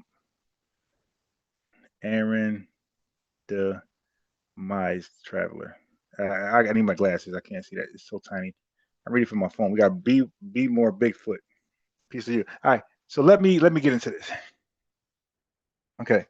So the constitutional principle of universal rights coexist with targeted legislation because the legal system, right, has always contained anti-lineagism, right? When I say anti-lineagism, that's my way of saying anti-black, but I can't say anti-black because anti-black is anti-race, right? So we're not a race, we're an ethnic group. So that's why I won't say anti-black. Black has been co-opted to a racial category, right? So when I'm speaking to us specifically, the lineage, I won't say anti-black because that's a race. But if I say anti-black bill, crime bill, yeah, I'm gonna say anti-black because that's for the race. But anything about us specifically, I won't use the flat black because the flat black is race. But I'll say anti-FBA if anything. Okay, so there was a professor of political science at Brown University and an award-winning scholar of American and African American political thought. His name is Melvin Rogers, right? So he notes that Melvin Rogers noted in his work that Black thinkers have historically challenged both laws and societal views to achieve racial justice, recognizing that group specific harms has never been adequately addressed for Black Americans, right? And that history is crucial. So lawmakers who passed civil rights legislation during legal segregation were not free of racial bias, right? And the way Rogers observed it, he says when we attack racial inequality, when we attack white supremacy, he said we must do it institutionally to be sure, constitutionally to be sure, but we must not lose track of constitutional sphere upon which our institutions and our constitution rests, right? So this constitutional sphere has historically been shaped by those with power, and those with power have constantly resisted acknowledging the specific nature of anti-FBA violence. So this power, right? The man or the beast, whatever they call them, they always been racial, right? And they've been the main ones against us. So when we fight and for change, well, the people who accept the change and rewrite the fight are the very people we're fighting. Like, so that was the thing that kind of went ignored during the civil rights movement. Then that's probably why they assassinated so many Black civil rights activists, especially Dr. King, Malcolm X, and people like that, because I'm sure they would have took note of that. Like, wait a minute, the way you wrote this up, I don't like it. You made it race neutral. And a loud voice was Dr. King. And another loud, respected voice was Malcolm X. So let's get them out the paint. And then their cronies will be so scared because they're probably next that they will bow down and leave it at race neutral language. Is that not possible? So the political calculus, it actually differs when it comes to us, right? Versus other groups like the Asian community. So with the Asian Americans, lawmakers position themselves as responding to a new problem, which is virus related, right? Into anti-Asian rhetoric during the pandemic, right? Now, the way racial lawmakers feel is that we can respond to this new problem because addressing them, the Asian community addressing them, we're not challenging the fundamental racial hierarchy. See, when it comes to us, FBAs, Black Americans, acknowledging the need, lawmakers at acknowledging the power of Congress, the superior courts, right? The president, acknowledging the need for specific anti-Black legislation. So I'm using Black racially. It will require admitting that the system, right, it will has never adequately addressed centuries of institutionalized violence, from slavery through Jim Crow to modern policing practices. So, family, what I'm saying is, if Congress made the adjustment right now and said, yeah, okay, let's give you let's give Black Americans what they always should have got, which is protection, right? An anti-Black crime bill in 2026, then that means that they are conceding that this should have been given over 100 years ago. So like they would be conceding that they finally gave this 100 years later, and it's okay. It's like, nah, you right the wrong. Like we don't see no issue with that, but that's their projection. Their projection is, oh my God, if we concede now, they're gonna say, see, you've been denying us all this time. Like that's their inferior ethnic inferiority complex. Okay. So that's why I question. And the brother told Tariq Nasheed something similar. And as Tariq pointed out 4 or 5 years ago about this anti-Black legislation for us, we propose, we all now are saying, hey man, why does anti-Black legislation face more constitutional scrutiny than the anti-Asian crime bill? So that's why I played all those Tariq Nasheed videos concerning him addressing this over 4 years ago up until now. It's like, yo, there's a double standard here. It's hypocrisy. And he tried to get liberals to call in, Democrats to call in to address this, and all of the liberals that called in, the Democrats that called in were just gaslighting. Like none of them actually like wanted to engage in the conversation because you can't justify it. So when they say, hey, Roland Martin is talking this trash, vote blue, we like, wait a minute, but what about this though? What about this double talk? What about this opposite action? You said it can't happen to us for the reason A, but then you make it happen for them and you scratch off reason A. Now reason A doesn't exist no more.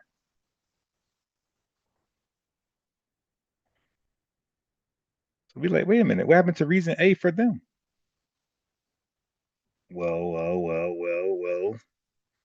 And that's the thing. It's like there's no answer. So like they've been caught.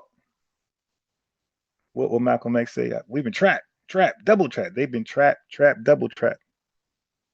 Double trapped. It's like, and like it's family. There's no rebuttal. Like this is an easy win right here versus anybody who's standing 10 on that blue side. It's like, okay, like they was better off just ignoring us, but you gave us a reason why it can't happen, but you made it happen for them, and that reason is still there. So we're like, okay, so how'd you make it happen for them when they got the same problem as us? Like you said the problem was strict scrutiny. We got it. Well, strict scrutiny is still there. Racial broad language, you say, is the only way. You said narrow languages won't pass.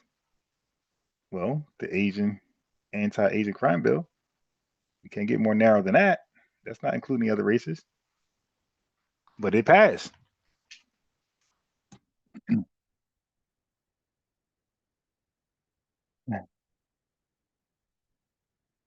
So that's the part that got us.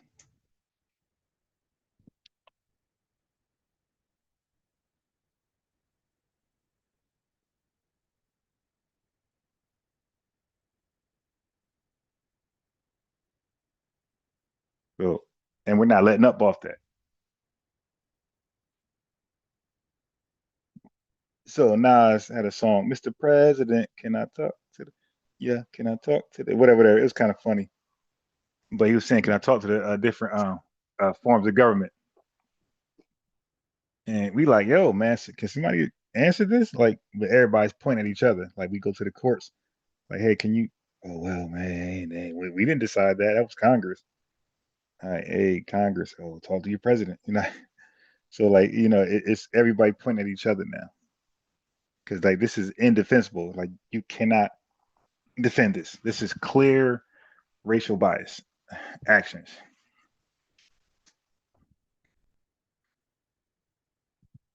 You feel me? No, there's no way around this one. So and that's true. Now, Buddy, who called in Tariq, was like, "Hey, we can sue," and it's like, wait, not so fast. This might not be a. We have something, but it might not be. This might not be a court battle. This might just be a political battle, right? So you got court battles where you can actually force a lawsuit, force a judgment, because you force a judge to make a ruling, and if he rules in your favor, then you win the judgment. And if you're suing for money damages, you get that and a reversal or something gets struck down. That happens, but with Congress, you can't take Congress to court. So it's more like a political pressure thing. Like you have to get on your politicians. You got to make expressions like the civil rights movement. Got to get out there and like really, really spread awareness. So you have people who don't want to spread. I mean, you have people who are categorized as a racial black person, right? I had a guy on my Facebook inbox yesterday, I think in the morning, trying to go at me, gaslight me. And he's telling me, nah, you shouldn't do what you're doing. Like he's really like, if I show you these messages, like he's really trying to discourage me from going where I'm going. Oh, nah, you should be doing this and doing that with your activisms. You shouldn't be delineating. You shouldn't be going after Congress. You shouldn't be educating about the anti-crime bill, contradiction, double standard, hypocrisy. You should be instead over here. What I'm doing, I'm doing prison reform. Yeah, you should be doing this right here. You should be going over here.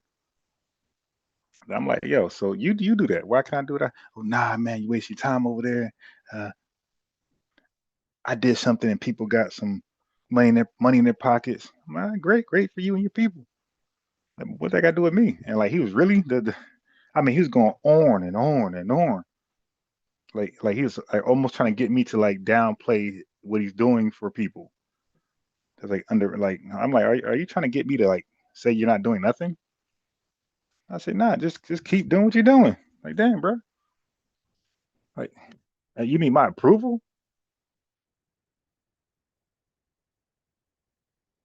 You feel me? Like, I was kind of confused. Like, so what do you want from me? You want me to stamp it? I said, good job. I said, keep doing you, man. I said, keep being great. I stamped it. It still ain't good. Nah, see, but what you doing ain't nothing because you're not. Basically, I'm not doing what he's doing. So I'm like, all right, bro. Oh man, you on YouTube? You trying to get money off YouTube? Like, bro.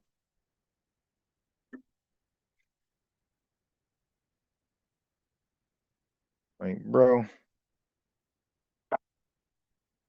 I think everybody on YouTube goal is to turn YouTube into a career, some type of like permanent resource, right? That can take care of yourself, your family. I mean, that's everybody's goal. Like, whose goal is to like do anything in life and just do it for free forever? Like, so like that was like goofy. Oh man,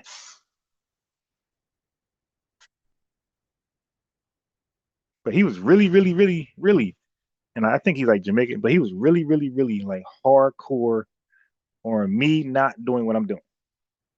So I'm like, all right, well, I said, man, just come by. I said, you think us delineating is like a waste of time? You know what I mean? it ain't the right thing to do. I'm mistaken. I'm part of a cult. Tariq Nasheed had tricked me. Okay, you believe all that? Let's talk about it. I said, I don't believe you even know what. I said, I don't believe that you even know what we mean when we say delineate. I think you have in your head what it means, but I don't believe you really believe.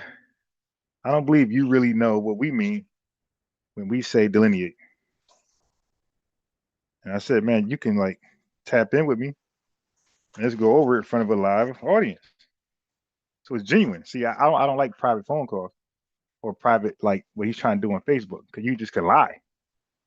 You could delete it, right? You could delete your message. I said, yeah, but if it's public, ain't no deleting no public record. The other folks got a copy of it. So nah, this is the internet, buddy. And you said it. You can't say typo or now you actually said it.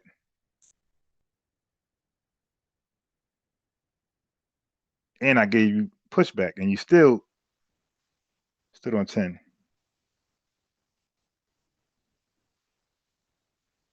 Oh, you internet dude, and you got to come outside and do work on the ground, boots on the ground. I'm like, dude. And by the way, he's saying this at he like 55 years old. So I'm like, yo, you another outdated, old, out-aged fool who refused to use modern technology to get things done. Do you know how long it would have took MAGA, the name MAGA, and what it stands for, if they decide to push MAGA, the MAGA message, boots on the ground, like our president's campaign, if they decided to do that with MAGA, okay, we're gonna be boots on the ground, we're gonna protest and boycott and we're gonna be seen. Do you know how long it would have been for MAGA to be an international brand name? Donald Trump used his Twitter fingers to promote MAGA, and MAGA in less than 3 months has become an international name globally. So in 3 months, he did for the name MAGA that it would took somebody boots on the ground 30 years to do, and it might have been less than 3 months.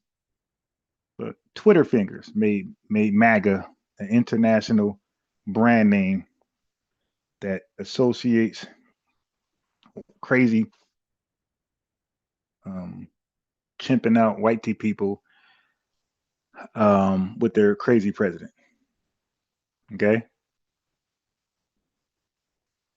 When you say MAGA, the entire world with access to the internet know that you're referring to a bunch of low class, knuckle dragging, chimping out white tea people with a crazy president.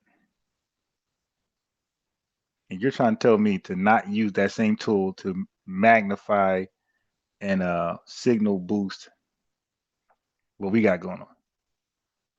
I'm like, dude, who sent you, man? You dig? Who sent you? Who sent you my way, man?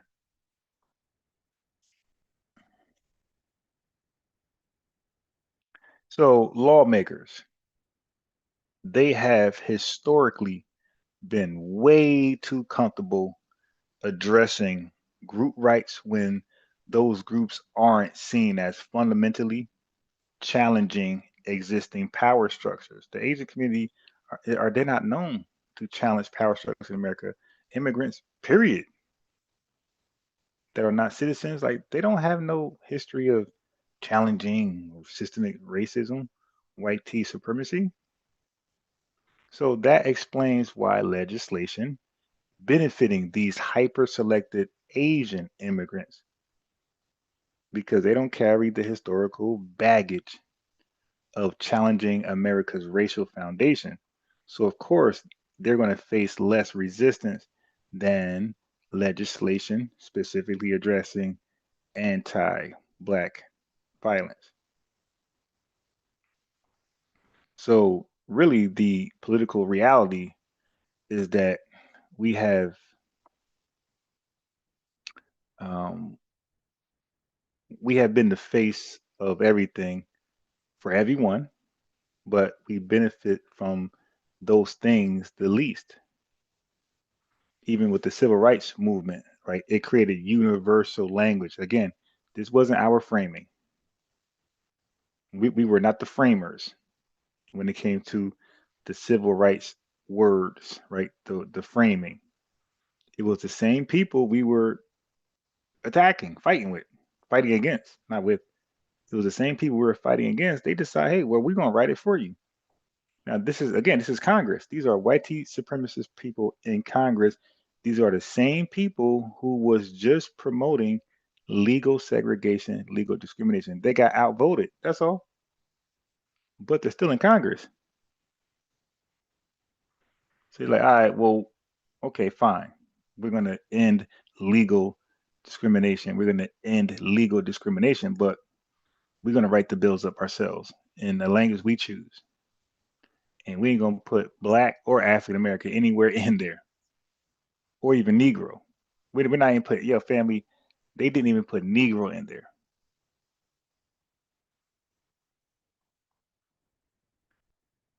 They decided to create universal language that benefited many groups while leaving us with continued systemic disadvantages. As many other political philosophers observed, which this is a quote, some governments set down fundamental principles called a constitution that outline the structure, functions, and limitations of governmental authority. But these principles have never been applied equally to all groups. So even going back with the Constitution, that was they wrote the Constitution up in 1776, 1778, 1774, whatever. They kept doing it over, and they had a whole people here, us, and we were not included. That's not democracy. So America, according to Yvette Carnell, she's right. America ain't practiced democracy until real democracy. Ain't practiced democracy until our Black Civil Rights Movement. We forced this government to be a democratic or a country ran on true democracy, real democracy as defined, where the laws are said to apply to everybody equally without discrimination. Yeah, so democracy wasn't added to this country until 1964. Our march made this country a country of democracy, a true liberty, at least on paper.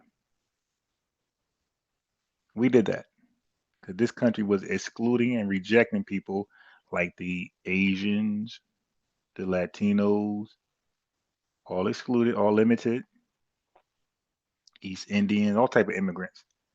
Even Southern white people and Eastern white people had limited rights in this country before our civil rights movement.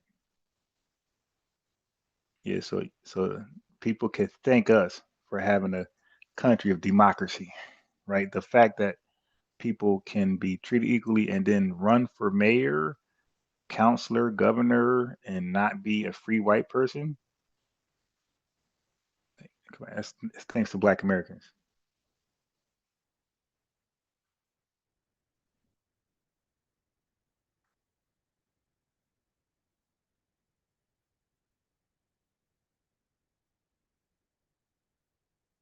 Madman in the building. Yeah, so that is thanks to us.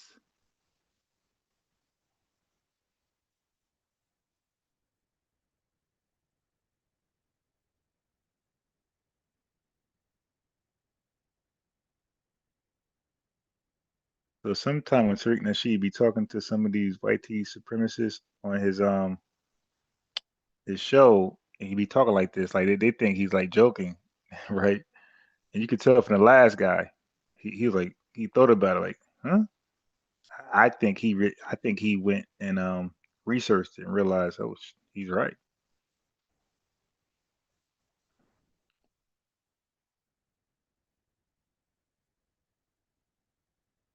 So I looked up democracy just for the record. Democracy is a system of government in which power is vested in the people. The people. Ask before 1964, the Asians that were here, right? The Latinos that were here, uh, Black Americans, and anybody who wasn't considered a free white tea person. Ask them, did they feel like if the power of government was in them? Ask the Italians. Did they feel like that? Ask the Irish when they came over here early in the 1880s, Crystal Garden. Did they feel like the government was that their power was in the government? They all say no, because this was and the indigenous people here. So you see, so by definition, this country was not a democracy. It did not empower people to be part of the government.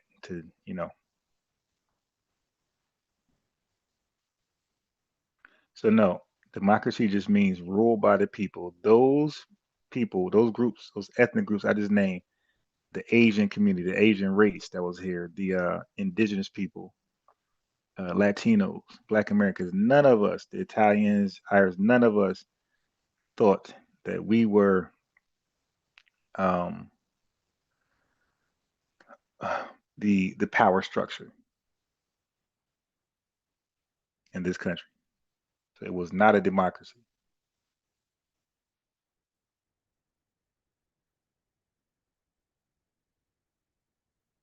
None of us felt like um, this country was being ruled by us.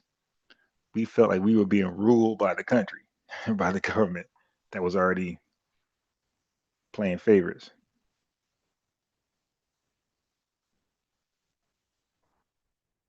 Anyway, the anti-Asian crime bill passed. Why did it pass? Because, like I said, it didn't require America to confront its original sin of slavery and its ongoing consequences, right? So, a specific anti-Black legislation, it would clearly force that confrontation for America to look in America, right? Which many lawmakers have historically avoided. So it's a continuation of the same racial hierarchy that has always existed in America. And to be 100, reconfiguration must include specific recognition of anti-Black violence through targeted legislation, not as a replacement for universal rights. No, but as a necessary correction to centuries of systemic exclusion. That is how we begin to address the fundamental contradictions in law, right? Because these universal civil rights were pushed because of our suffering. But a specific group, i.e., Asians during virus 19, got a named bill highlighting their experience, while we, Black Americans, who have faced the largest share of anti-crimes for decades, we did not get equivalent named legislation, right? That's a fact. So now here's the claim. The claim is the Asian bill was narrow in focus, but it wasn't in legal application though. You can say that. You can say it was narrow in focus, but it was not narrow in legal application. The Virus 19 Anti-Crimes Act of 2021 explicitly mentioned the rise in violence against Asian Americans and Pacific Islanders, right? So it was supposed to so that framing this Virus 19 Anti-Crime Act was supposed to improve anti-Asian crime reporting and data collection. It was supposed to provide grants and as money and resources, tangibles, to local police for better response, and to direct the DOJ to prioritize virus-related incidents. All right. So supposedly, all of that did not create new penalties that applied to crimes against Asians. However, anti-black hate crimes like Chuck the Builder are consistently the largest category by far. So you want to look at hate crimes, how do you look past us when we are the largest hate crime category by far? So in 2023 FBI data, it says anti-black incidents made up over 51% of race-based hate crimes. I was trying to avoid saying that word, anti-crimes. So again, anti-black incidents made up over 51%. So if there was 100% of related reported anti-crimes, 51 of those was ours. So that means the rest of the nations had to divide up the rest. 51% was ours. This is FBI files, by the way. So that's more than 3 times the next highest category. So we're clearly the most targeted when it comes to anti-race stuff. Okay, so the anti-Asian incidents, even after the virus 19 spike, were nowhere close to ours. Okay, and guess what? There have been proposals for anti-black specific bills, right? You had the NAACP and others. They pushed for some, right? I'm sure they sabotaged it, you know. And as we know, they were strictly scrutinized. So lawmaking is heavily racial political, right? The Asian bill passed quickly. Look at this. Senate 94-1. So out of 95 people, 94 said, yes, pass this. And it passed very quickly, family. Where's the strict scrutiny? And again, it passed so quickly because they have less historical baggage in the framing. What happens is white people, Congress, they do not want to acknowledge that anti-black violence is harder to pass because a lot of them at the time when they were supposed to pass it in the 60s, a lot of them sitting in Congress were still segregationists. They're passing a law to make segregation illegal, but themselves and their brain and the way they act, they were segregationists, and that's why the framing was the framing. So many lawmakers at the time of the framing of a universal race language, when it comes to us, they were racist. And guess what? If you got racists writing your laws, then you're going to have racism in the laws, racial bias in the laws. Now, the Asian community isn't just a regular community. They are hyper selected. What does that mean? That means they are handpicked for one. Like they don't come here because let me get to America, I got a visa. No. Our country handpicked them. They're hand selected. They are the LeBron James of their draft, right? They're the Stephen Currys and Anthony Edwards of their country. So we like, bring them over here, have them play for the American team, right? So they're economically successful on average. When they come over here, they already got a bag. They're already a doctor. They got a doctorate degree. They got a master's degree already coming here. And there are effective advocacy organizations on their behalf, right? So they also have what they have: powerful home countries, China, India, etc. And they move the needle. And they can create diplomatic pressure on America, right? Now, we as Native Black Americans, we carry the unique historical weight of U.S. chattel slavery and Jim Crow, and that triggers both guilt narratives and resentment among some. And you hear it when they call in Tariq, and when they're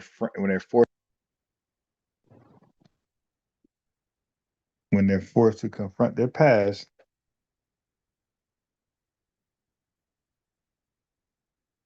that's when the benign and the neglect happens. Let me check in my headset back up. Hold on, family. Get the headset back up. Mm. Mm. Mm.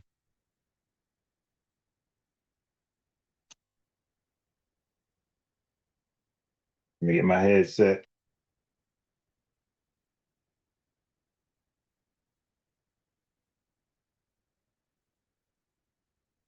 I didn't charge my headset like I was supposed to.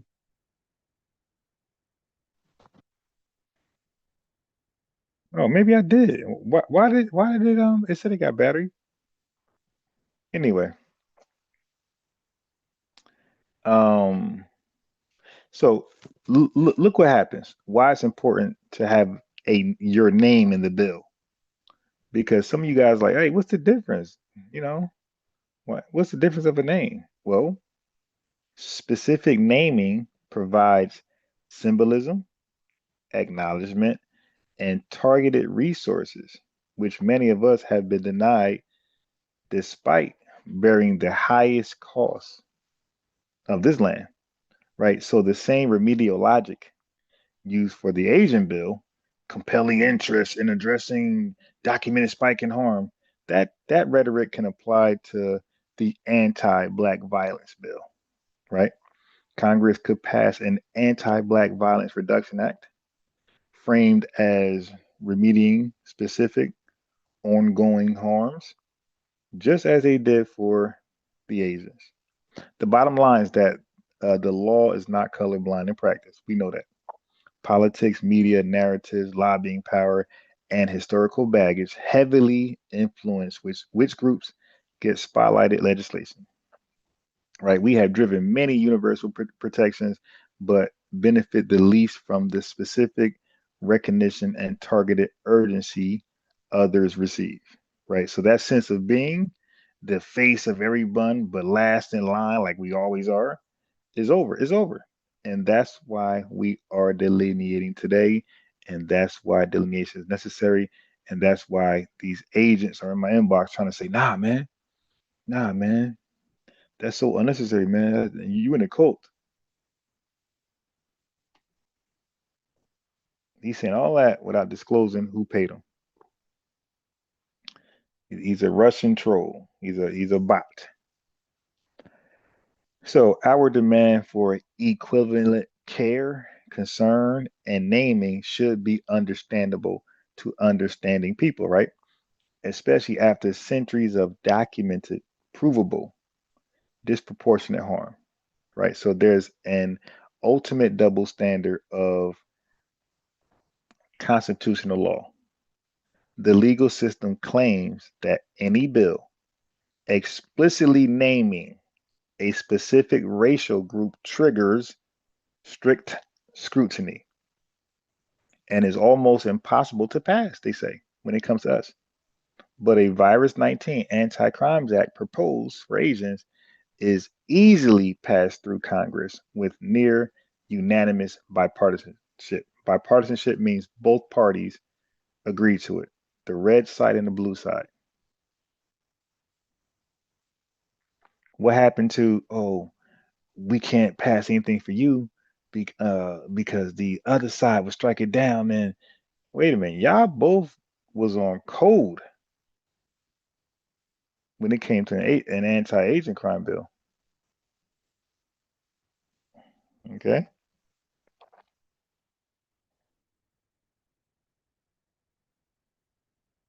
it's over, family. It's over.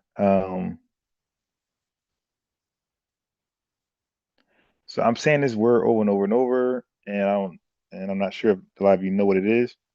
So I'm gonna define strict scrutiny. Okay. Wait, where me get my glasses? Hold on.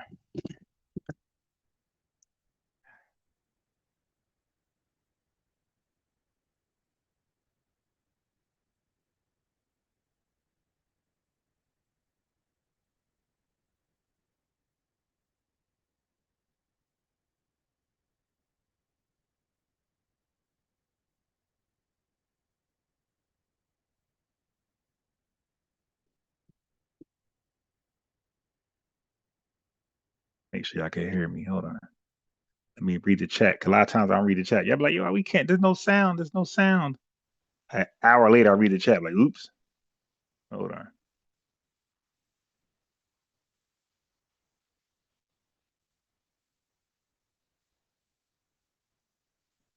Okay.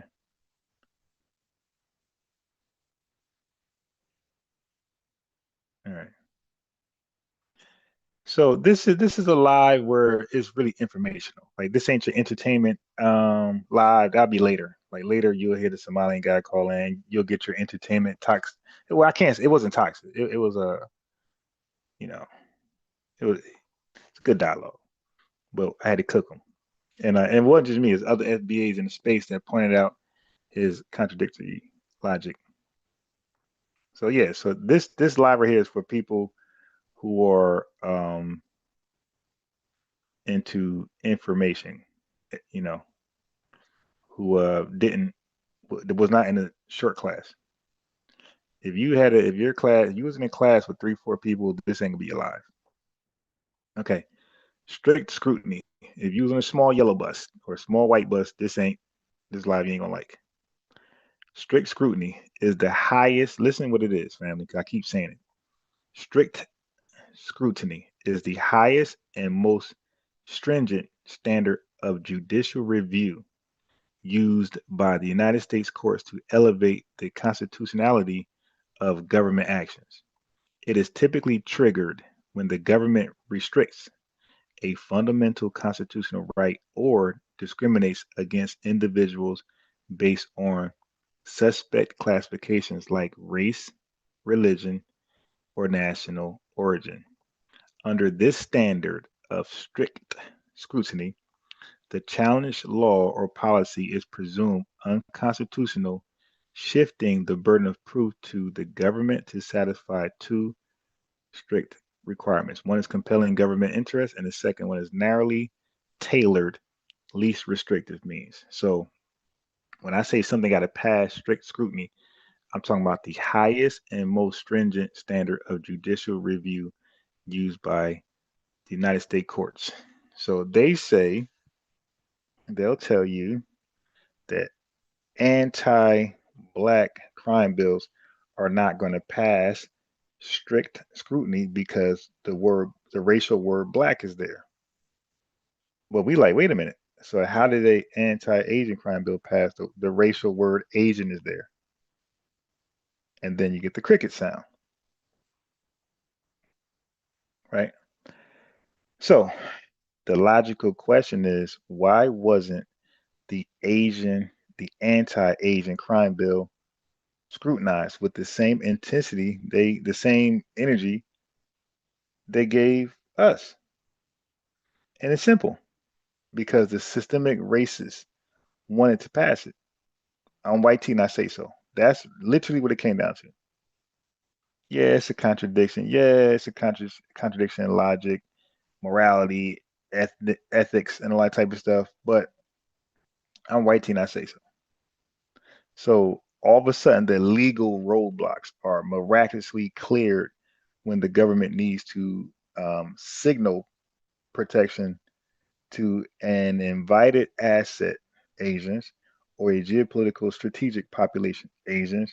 But when it comes to us, an anti-black crime prevention act, the system suddenly rediscovers its rigid, colorblind constitutional hesitations to strict scrutiny.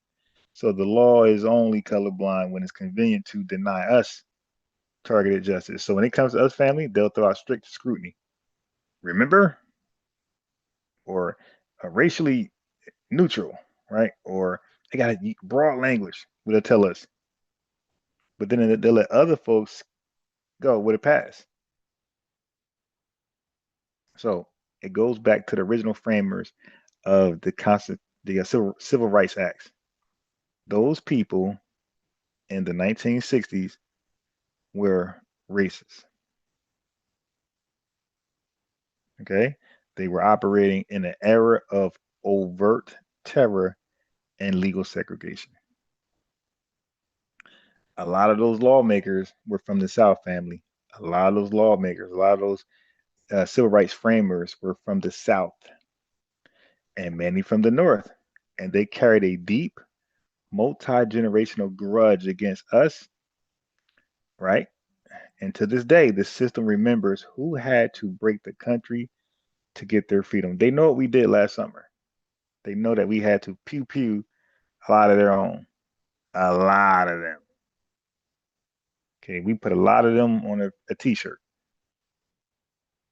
And the Asians didn't do that over here. The Latinos didn't do that, and no tether. That's why they got this deep-seated hate for us.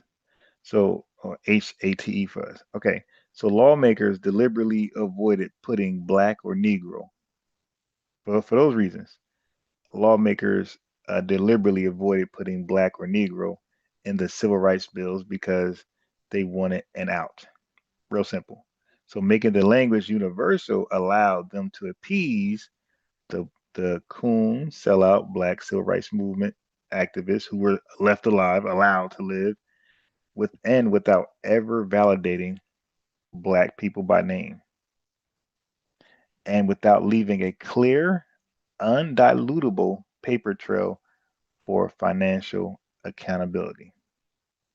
Had you put black or Negro there, that's a paper trail for financial accountability.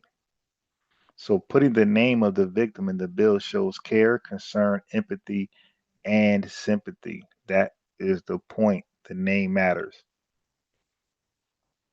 But when Congress keep refusing to put black in a bill protecting us against the very violence that they say attacked Asians, it's a deliberate withholding of empathy, okay, for us. It says that the state is willing to use black bodies, like they normally does, to move universal legislation forward, but it will not grant us the basic dignity of naming our specific suffering. So that's why right now with this Chud the Builder and Rick Chow and Carmelo Anthony, the media, once again, family, they're gaslighting you, and all you guys are falling right into it. They're going to gaslight you to get together, murmur, rattle, and they're going to pass more laws for everybody but us. Got to stop. We got to see what's going on and get our head and talk with cooler heads. We had a discussion the other day, me, Suburban, and Truth Teller, discussing the facts behind these cases, and we can't even have an honest dialogue amongst ourselves. People are emotionally wrapped up in this. It's like, okay, we won't go far if we can't acknowledge what's out there, what's documented.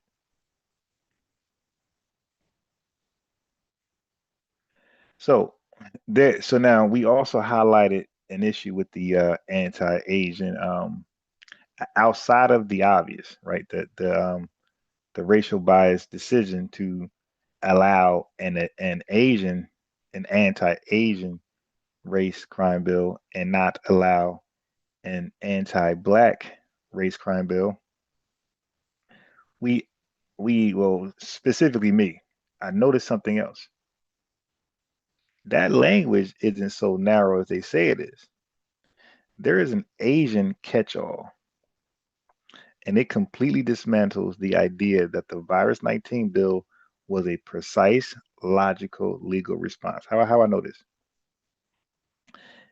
The anti-virus rhetoric, right, that they keep referencing to during the pandemic was overwhelmingly targeted at East Asian East Asian physical attributes.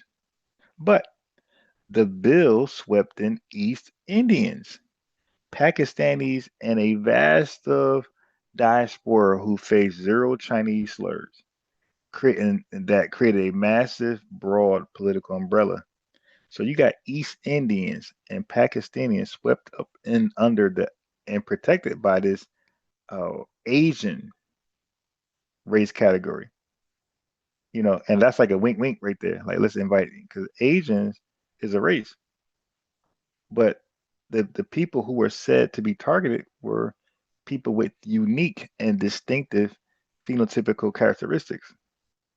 And people know when you see a Chinese person, you're never going to mix them up as a Black American or as an East Indian.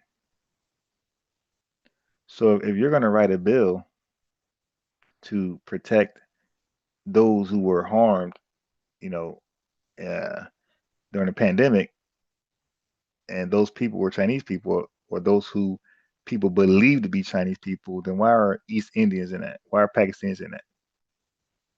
So that's the catch-all I'm talking about. So it's not even narrow.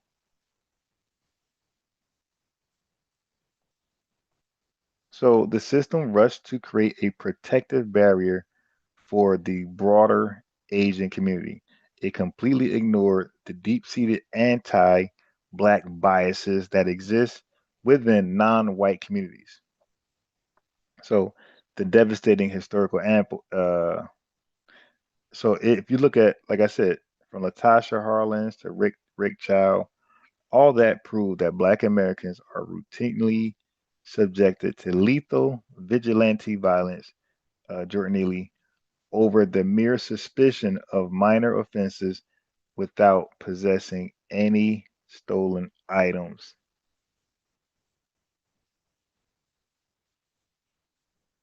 So when you compound that with systemic police corruption, like what I talked about earlier, I did a whole live on Clark, New Jersey, right, where the mayor was advising the police officers to prevent Black people from coming into that town.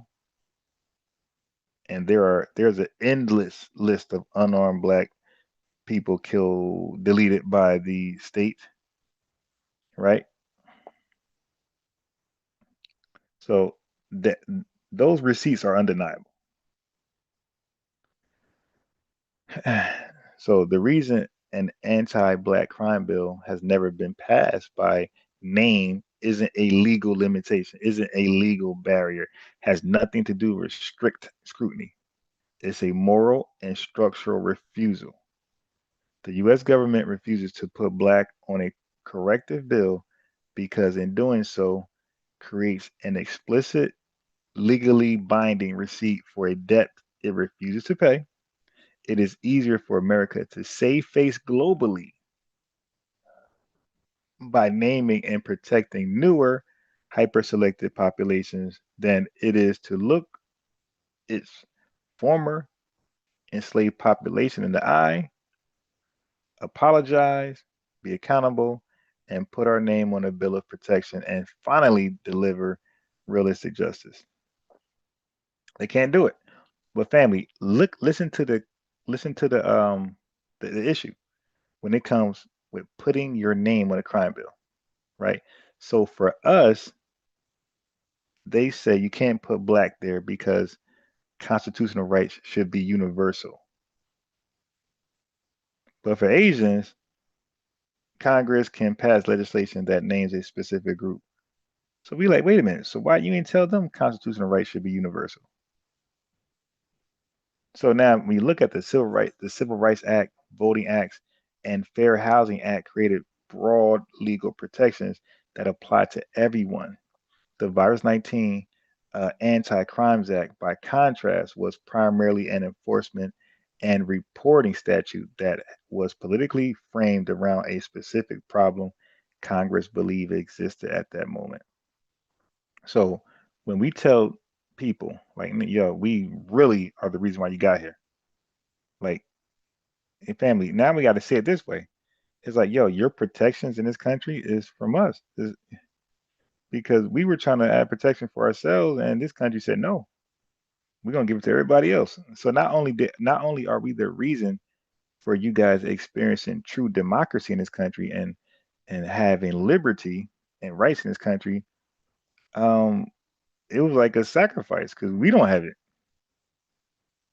So not only are we're the reason for your comfortable stay, but they gave you hours. What was for us, they gave it to you.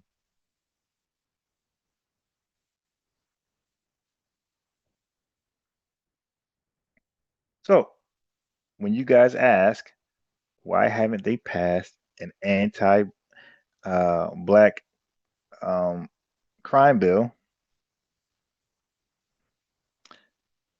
they're going to say constitutional rights should be universal, but then Congress passed legislation that names a specific group agent. I mean, it's just no way around that. These folks are playing with this because they act like racial bias haven't played a role on that right there. An anti-Asian crime bill and no anti-black crime bill.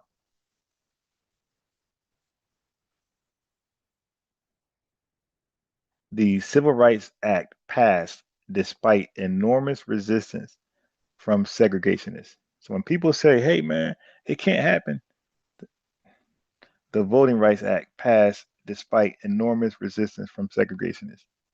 So many lawmakers who oppose civil rights remain politically influenced afterwards. Listen what I'm saying to you.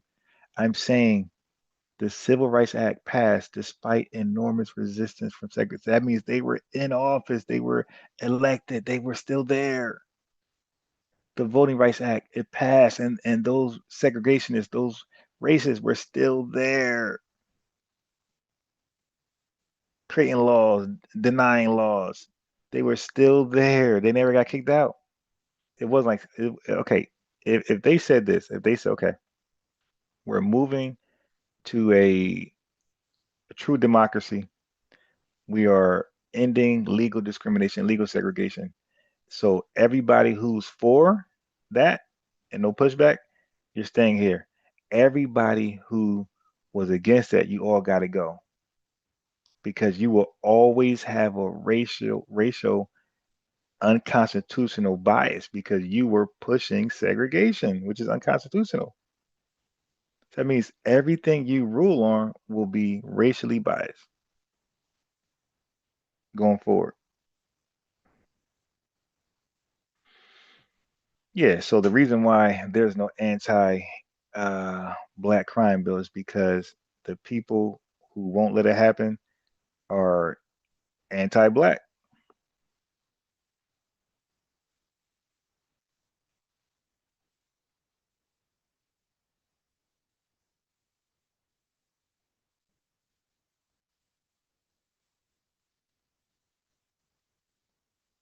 So what I do, that's why I speak a lot about ethnocide, paper ethnocide, paper genocide, because I want us to avoid what happened to indigenous people in Virginia under Walter Plecker in 1924, right? So through his Racial Integrity Act, he administratively erased indigenous people identity. He reclassified them as colored on paper and Negro. That is known today as paper genocide. See, broad racial categories wiped out their specific ethnicity and entitlements, right? So today, the broad category, Black or African American, two racial categories that we highly contest, they do similar things as what happened to the indigenous people. What happens is that it lumps us up together with hyper selected African immigrants, Asian immigrants, okay, who came voluntarily, often highly educated and well resourced. What happens is, family, when they lump up them with us in data sets, it hides the unique multi-generational harms we suffered: chattel slavery, Jim Crow, redlining, etc., exclusion from the GI Bill, and more. those immigrants did not inherit the same debt that we did. They didn't inherit the same trauma or the same exclusions as us, but statistics mix us together, making our specific advantages look less severe. This is modern erasure. I call it a paper ethnocide. Hyperselected immigrants, whether from Asia or Africa, are often treated as brain gain and assets. Okay? Assets and brain gain people. They are treated with royalty. Like diplomats. Because, like I said, they already come highly educated, they come with resources, and they come with powerful countries behind them. So reparations and protection should be narrowly tailored to us, right? And hold on.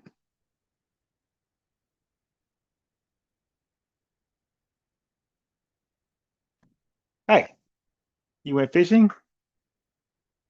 You did good? Did you catch a fish? Okay. You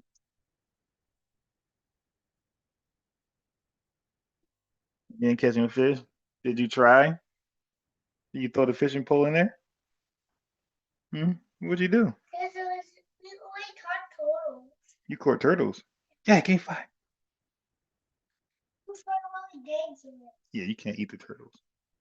That's what a tether would do. Called bushmeat.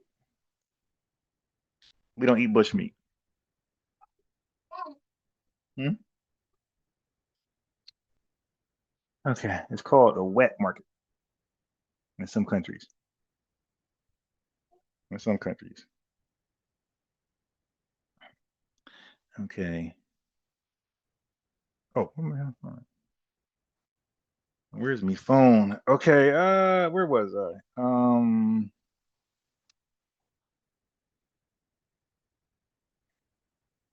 Yeah, anyway, our harms were and are specific.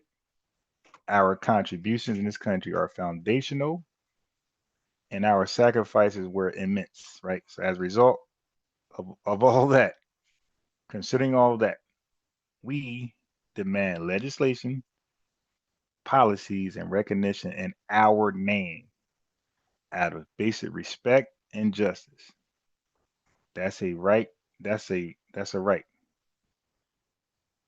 The Asian bill was not struck down because the system has two different sets of rules. One for universal or neutral language when dealing with Black Americans, us, and another for specific name language when there is a geopolitical or political advantage to be gained elsewhere, right? Um, we're told an anti-Black crime bill, uh, naming a group makes the we're gaslit. Naming, put your name on a bill makes it vulnerable to be struck down because of strict scrutiny. But then you will have the Virus 19 Anti-Crimes Act 2020 favoring Asian Americans. 2021, we like, okay, what? Where's the strict scrutiny? What happened to putting your name on it makes it vulnerable? And family, that's what we keep coming back to. And they have, as you can see from when I played Tariq Nasheed videos, as that's why I play so many on this topic, it's like really no clapback. So I think when I played the Chud the Builder one, I think because sometimes when I'm watching something, family, and wherever I left it off at, once I put it in like my rotation or playlist, it just it starts from that point. So I don't think I got to hear the Chud the Builder one from the beginning. So I'm gonna go. I think that's the only one it played like halfway through. So I gotta go back to that one so you can hear the beginning part up until where I think it started from when I played it. But the bottom line is that the legal system is not colorblind, as they say it is. It is selectively blind. It sees Asians perfectly clearly when it needs to pass a bill for international reputation, but it suddenly goes blind in these glasses, and it becomes mute. It becomes a mute as well when it comes to putting the word black on a receipt for us. So the importance of putting a name on an anti-crime bill, because that's the way Congress lets that people know they see you, they hear you, they recognize your pain, and they're going to take action against anybody who offends you or attacks you, whatever the correct framing is.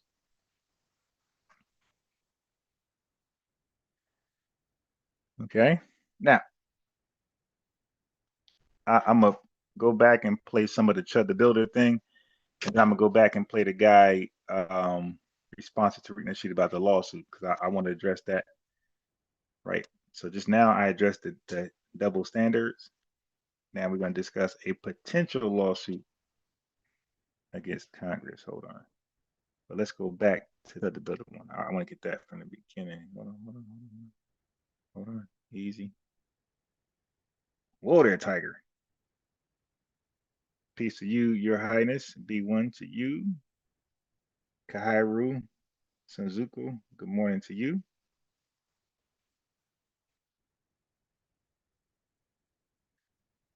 Yeah, we'll be a little serious today.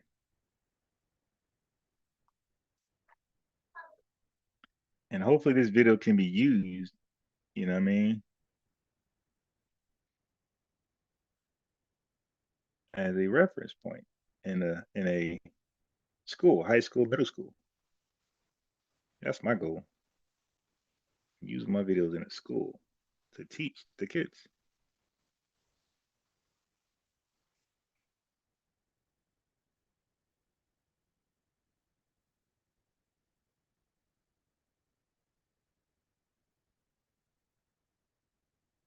Right, we are in the building, ladies and gentlemen. Round of applause to you. We are definitely in the building, ladies and gentlemen. Glad to have y'all in here. Y'all give me a retweet. I haven't been on these Twitter streets in a few weeks, but I'm here. You know, I wanted to chop it up with the family. Y'all come on in. Y'all give me a nice retweet. Let everybody know that we are in the building. And we're pretty early on the weekend. Respect. Let me shout out some of the regulars in here before we get started. You know how we got to get down with that. Who do we see? I see a lot of good folks in here. FBA Carolina, we have Royal Blue. I see Ghost, Miss Beverly. I see the Earth Angel. I see Saturn. I see Miss Divine in the building. 666 in the building.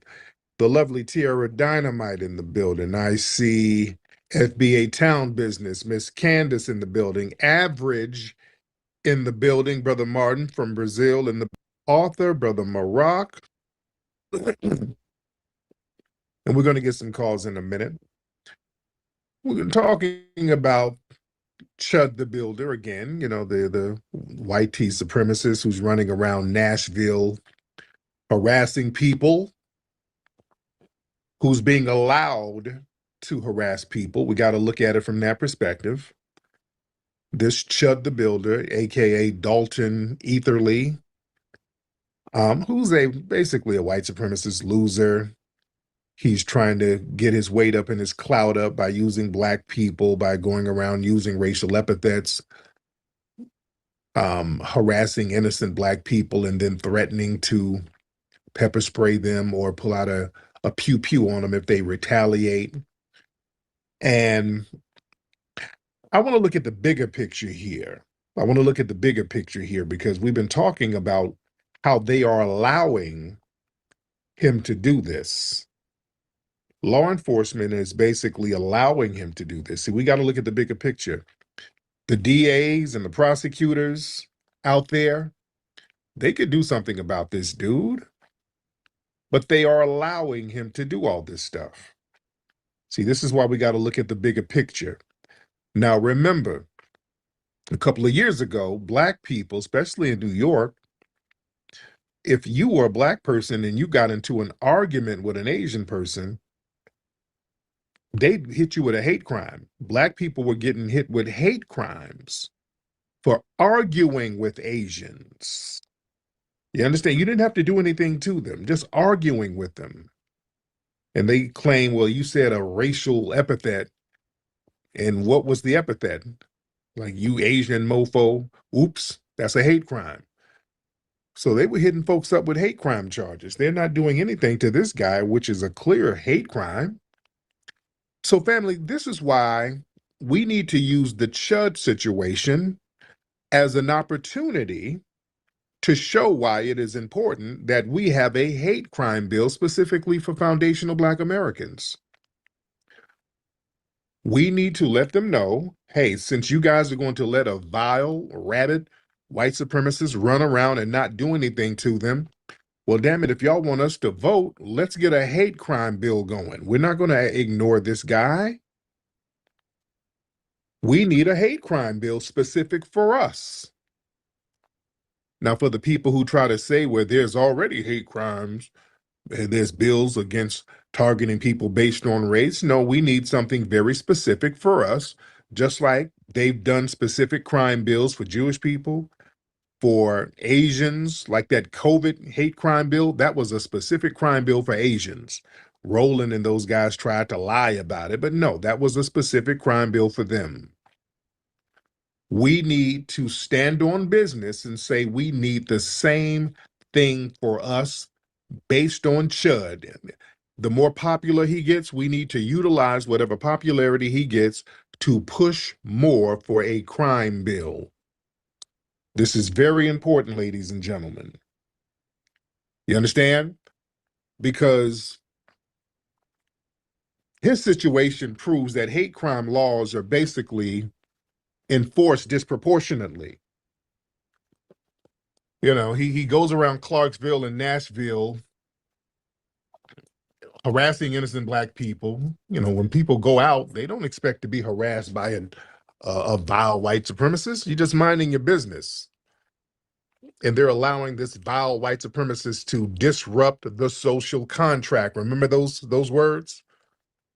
When Jordan Neely was up there in New York arguing with himself, they said it was justified in getting behind him and choking him out. They said that was justified because he was breaking the social contract. All right, well, this Dalton Etherly, aka Chud the Builder, he's breaking the social contract every single day and using it for content. General hate crime laws are supposed to protect everybody, but when a guy can build a platform entirely on intimidating Black people without facing really any consequences like that, this shows that those laws are just not being enforced equally.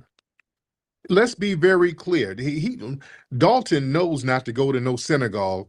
He knows not to run around here saying Jewish this, Jewish that. You know, he'd be arrested immediately. He knows not to do this with Asians. He would be arrested immediately. The book would have been thrown at him. You understand? He couldn't do it to Arabs. They throw the book at him. So we need protection that's explicitly tailored to our unique history of harassment. The harassment we face, this is not generic.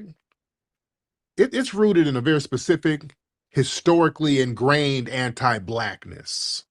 See, when we get targeted, it carries the weight of centuries of systemic abuse. So general legislation kind of waters down this reality. Yeah? Just like when they had the hate crimes for Asians, they hadn't been going through historic discrimination like that.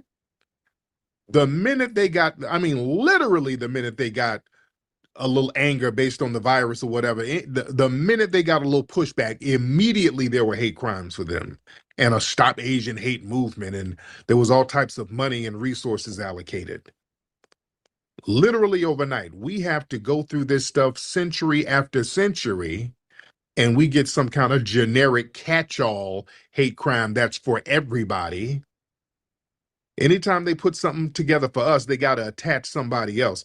Just like that James Byrd What's that other guy?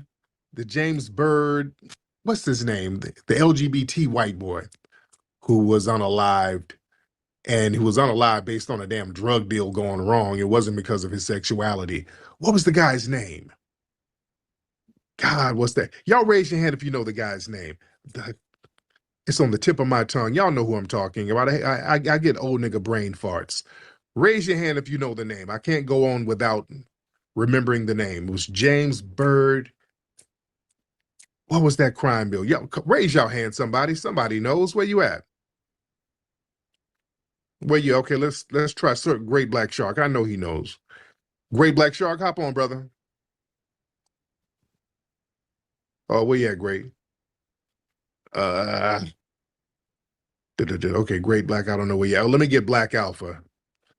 I'm Let trying me to think. get Black Alpha. Why am I having a brain fart? Black Alpha, what's up, brother? Matthews, there we go. There we go. My man, thank you so much, brother. Yeah, so to me, it's important for me to be heard on these large platforms like Tariq and, to be heard, or these TikTok platforms, because I attract a different type of audience, like from Tariq and Black Alpha and those guys. I think my audience is for people who have an ear for academia, for scholarship, for logic, a lot of logic. Like some people got an ear for toxic, some people got an ear for logic. I need that crowd. I try to find that crowd, which is hard to do when you in the same areas of Tariq and them, because their crowd is more open to some type of entertainment. Like me, I want to be more information than entertainment. You feel me? So I'm trying to attract that crowd. So, I just keep working. I just keep going hard. I'm gonna eventually find my way on one of these larger platforms to do what I do, and then attract the people who I need to attract to where I'm at. Thank you, Matthew Shepard. Right. Oh, I got it. You're right. Matthew Shepard. Yeah, they had a crime bill because a brother got lynched by some white supremacists, so they wanted to throw a crime bill together, but they had to attach a white LGBT cat to it. So basically, the Matthew Shepard thing, they use the historic weight of lynching to tap on and make that equivalent to what happened to Matthew Shepard, which wasn't the same. He knew the guy who unalived him, and they knew each other. It was like a little drug deal that went wrong, but they had to make it comparable. So now when that crime bill is enforced, it's really only enforced for LGBT. You understand? That crime bill is only enforced for LGBT, and they do that for a reason. They have to tie us and attach us to other people so that. I didn't even look into that one. I seen it. It pulled, when I researched this stuff, it came up, but I didn't know what it was involved in. So if had I known that, I would have researched that and confirmed that. Because the research tried to bring that up. But I already knew, okay, stop. It don't say black. It got somebody's name on it. No, we're talking about a bill with black, racially the word black. Like you got one racially the word Asian. Don't give me somebody's name. No trick back, no name, because you didn't put a name on the Asian bill. You did. So you didn't put an Asian name on the Asian bill. So give us a racial name as well. Same energy. We can't get any benefit of the crime bill, but when something happens to these other groups, they try to make it equivalent to lynching and anti-black racism. You see the little Jedi mind trick? And that's the Democrats who do this bullshit, by the way. It's the Democrats who do this. You see? So we have to say, no. We can't have political silence when it comes to us. Where are the Democrats? Where's the political class in Tennessee? The Democrats, they're kind of silent on this, and they're the main ones who need to be pushing this crime bill for us specifically. They'll condemn hate speech when it affects other communities. When you start talking about immigrants or illegals, they trip over themselves to say, oh, no, we can't do that. Oh, we got a whole pool of money to stop all that. White supremacists running around here just openly and blatantly engaging in anti-black Right. racism. And family. Now, had there been an anti-black crime bill by name, he would have never been inspired to do what he was doing. Chud the Builder, Dalton, whatever his name is. If there was an anti-black crime bill, he would have never been encouraged or inspired to do what he's doing. This would have been easily, he'd have been thrown into the charge for HATE crime. Easily. Nobody would argue. But because there's not one, oh, this is protected by the freedom of speech, the First Amendment.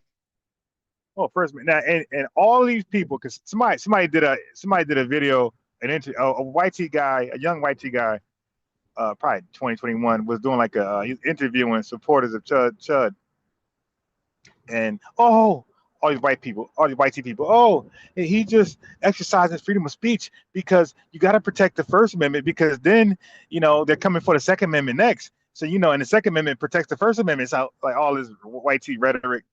So we like, okay, so you don't mind if we start to go to your neighborhoods and have a lot of the our rhetoric towards you guys, and where we are protected by our First Amendment as well, right? So y'all don't mind. It's the same energy. Okay, that's always going to happen. All it's going to happen. Oh, word. So we can do that. You gotta have a whole bunch of Hebrew Israelites, you dig, and y'all communities, you dig.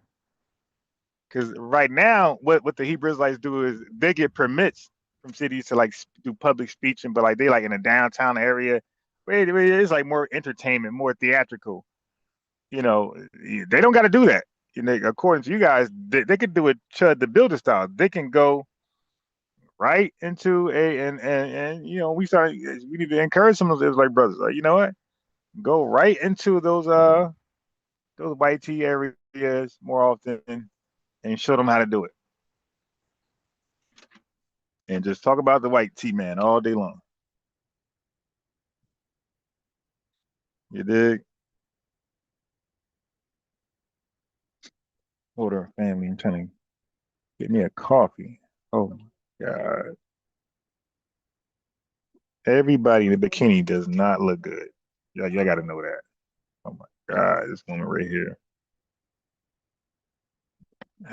Oh God, I throw up.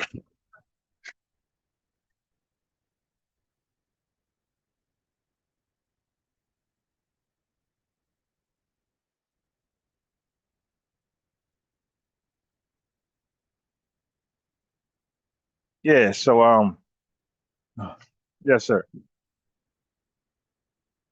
So y'all digging? You digging?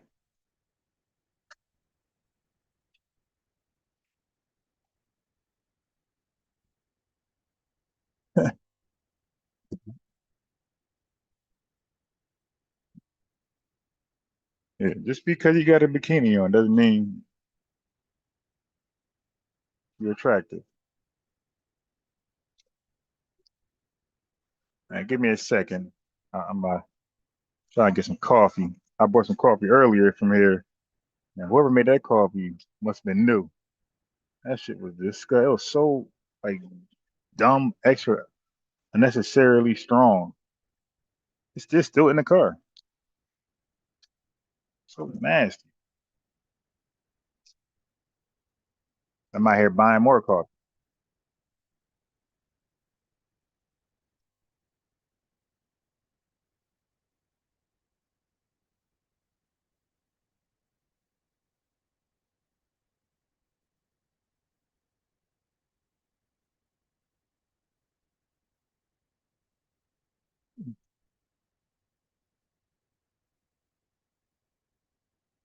Oh my God.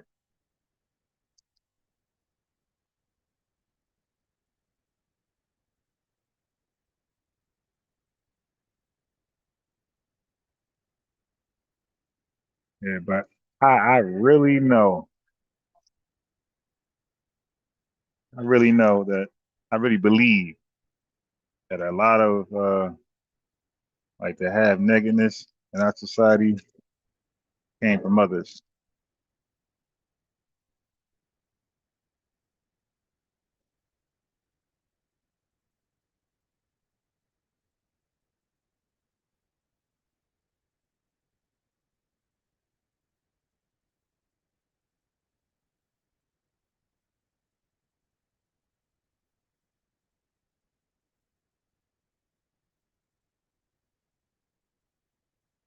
Yeah, that coffee I bought earlier, oh my God, it was so fucking disgusting, man. It was almost as bad as what I heard 19Z's coffee taste. They say his coffee, yeah, his own supporters say his coffee tastes like dirt. Like like they scooped up some dirt from Ghana, put some coffee beans in there, some Ghana beans in there, and say, here you go. Put some hot water in there, like, here you go. Yo, 19Z supporter said his coffee literally tastes like coffee beans with a 3 scoops of dirt. I guess that's like the sugar with hot water. I showed those reviews live. God.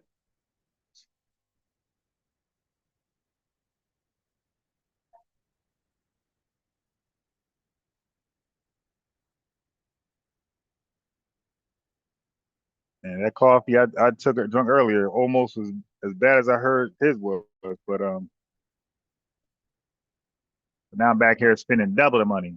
I should have been had my coffee from earlier.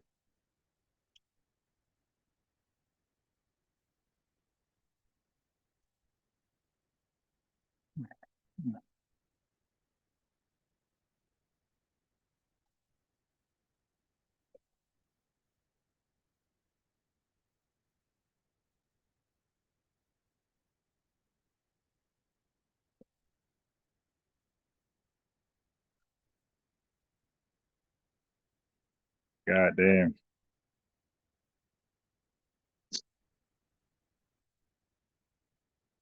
All right, all right, all right. So I think I got the coffee down.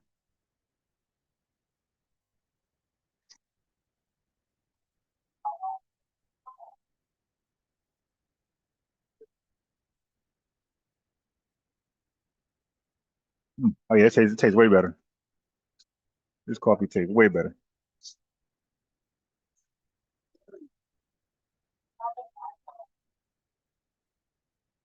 This coffee tastes way better.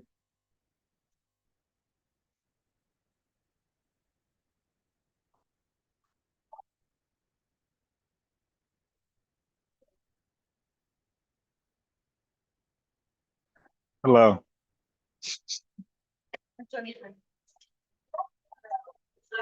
Thank you. All right. All right. We back.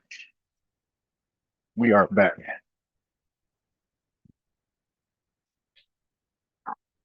We are back.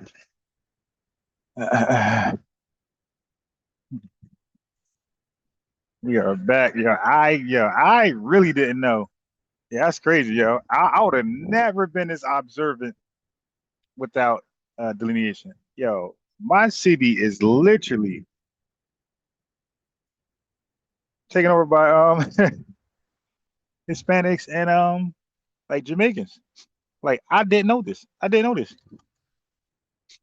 because I would have never looked at them as something other than Black American. You feel me? I would have never noticed this shit, yo. This like this takeover, and I think that's a lot of the issue too. That we're noticing it, like oh shit, like we're really completely replaced. Like yo, it's like like my city's completely replaced Black Americans with island island Afro Afro African island people. I would have never noticed this without delineation. Now I'm looking at I'm no lie, almost every person who can be confused as Black American. I'm looking at them I see a flag in the car, or they blasting the music, or I hear them talk. All of the I just could not believe the representation has switched like that. Yo, we talking about a city that used to be majority Black American, 90% when I was in high school. You feel me? And after high school, it's like 90% everything else. Spanish or like island. Right in your face, and you didn't see it because you're looking at them as one of you.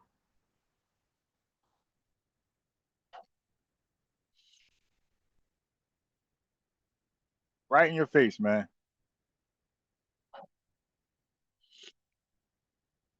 Hit it in plain sight. Before you know it, when the delineated took the mask off, like, oh shit, you ain't even one of us. Like, oh shit, wow, you ain't even one of us. Like, lineage.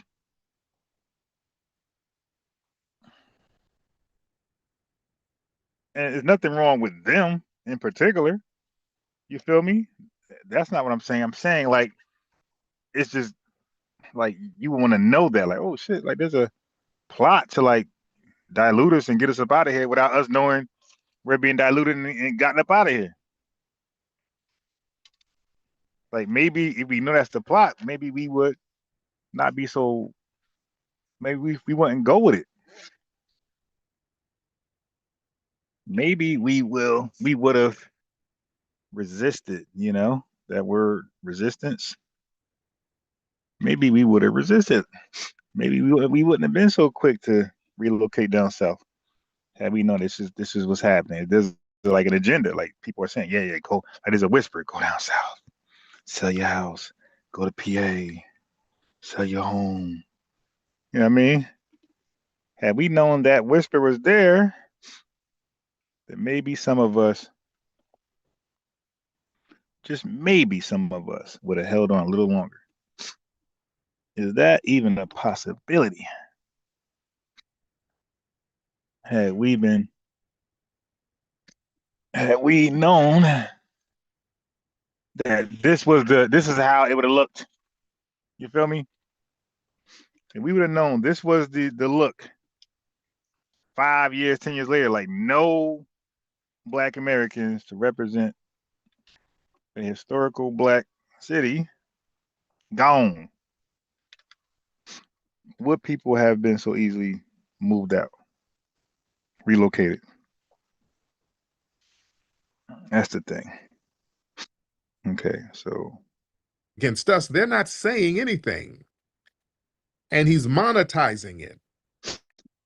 So we have to look at the politicians, all of them, the Republicans and the Democrats.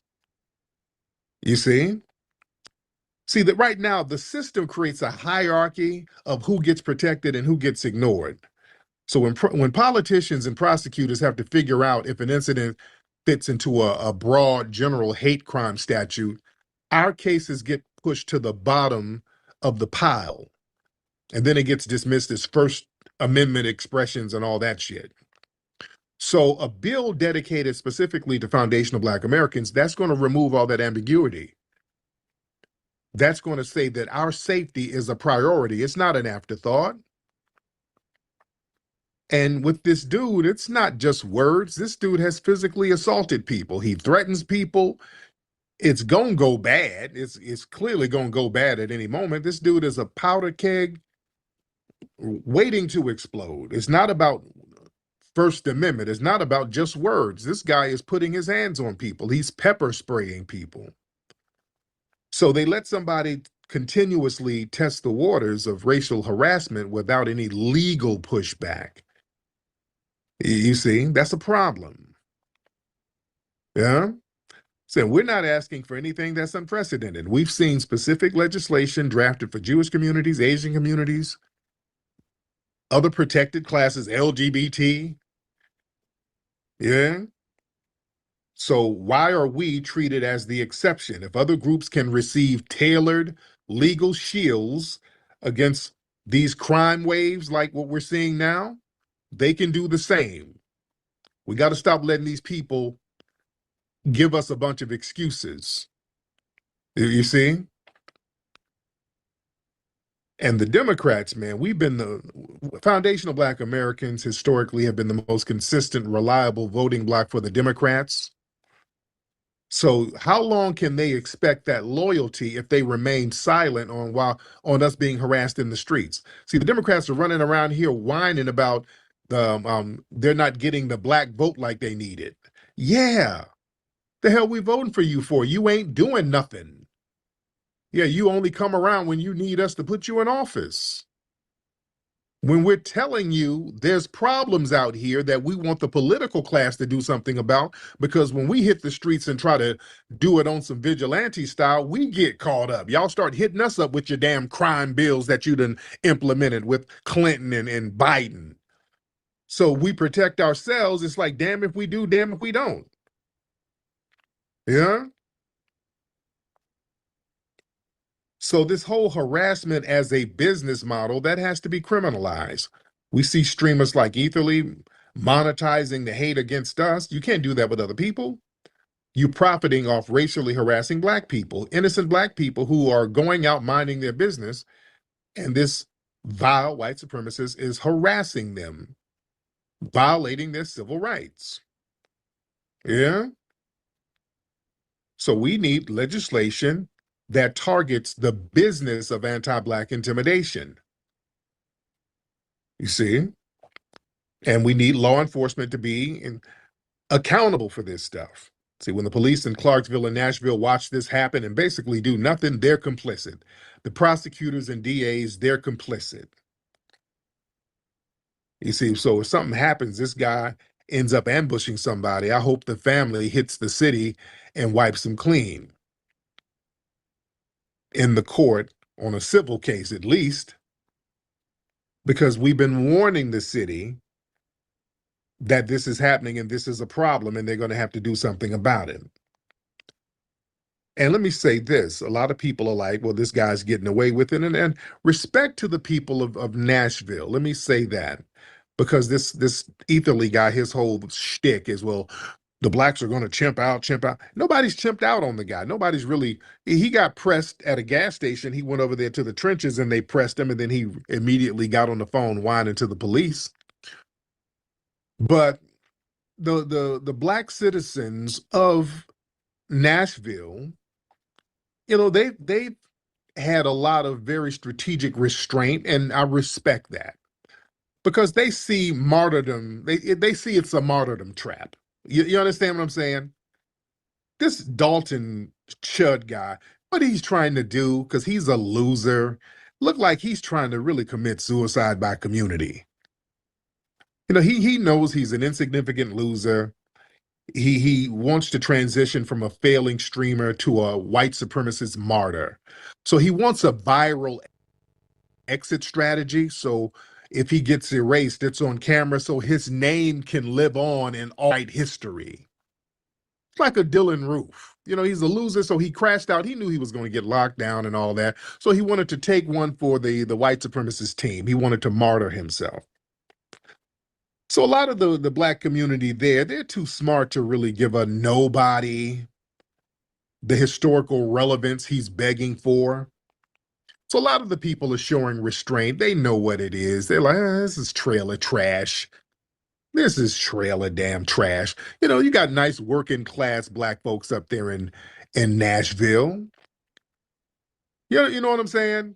The people there, they know what's at stake. They're like, we raising our families. Ooh, do I have to take out this damn trailer park loser and put my family in jeopardy? A lot of people are thinking in terms of that.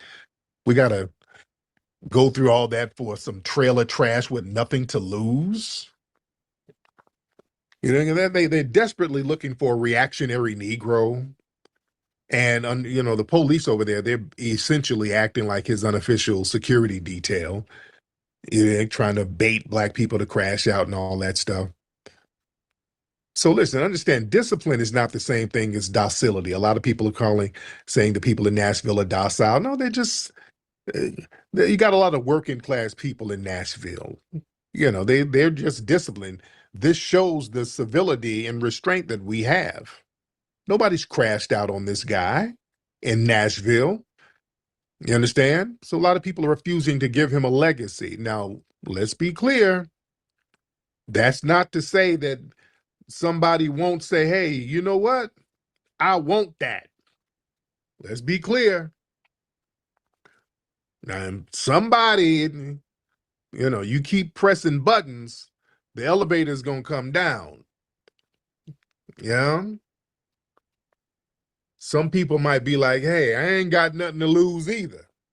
So you might meet somebody who has that same energy who don't give a damn. It's only a matter of time. You can only crap out and you can roll the dice only so long before you crap out.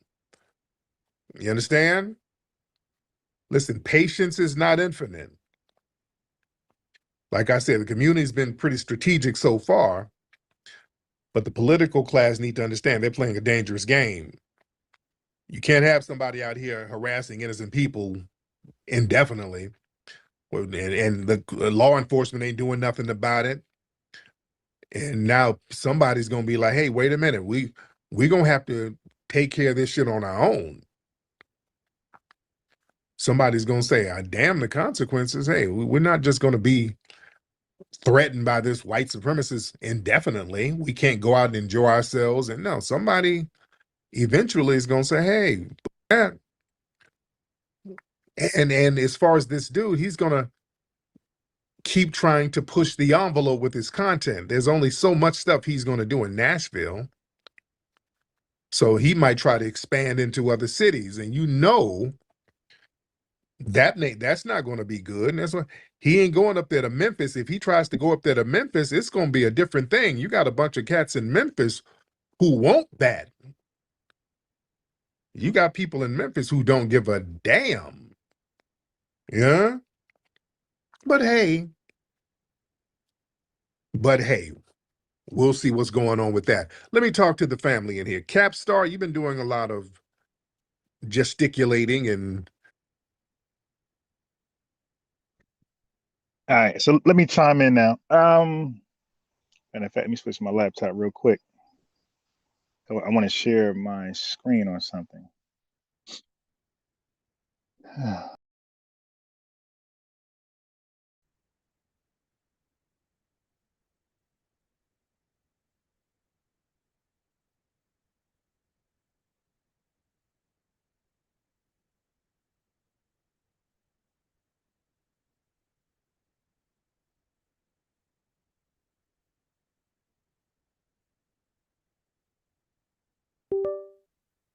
Right, all right, all right. Is the microphone good?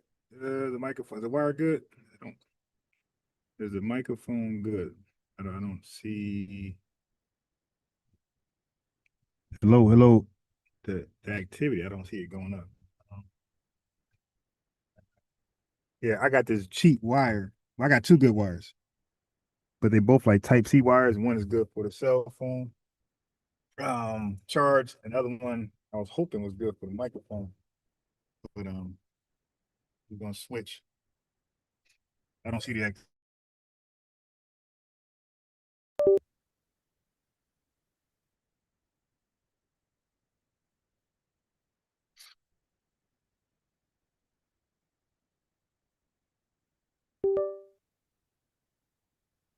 let's see. I guess it was good before. Okay. So, okay, what was I doing?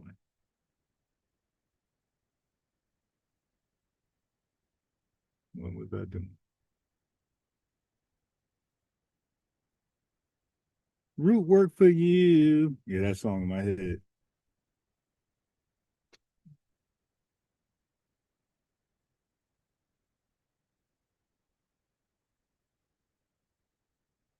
All right. Okay. I think I'm where I need to be right now.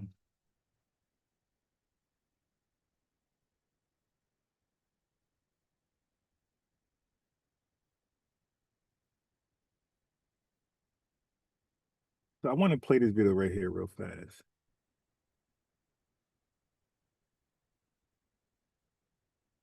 Let me make sure the audio is shared. It is. Okay. Check this out.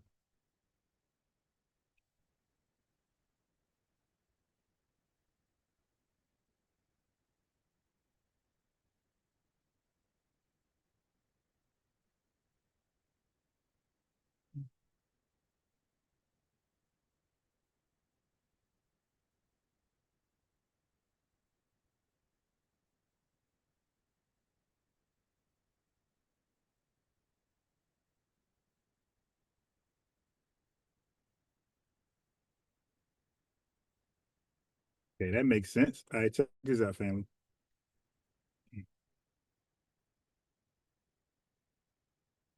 The U.S. Department of Justice is suing Oregon over its decision to stop issuing new undercover license plates to federal agencies. The case centers on license plates for federal officers. Legal experts say the outcome could have broader implications for Oregon's sanctuary law. K2's Vasily Varlamos reports from Salem. The state paused issuing undercover plates to federal immigration officers in mid-April as it reviews whether that action complies with state laws. But the DOJ says that action violates the U.S. Constitution, and if the court side with the DOJ, constitutional law experts say it could weaken Oregon's sanctuary law. It's about license plates, but at root, it's about something more. The U.S. Department of Justice is suing Oregon and 3 other states, arguing the states are unlawfully treating federal law enforcement differently than state and local police. The lawsuit is over license plates for undercover officers. In a news release Thursday, acting U.S. Attorney General Todd Blanche said by denying undercover license plates to DHS components, including ICE, while issuing them to their own state agencies, these governors are pursuing discriminatory and obstructionist policies against federal law enforcement.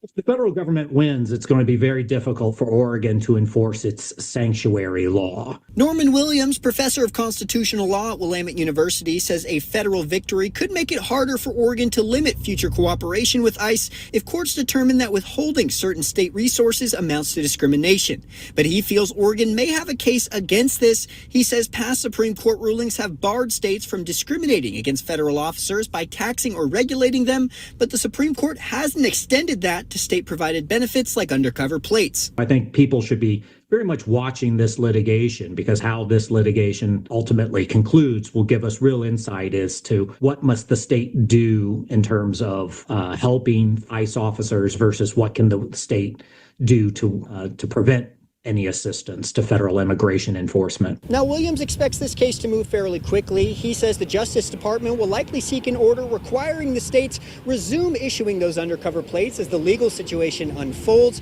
with an initial court decision expected in the coming weeks. In Salem, Vasily Varlamos, K2 News. So I want you to see that. So y'all see that this denying people of their constitutional rights, this is even with the political parties. You got the state of Oregon. That's why I had to research real fast. I said their governor got to be a Democrat, and he is. So, family, that's what they do. They play this constitutional game where they deny each other the rights, and they got to take it up to court and sue each other. And we're fair game. You dig? We are fair game to that. All right, so now I'm at where I want to be. Okay, so I'm at where I want to be.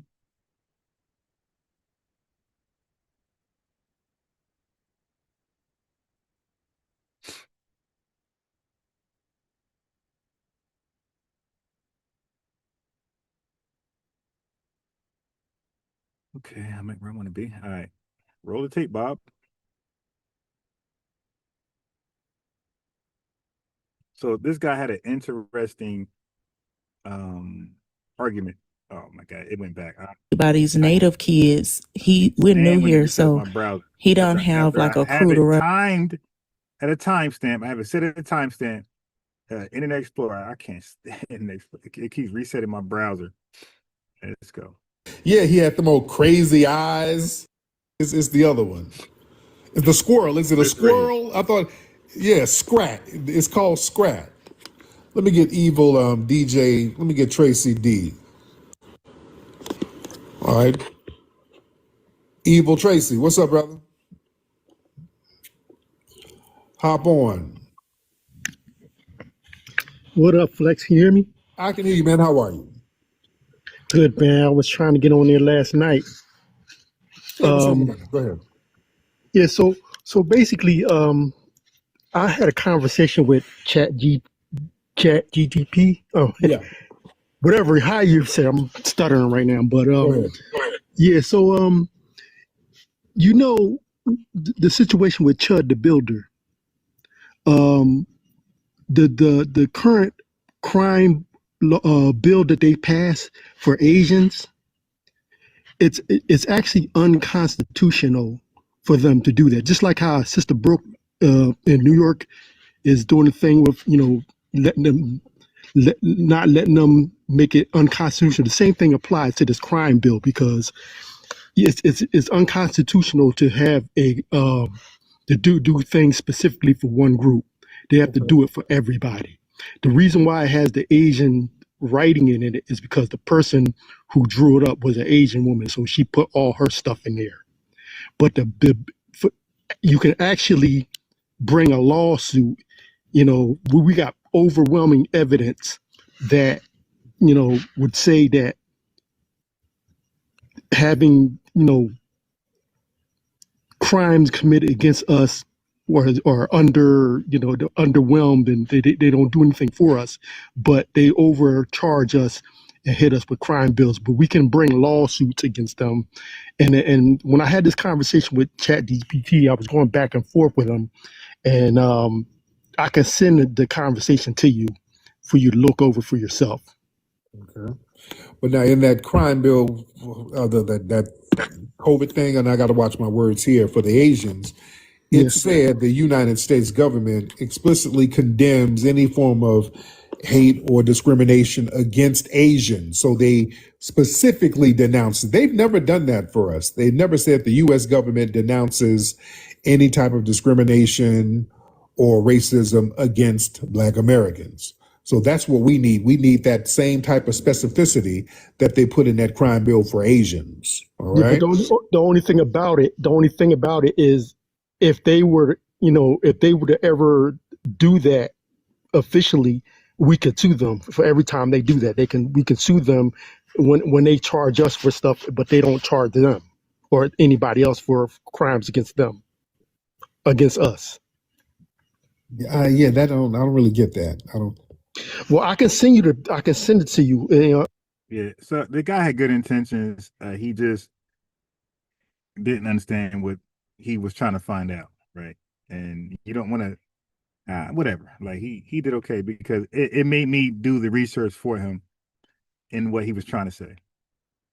It's called. Hold on, I'm looking at it right now. Hold on. Okay, just send it to me, Trace. Just send it to me. Send it to me. Just Okay. email it. Okay. Oh yeah. I don't really get where he's coming from with that.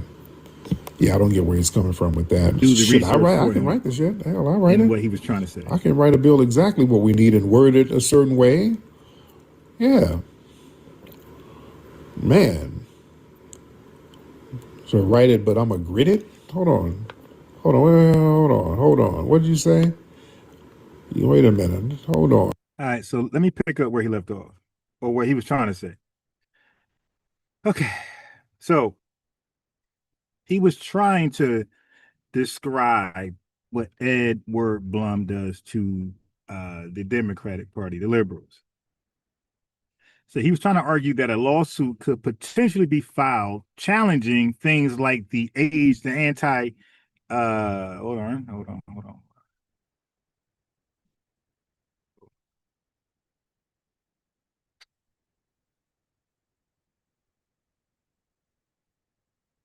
So in other words, he was trying to say things like the anti-Asian crime legislation using similar legal strategies to those employed by Edward Blum and his American Alliance for Equal Rights, AER.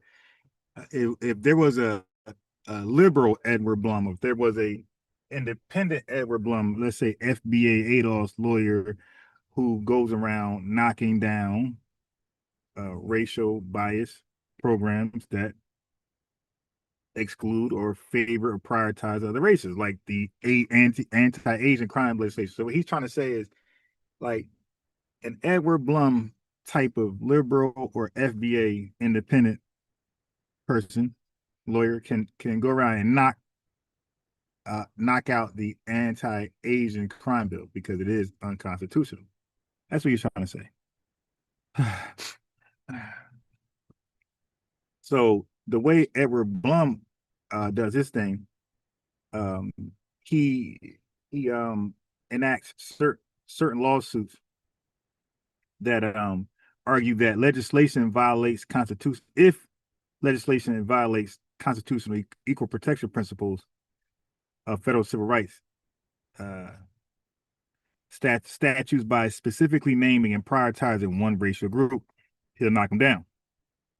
So the anti-Asian crime legislation prioritizes one racial group, right? They say, hey, we want more research for this racial group than others. That's prioritization.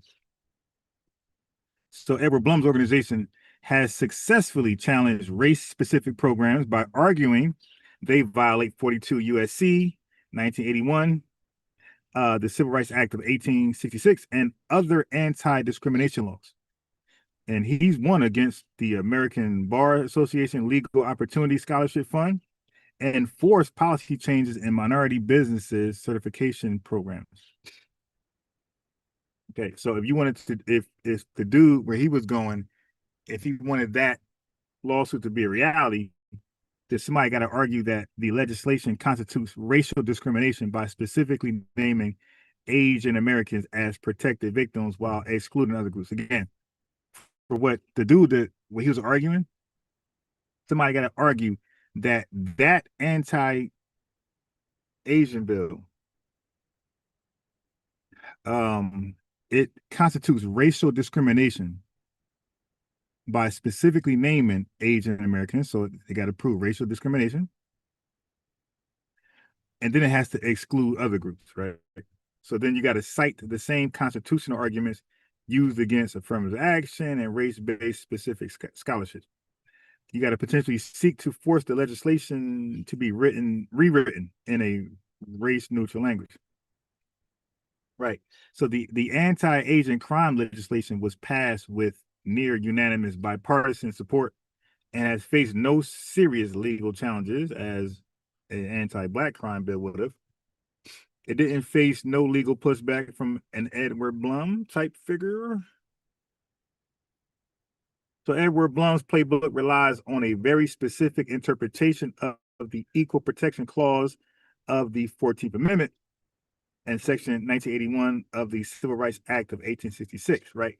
His organizations argue that any government action, program, or allocation of resources that selects, prioritizes, or isolates one racial group over others, even under the guise of diversity or protection, is inherently discriminatory and unconstitutional. Got it? So if an organization applied that exact same legal standard to the legislative landscape, the argument against the selective prioritization of one group over another, right?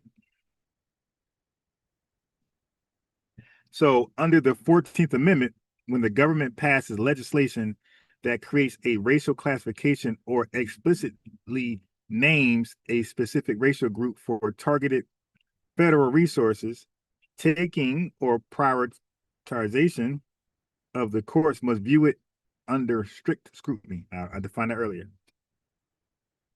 So basically, the government cannot claim a bill is universal while naming a specific racial group on the face of the bill to direct DOJ reporting and local law enforcement prioritization. Okay, let this fire truck go by.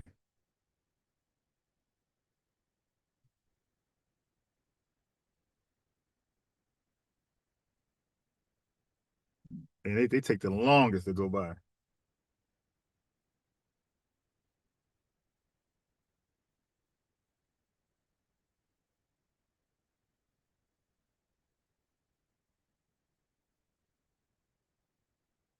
Okay. Okay. So by providing a dedicated named tracking and enforcement mechanism for one group while refusing to provide an identical named mechanism for us, Black Americans, who statistically suffer the highest volume of racially motivated HATE anti-crimes according to the annual FBI data. The state is engaging in unconstitutional racial triage. That is the argument that we can make.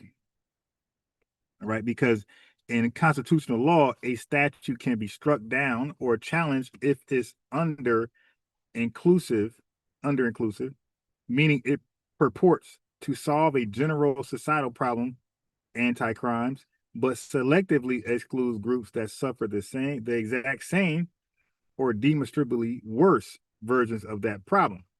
So we can argue, if Congress establishes that generic race-neutral anti-crime statutes are insufficient to protect a community during a period of heightened rhetoric, then those same generic laws must be recognized as insufficient to protect Black Americans from centuries of documented ongoing systemic violence. To explicitly name and prioritize one category, anti-Asian, while structurally ignoring the other, anti-Black, constitutes unequal protection under the law. Okay? So now, the political defense of the Virus 19 Anti-Crimes Act, hold on. Some deep stuff right here. Heavy research right here. This is not for anybody. This type of research is not for anybody. Some deep stuff, man. And sometimes be like major rabbit holes and stuff. So you gotta like, so basically like you expect to look up one thing. You're like, okay, let me look up this one thing and I got it. But that one thing can lead you to like 20 other things. And that's what happens when you're a journalist. You're like, damn. I just wanted to find out this one thing, but to be complete with my research, because it's bringing me down 20 other rabbit holes. And like, I could be incomplete or complete. Like, how you want to do it? Unbiased product. I'd rather be complete. Yeah. So that's what happens. And some people ain't built for this, so they'll give up and they'll leave it to the last thing, like what he most likely did. Like he most likely read some stuff and it sent him down 20 different rabbit holes. He's like, nah, I'm good. I got what I got. I'm gonna call him Tariq now and confuse him. Okay. So the political defense of the Virus 19 Anti-Crimes Act in 2021 is that it was a temporary emergency response to a specific time-bound spike in rhetoric, right? The China virus is what it was being called. So the argument could be a lawsuit utilizing Edward Blum's rigid methodology would argue that emergency exceptions do not override constitutional protections against racial classifications. Furthermore, so you're following so far. I know it's like some legal jargon here. And furthermore, the bill was fundamentally imprecise. It swept in an incredibly broad category, including Indian Americans and Pakistani Americans, who did not share the specific physical attributes targeted by that pandemic rhetoric. So if you're creating a bill to protect people who are targeted people, and the target people share a physical phenotype, then why are Indian Americans and Pakistani Americans protected under the same act when it doesn't apply to them? Like nobody's going to confuse them as a Chinese person. So with that being said, that's what make it broad and no longer narrowing. Don't forget the whole anti-Asian thing was they bragged about it being narrow. The fact that it's inclusive to East Indians, Pakistanians, it's not narrow, it's broad. Remember, they say we can't get reparations under Black or African American because it's not narrow enough. It's broad. It includes other people who have not suffered like immigrants. Well, if the anti-Asian bill includes other people who haven't suffered under the Chinese phenotypical attributes like East Indians and Pakistanians, then it's too broad and should be ruled out. So the same energy is supposed to carry.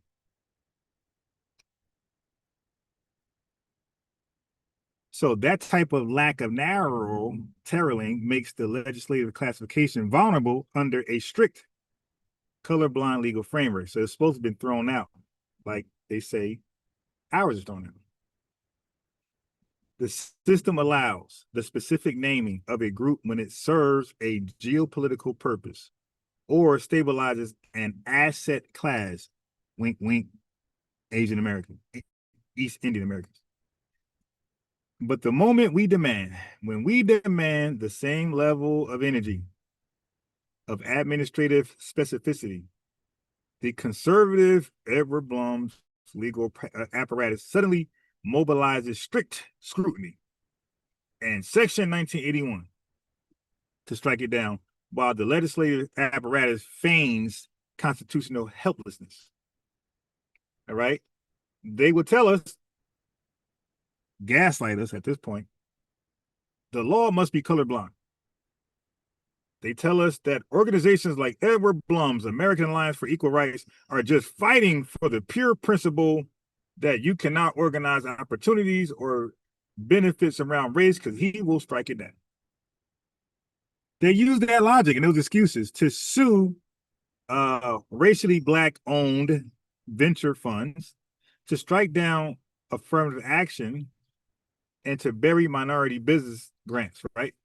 So if the Constitution forbids naming a specific group for targeted federal attention, the obvious question is, why wasn't that bill dragged into court? What bill? The anti-Asian crime bill. Why wasn't it struck down under strict scrutiny? It explicitly named one community, and it expanded the umbrella so wide it covered populations who weren't even affected by the rhetoric. Pakistanis and Indians. So a liberal lawsuit or independent lawsuit could be filed against the bill using Edward Blum's exact argument. So this is what the buddy was trying to tell Tariq, not she, but he was all over the place. The legal basis is right there, but it won't be filed, trust me. They are perfectly comfortable naming other groups to look good internationally, globally, but they turn around and tell us, Black on a bill is unconstitutional. It's a violation. It violates this section, 1981. It violates this equal protection clause.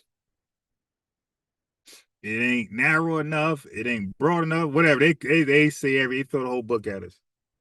But we know what it is. We know what it is.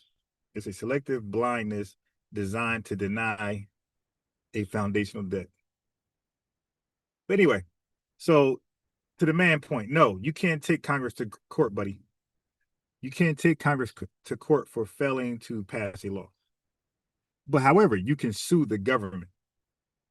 You can challenge the government, right? Hey, you passed a law that you said couldn't be passed under these conditions.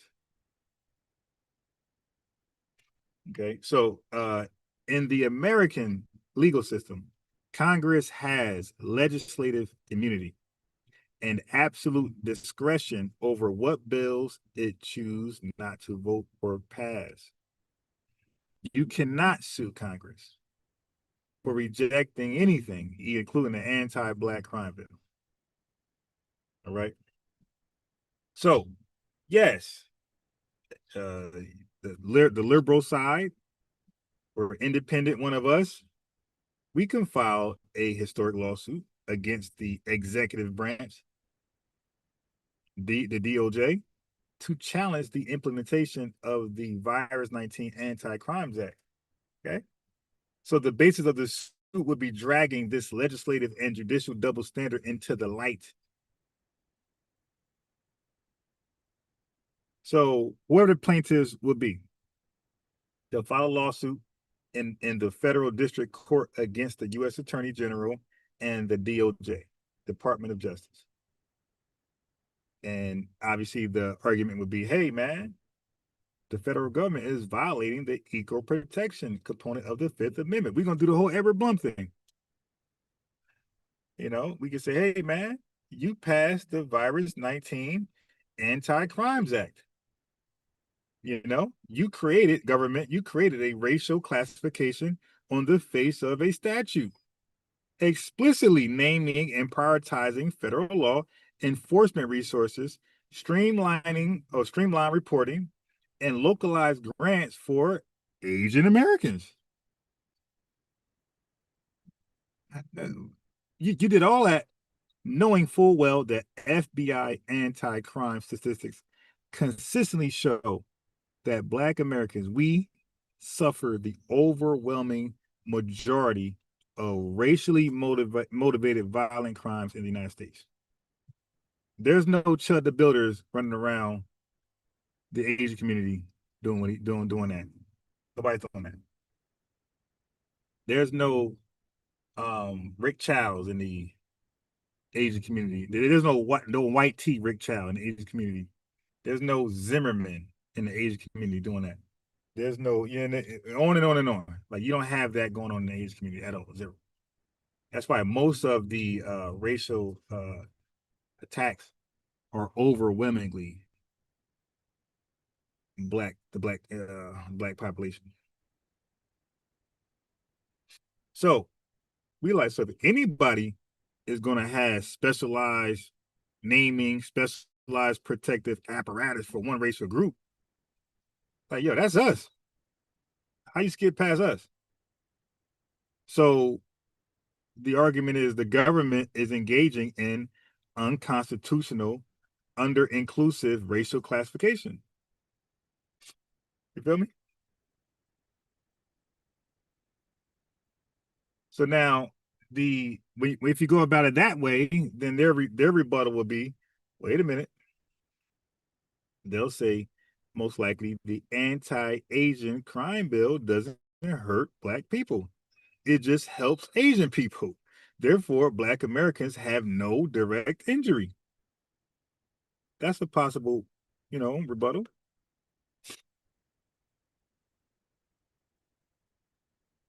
We can say, or whoever can say, well, if we cite the doctrine of relative hardship and dilution, we can show that federal resources, DOJ task forces, and localized grant pools are finite. By explicitly directing the DOJ to prioritize the Asian American safety, the government structurally deprioritizes and dilutes the protection of small like Black Americans who face the most severe multi-generational emergency. So now, if let's say a judge allows the case to proceed, the court enters the arena of strict scrutiny. This is the highest standard of judicial review. To survive, the government must prove two things. It has a compelling state interest for creating the racial classification. The law is narrowly tailored to achieve that interest. This is where the hypocrisy is legally dismantled. And that's why we know at that point, they're done. Because whatever the argument is, then we fit it. We're in there, like swimwear.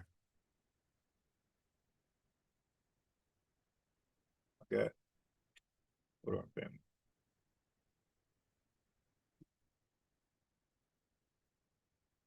Very nice swimwear.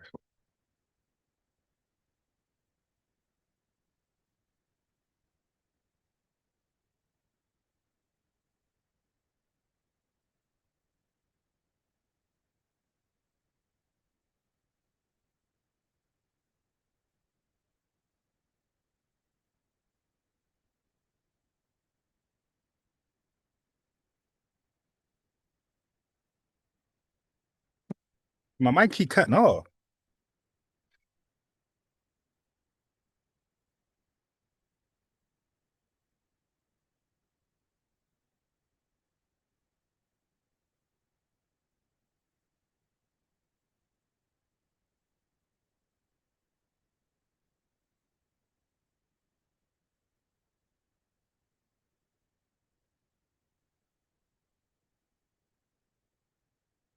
Let me guess. Somebody from the chat gonna say they taught me this as well. Okay. This is deep research. And peace to the chat. All right. So that case would inevitably be appealed all the way to the U.S. Supreme Court, right? So the plaintiffs will try to pull off the ultimate strategical maneuver. They will use the conservative court's own precedents against them, right?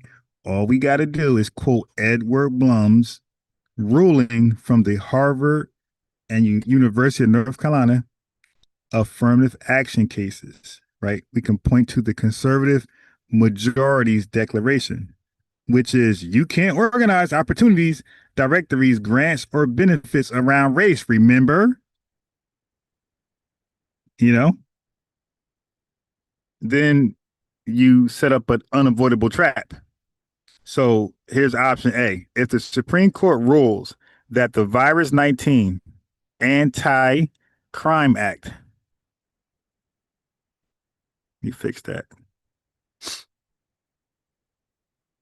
Anti-Crime Act is constitutional. So if they rule it is constitutional, because naming a specific group to prioritize federal resources is legal, then they open the floodgates. Well, here we come, because they then established a binding legal precedent that Congress can pass an anti-Black crime prevention act by name. All right. So basically they destroyed the excuse that Black specific laws are unconstitutional, because then you got Asian, it's the same thing. All right. But now let's say we go option B. Option B is they say, nah, we're going to strike down the Anti-Asian Crimes Act to protect their colorblind narrative. Then they expose the entire legislative branch. They prove to the world that Congress passed a completely unconstitutional performative law just to save face internationally and appease a preferred demographic asset while completely ignoring the constitutional rights of everybody else. So it's either way, it's a catch-22. Either way, it's a catch-22. Anyway, so they would claim that the Virus 19 Anti-Crimes Act for Asian people is technically race neutral because the fine print of the text directs the DOJ to review all anti-crimes, even though the titles, public announcements, and legislative intent explicitly name one group. So they'll say by forcing the court to rule that the Asian bill survived only because it was secretly race neutral. So now it's secretly race neutral, but it's openly racial preferred. Then, but by doing that, we effectively will strip Congress from its favorite excuse, right? So we prove to the country and to the history books, for that matter, that the American legal system will perform absolute mental gymnastics to justify naming other groups while completely freezing up when it's time to write the word Black on a receipt for justice. All right. So courts generally, listen, that's why like trying to sue Congress is like kind of like not even fathomable, because courts generally cannot force Congress to pass a bill. Congress is primarily held accountable through politics. So this is a political fight at that point. And it goes back to, people, your representatives. So when revenue comes on and say this, hold on, bruh. Oh my God. But not that. Oh my God. To a tweet now, hey, and you'll catch other people. I gotta play it. I got to let you hear it in revenue words, so you can see how ridiculous that this sounds. Okay. You got to hear it, because I can't say it as dumb as him. So I need him to say it, because I'm going to make it sound smart if I say it. Hold on. Hop on in.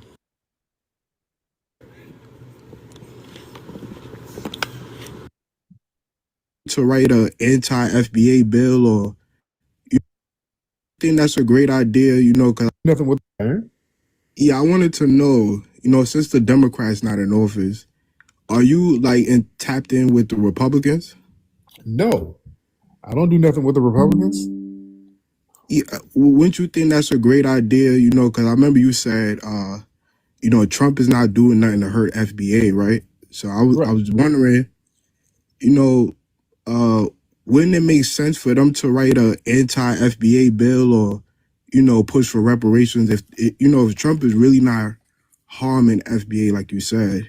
Right. Wouldn't it make sense since they got the House, the Senate, and you know, Trump is in office, he's a Republican, wouldn't that make more sense for you?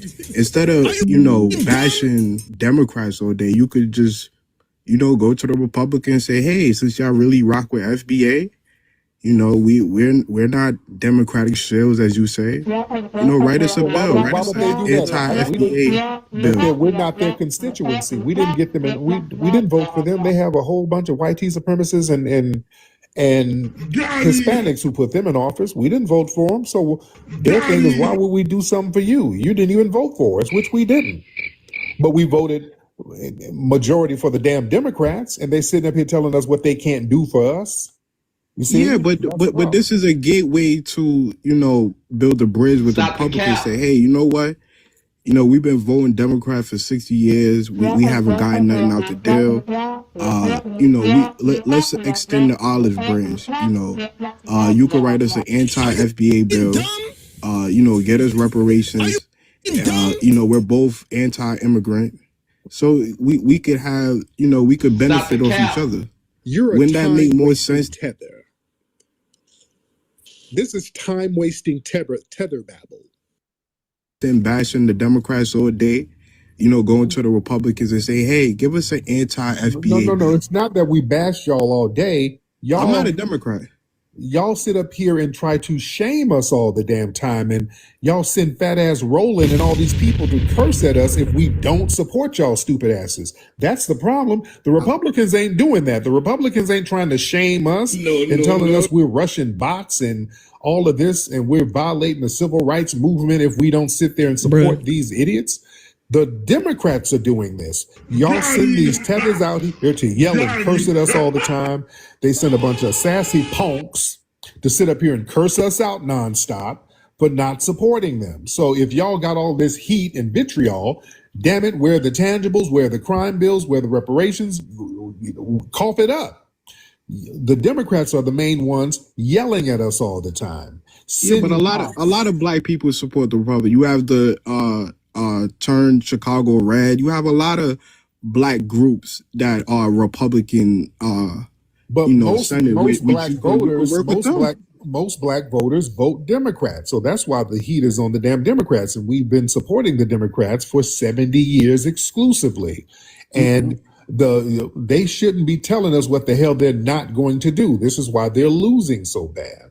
And that's why but you got a lot of people who follow you. They're not Democratic shells. A lot of people who identify themselves as foundational Black Americans, they're not Democratic shells, right? So they support that doesn't take away from your damn lineage. Yeah, people, you talking some old 2019 shit. You know what I'm saying? Yeah, our lineage is our lineage. 49 million people is 49 million people. Okay, so the reason why I played that, because now that we're holding our government accountable, okay?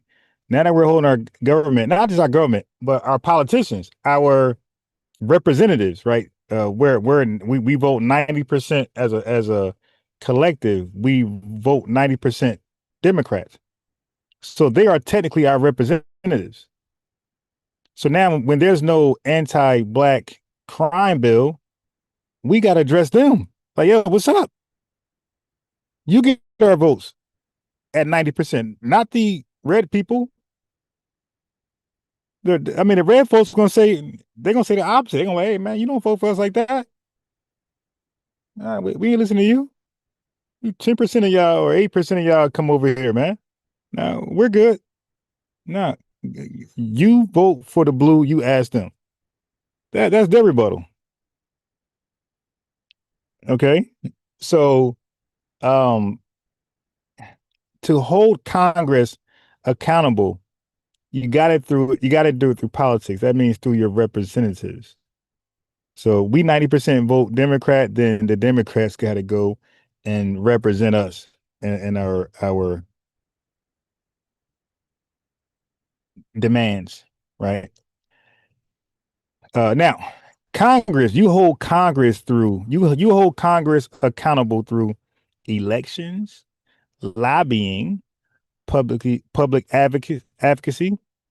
Of course, what we do, FBA, ADOS, grassroots organizing, getting on code, and then legislative pressure campaigns. Yeah, check this out, family. Did y'all know? And when y'all watched my discussion with some other FBAs and that Somalian guy, he learned in real time. Did y'all know that historically in this country, our major Black political victories often came through sustained political pressure and not through court orders? Like, we don't really win in court. We don't win in court. We win through political pressure. So when you hear like white T people gaslight y'all, like let's say if there's an acquittal or a person get convicted, a white T person get convicted or a Black person get acquitted from a controversial court or trial, a controversial trial. If we get acquitted or white T people get convicted, they'll say, "Hey, that came through political pressure. He was really guilty, but that just came through political pressure." Yeah, we win politically. You guys always win in the courtroom. Yeah, our justice come through political pressure. Y'all injustice come from the courtroom. So if we're in the courtroom, we always lose. We're damn near. But just to be clear, no single institution can simply force Congress to be fair or less racial. The constitutional system intentionally divides power, right? So Congress is checked by voters. We don't have no civil rights groups, but they're supposed to be there. State governments who are not on our side, public campaigns, you dig? And Congress itself when people are in and out, when people are outed and people are in. All right. But yeah, as Tariq was saying, man, if we want to bring attention to this, then we got to draft the proposal bill ourselves. We got to build a legal and policy case for it. We got to show historical evidence of anti-Black victimization, right? We got to point to laws such as the Virus 19 Anti-Crimes Act as an example that Congress can identify a community by name. And we got fine, which is going to be hard, congressional sponsors, and we got a signal boost. We got to build public support. And this is why folks don't want us to do this.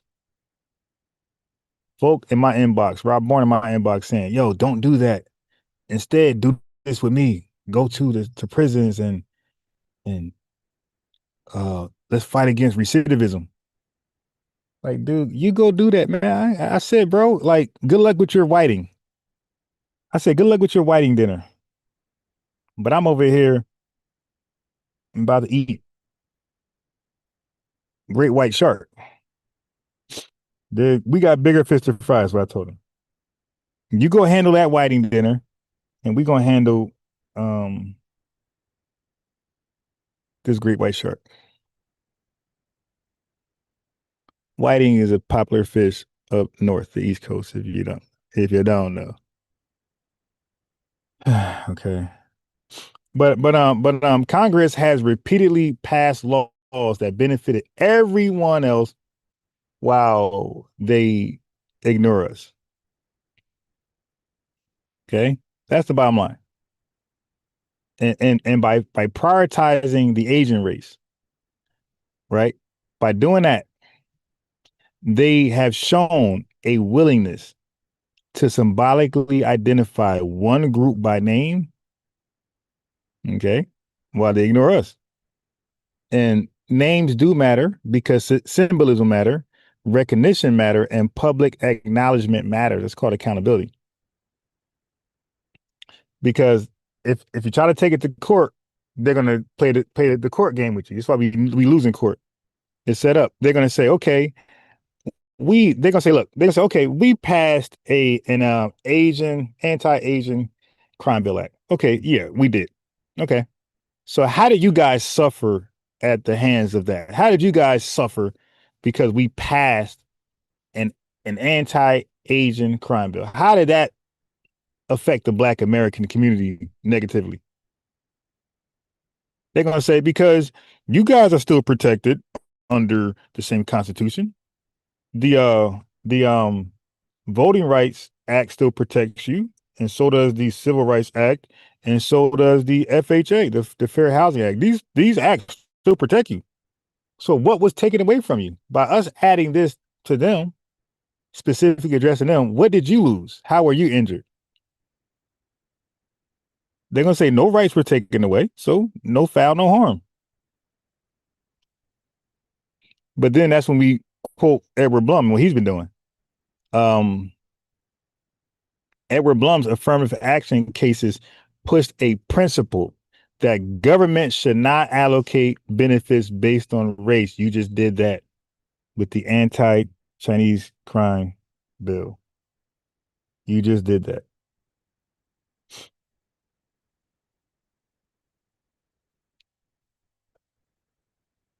You literally just did that. You did what you said you couldn't do.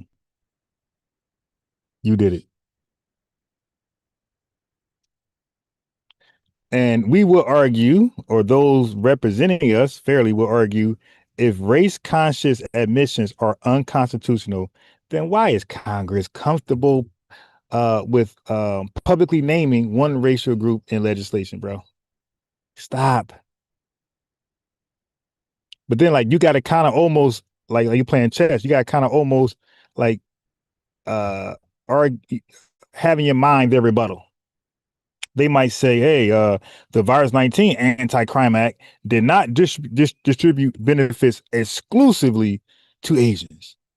Okay. We instead directed administrative resources, right, to challenge the act. You know, they'll say, so to challenge our act, you guys gotta prove the anti-Chinese act. You gotta prove that it hurted you. Okay? Just prove that much. The federal government cannot claim to operate under a colorblind constitutional philosophy while simultaneously passing legislation that publicly singles out racial groups for special legislative recognition. That part they just can't get over. They can't get over that. And we just got to stay focused. Don't go for the gaslight. Don't go for the rabbit hole. Stay right there, and we got them. We got them, coach. Because the fact that they named Asians and said it was constitutional, that precedent exists. So you're burdened and obligated at the same time to pass one for blacks. You can't say naming Asians is constitutional and then say it's unconstitutional. You got to pick one. Because now if you're saying it's unconstitutional, then you confess that Congress gave symbolic recognition to one group that should have never been legally permissible, right? So that means that you broke the rules. To favor them in legislature, you broke the rules. You broke a constitutional rule. So you became unconstitutional to prioritize them. You feel me?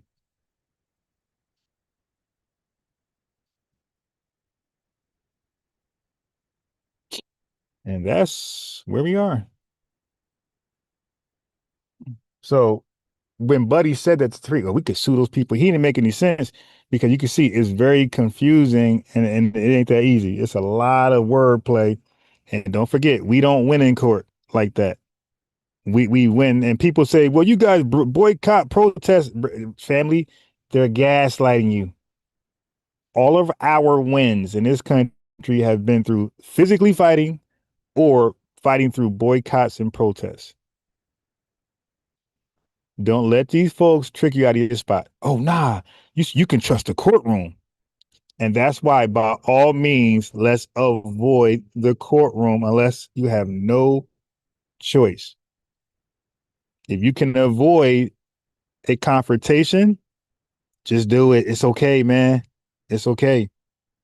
Because you need to know that you will not be treated fairly. You got to know that, family. We got to teach our friends and loved ones and kids. You got to know that. If it takes turning down a fight opportunity with a white T man, Latino man, or Asian man, just do it. And unless they're like in your face and doing the most with you, then you got no choice. But if they're just yapping and chimping out like Chud the Builder, walk away. Carmelo Anthony, just leave, bruh. Just leave. Okay? And if you are, and don't put yourself in situations where you are illegally strapped. You're done. Like you're done. Look, you're done if you are completely innocent, like Trayvon Martin. If you're completely innocent, like Fidel Castro, whatever his name, and Rodney King, when you're completely innocent like them, you're still done, right? As you can see, they all got acquittals, or no indictments. So just imagine having some dirt on you. Yeah, you're gonna forget about it. So family, we teach this country is racist, but we don't believe it because we don't act like it is. We act like we got just as many rights as a white T-man. As a highly selected immigrant, we walk around like we're protected like them. If we truly believe this is a racist country, it's anti-lineage, then we got to act like it. Okay? I act like it. When I get pulled over, I'm completely compliant because I know I won't be favored. It's an L for me with this legal race soldier. It's an L for me.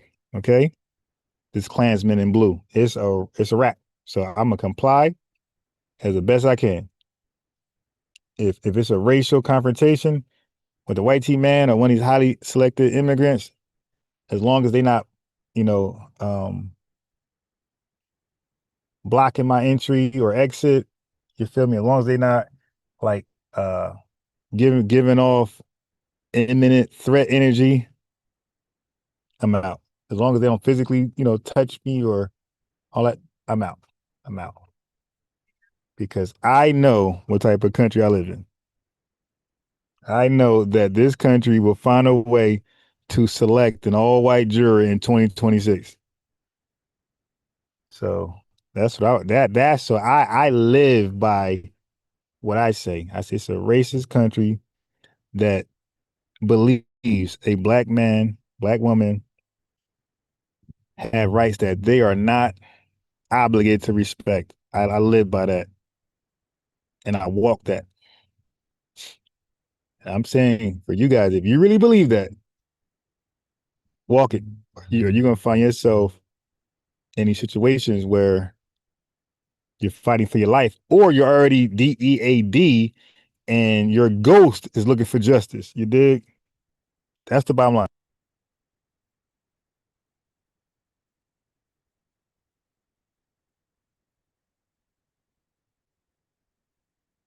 Yeah, family, that is the bottom line right there. You're going to find yourself fighting for your freedom, or you're going to find your ghost fighting for justice after the fact. Make your mind up. What side of history you want to be on? You dig? So that's for you to decide. Is your ego that big? Do you want to walk home to your family, or you want to get home to your family, or do you want to cause your family grief because your ego got in your way?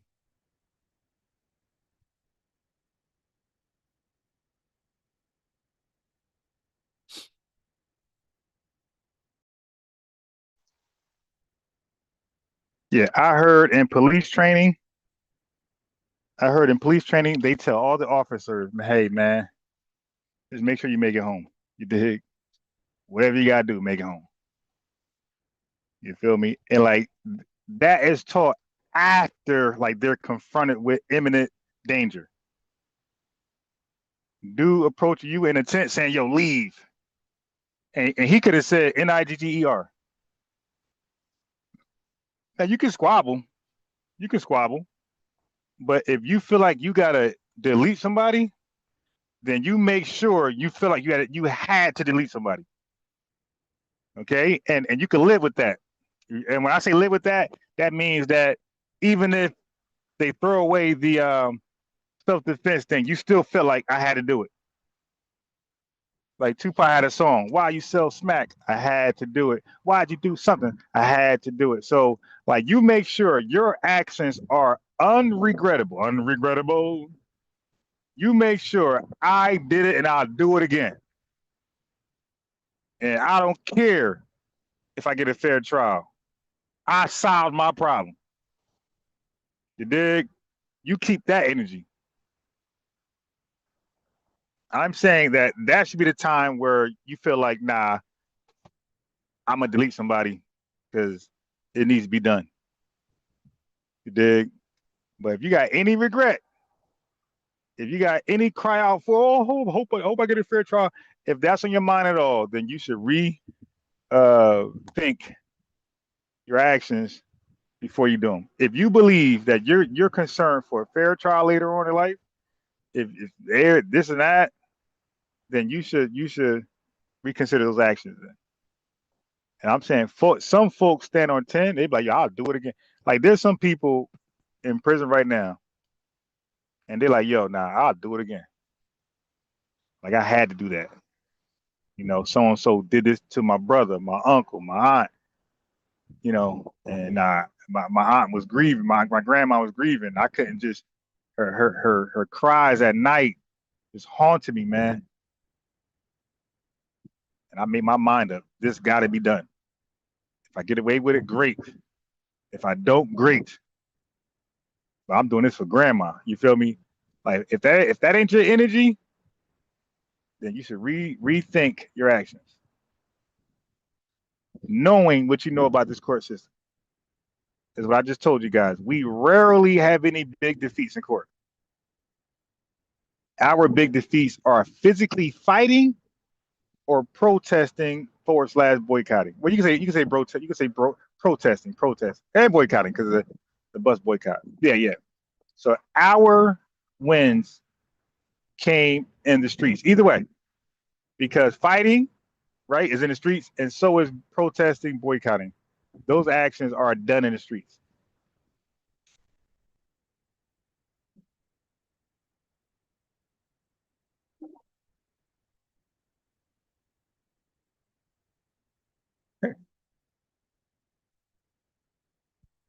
This white T man was in a rush. My man rolled past. Wow. Yeah, man. Like you make sure that's your energy. Because you got a lot of YNs behind bars forever. Because he felt like I had to slide on the ops.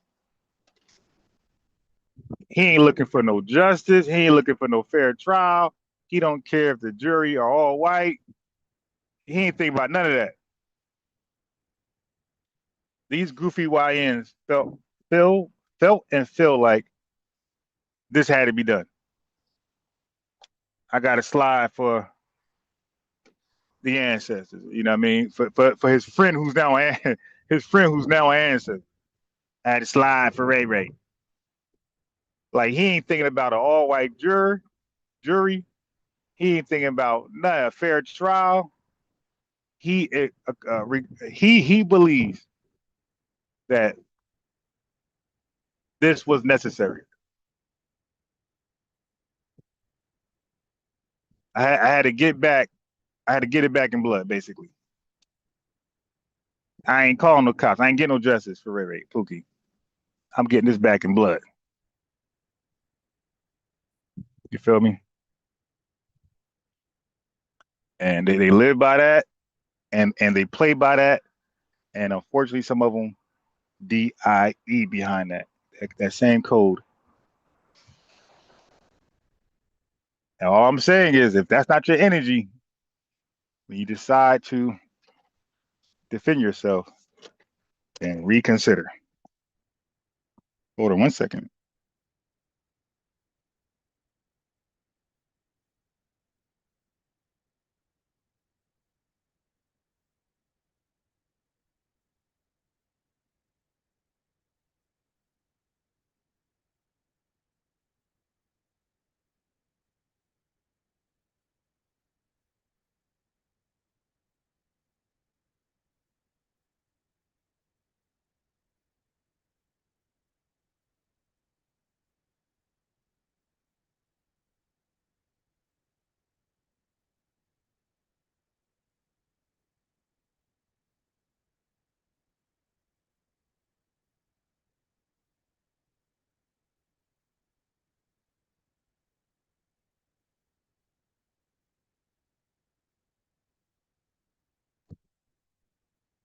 And so, what do y'all think about that advice? You think that's good advice, bad advice I just gave, or y'all think y'all should just crash out?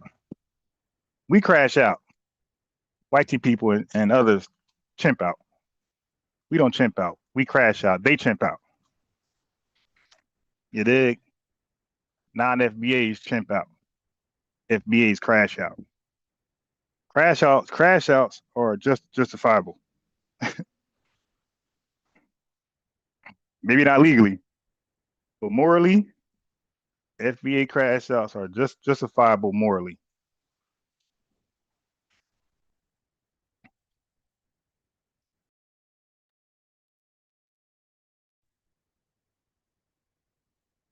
FBA crash outs are justifiable morally, not legally.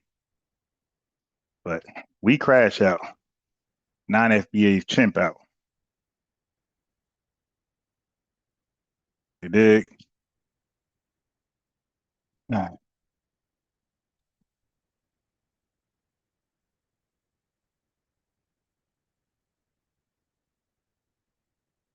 Revenue. Won't you appeal? And like we hear this often. People try to misdirect us. Why don't you guys appeal to the Republican Party for no? Yeah, okay. Listen, family. They make that argument. They make that argument when they don't want us to hold our so-called blue representatives accountable. We'll go to the other side. Oh, that's not how that happens. We're gonna hold them accountable first before we do anything. We're gonna put this on public record. You did absolutely nothing while you pretended to represent us. While you pretended to speak for us. They claim all of the things they fight for, the DEI programs, affirmative action, all this, they claim all of that is on behalf of us, Black Americans. So we're gonna hold y'all accountable. Not getting no free passes. You're not getting no free hall passes.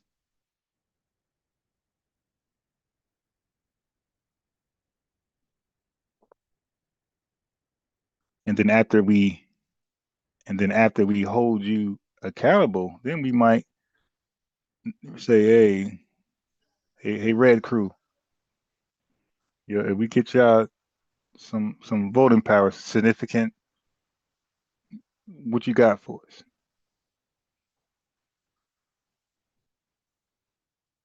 You dig? Oh, so let me explain the wrenches. So the wrenches is for okay. So nobody earned a wrench at first. I gave them out freely to everybody. That's all. Everybody right now had a wrench. So now the way I'm giving wrenches back out again, they earned. So wrenches are for people who are supporters, like of the channel on a regular. You feel me? Because I need the support. I need the visual. I need the visual support.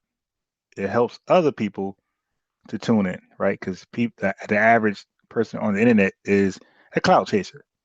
So the more people they see tune in, like it don't matter how great my message is. It don't matter how great my message is. If clout chasers come by and see 3 people, they're out. And they might stay for a little while. Like, wow, that was deep. But they're not subscribing because they see only 3 people show up. You feel me? So I want supporters who are consistently here. I ain't saying you gotta come every day, but out of 10 lives, at least 4 to 5 times, at least half, 4 to 5 times, at least out of 10 lives, people got to show up 4 to 5 times. So if you don't have a wrench, that's because you have not been here 4 to 5 times out of my lives. So all y'all gotta do, it should be easy, is build a great report with me. So when you come through tomorrow, Monday, Tuesday, whatever, I'm gonna see your name often, and I'm gonna see it doesn't have a wrench. I'm just gonna reward you with a wrench. That's how that works. So come through tomorrow. If you can't come Sunday, come Monday, and I'm very good at paying attention to who's there, and I'm going to wrench you up. Here's the thing: whoever does not have a wrench by June will never get one, because that means to me that this person wasn't around enough for a whole month or 2. You feel me? So the wrenches will stop. There's a deadline. If anybody don't have a wrench by June, that's it. The wrench gang will be the wrench gang, and the supporters will be the supporters without a wrench. So the cutoff will be June. Whoever doesn't have wrench by June will never have one. Yeah. So anyway, you got to earn the wrench, and the wrench is supporting me, supporting the lies, come through often, and I got you. Because what happens is this was happening, and I see it and I like it. So some people who are subscribers will come here and see they don't have a wrench and see others with a wrench, and then they'll leave. And that's what I want. I want a natural I want a natural purge. I want a natural selection. I want a natural selection. I want those to purge themselves out. They come in here, I ain't got a wrench, I'm out. You see, they don't care how great the live is, how great the vibes are, the information. They just see their names down in blue. But I tell you this much. A most guaranteed way to get a wrench, like this very second. The way to guarantee a wrench this very second, become a member. You become a member, that's guaranteed wrench. I mean, ain't no waiting it out, ain't no coming 3 days in a row, 4 days in a row. If you become a member, that's a guaranteed wrench on the spot. But if you want to earn your wrench without becoming a member, no problem. Just pull up, and I see your name in there, unblue. I will make it blue for sure, because I've already done it. Everybody with a wrench right now had no wrench. I took everybody wrench. So let me read some names with a wrench, real fast. So Donnie C didn't have a wrench. I'm with Alice didn't have a wrench. Maxwell Jenkins could tell you right now they didn't have a wrench a couple days ago. I'm with Alice right now can tell you that they didn't have a wrench a couple days ago. It was all earned. Claus and Dan could tell you they had no wrench. Everybody can tell you at some point a week or 2 ago I took everybody wrench. Everybody who came in this chat had no wrench. Nobody had a wrench, and they earned it. They pulled up every live, and I said, yeah, let me get Donnie his wrench. Let me give Maxwell Jenkins. Let me get Claus and Dan their wrench. Let me give Ricardo Flott their wrench. Let me give Alice their wrench. And I'm telling you, everybody with a wrench, right? Mad Max, Matt Man can tell you a couple of days ago he had no wrench. Everybody earned their wrench.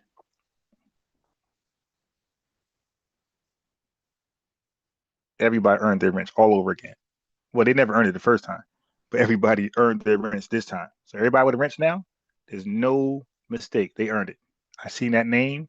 Well, it's a humbling experience. They came to my chat while I was live, and they had no wrench, and they were communicating in the chat without a wrench, and their ego did not precede them. It didn't, bother them. They just kept chatting with no wrench. They felt like, all right, I'm biased, doing something different. All right, whatever, I'm with it. And I didn't even explain. Like I explained to you why no wrench. I didn't explain to them.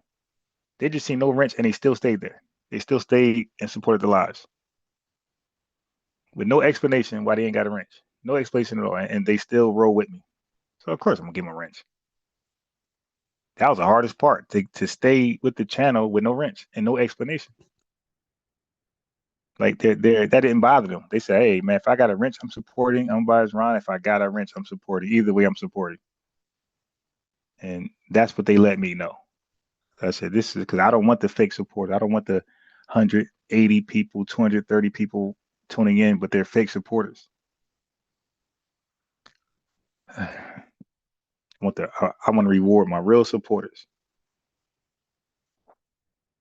So everybody with a wrench today, I believe, are real supporters, and they want to see they want to see this message get out to the masses. Like they believe this message is good for not just Black Americans, but they believe it's good for Americans. That's all. So if y'all can tolerate not having a wrench for a live or two, you will be rewarded. If you can't tolerate it, you'll leave, and I will notice that you were not here tomorrow and Monday and Tuesday and next Friday and next Saturday, and no problem. When June comes, the expiration date, that's it. So Carlos became a member. Thank you very much. Appreciate that. That is the true love right there. Okay. Yeah. That is I mean, you can't deny that. There's no hater or not too many haters that's going to go that far to become a member. That's why I say, like, that's why when I did give wrenches out and sometimes I mistakenly gave one to a hater, and in the chat, like, yo, I'm biased. Yo, check out this person with the wrench, and I take it from them. I always say it's going to always show. The leopards on the spots on the leopard is going to always reveal themselves. If you really look at a Black Panther, if you look at that Black Panther in that hot African sun, you can see the spots. You feel me? And that's how I look at like the haters of the lineage, or just me, because you got people of the lineage who don't like me. So to spot the haters, you'll eventually see the spots, and then you just de-wrench. But the haters are never going to join the membership. They might sneak and get a wrench, but one thing they won't ever do is put a wrench on themselves. See, I could give you a wrench, and that's an easy click button, but you can give yourself a wrench, and that's that membership. You dig? I can give you a wrench. So you can sneak and trick me. You can deceive me. You can make me believe you're with me, and I'll give you a wrench. I can make that mistake. But the mistake that you'll never do is wrench yourself up. And wrenching yourself up is a paid membership, monthly $4 membership.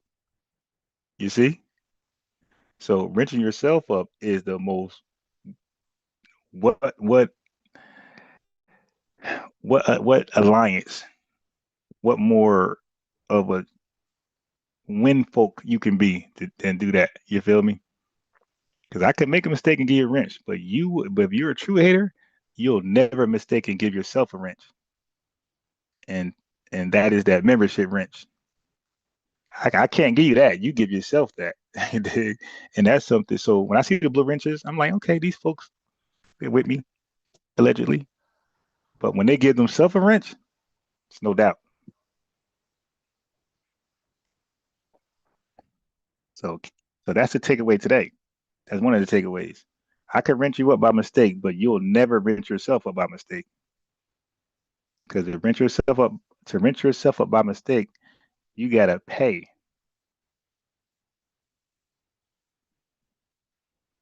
All right. So just know that. All right. So let's see what's out there. Does that make sense?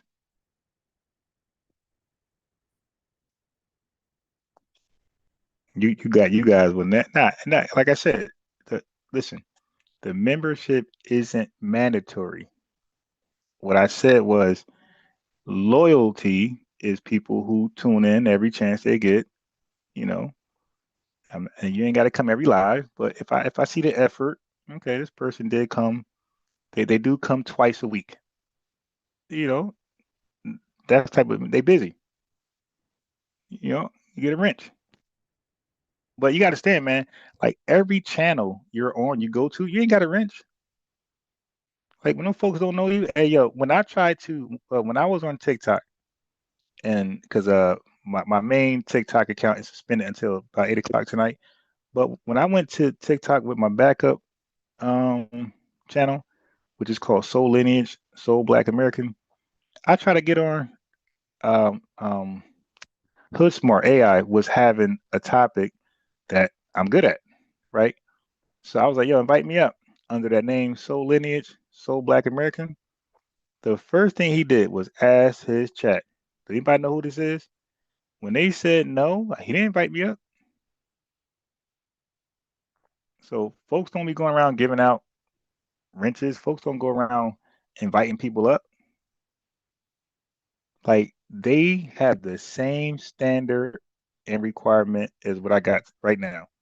They want to know, is your name familiar in my chat? When Hood Smart, when AI asked, anybody know me, Soul Lineage, under that name?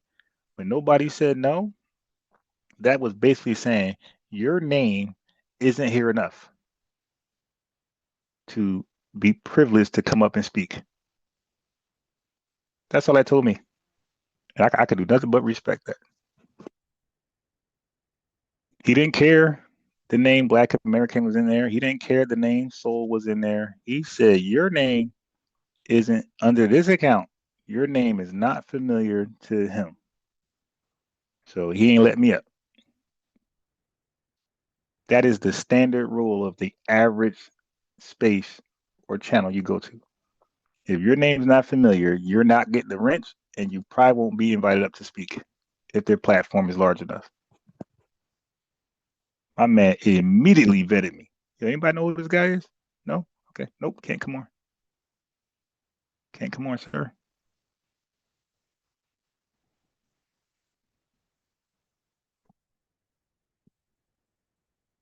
Last time I checked, Tariq Nasheed chat, you might see 3 wrenches. The chat be thousands deep in there. And amongst those 1,000 lineage people, you'll see 3 wrenches. Jason Black, you'll be lucky to see 1. Afro Elite, Black Alpha, DJ Academics. You feel me? You might see 1 wrench out of thousands of people. Even the tethers like Myron Gaines, you might see 1 wrench 2 amongst his own tether class. Because everybody knows wrenches are earned. Like they come with loyalty.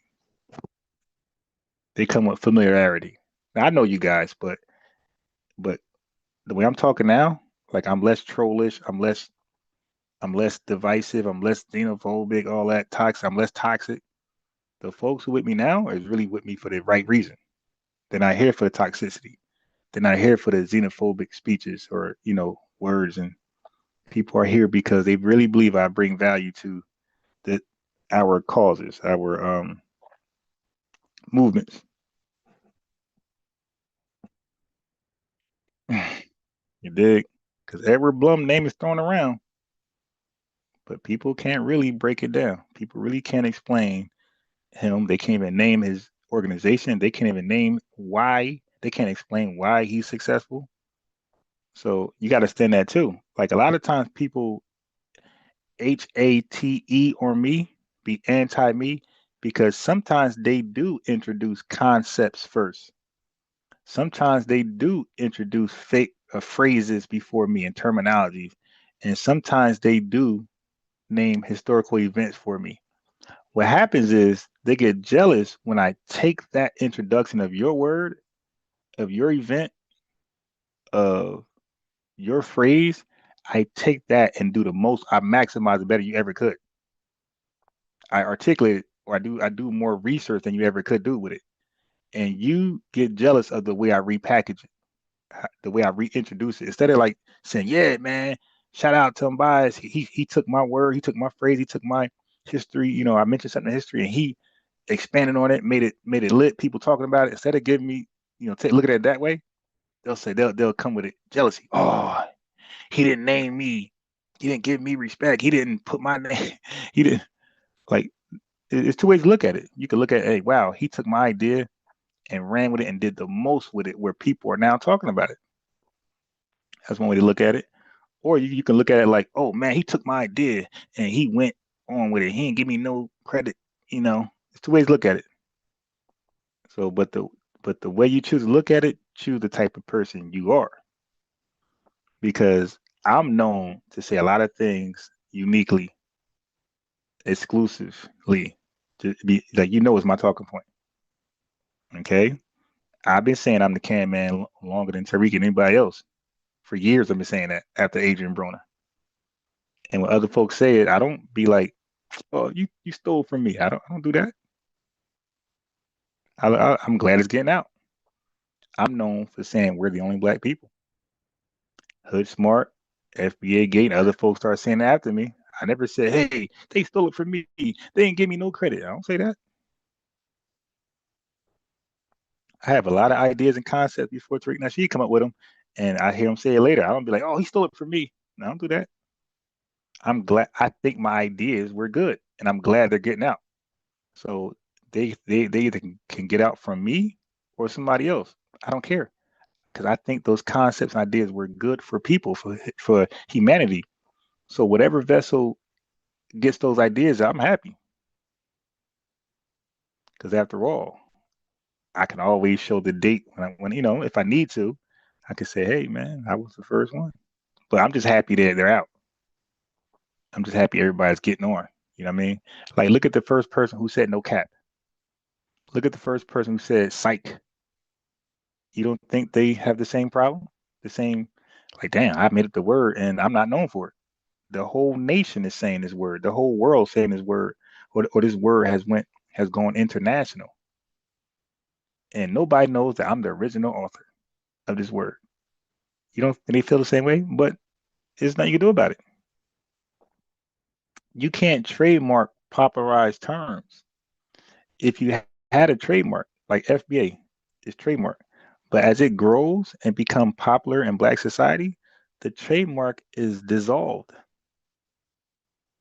That trademark, when you can't trademark popular terms, popular words, popular ideas. Y'all better look at how trademarks get dissolved. That's why African American ain't trademarked today, like by itself, because it's commonly used by a lot of people. That's why Puerto Rican is no longer trademarked, and whatever word that was popular, that's now used by the millions of people, is no longer trademarked. It loses it automatically. So why brag about being the first to do something when the multitude uses it, you get diluted anyway. Nobody come back to the author, the original author. No, everybody is happy that they are using that idea, that word today, that dance. Like certain dances, like we know the origin, the Running Man, the Millie Rock, but not everybody know the origins of the WAP. You dig? Not everybody know the origins of the electric slide. There are some dances where everybody is not clear on the originator. Are you sure everybody knows that R. Kelly came up with certain dances? Are you sure? Are you sure?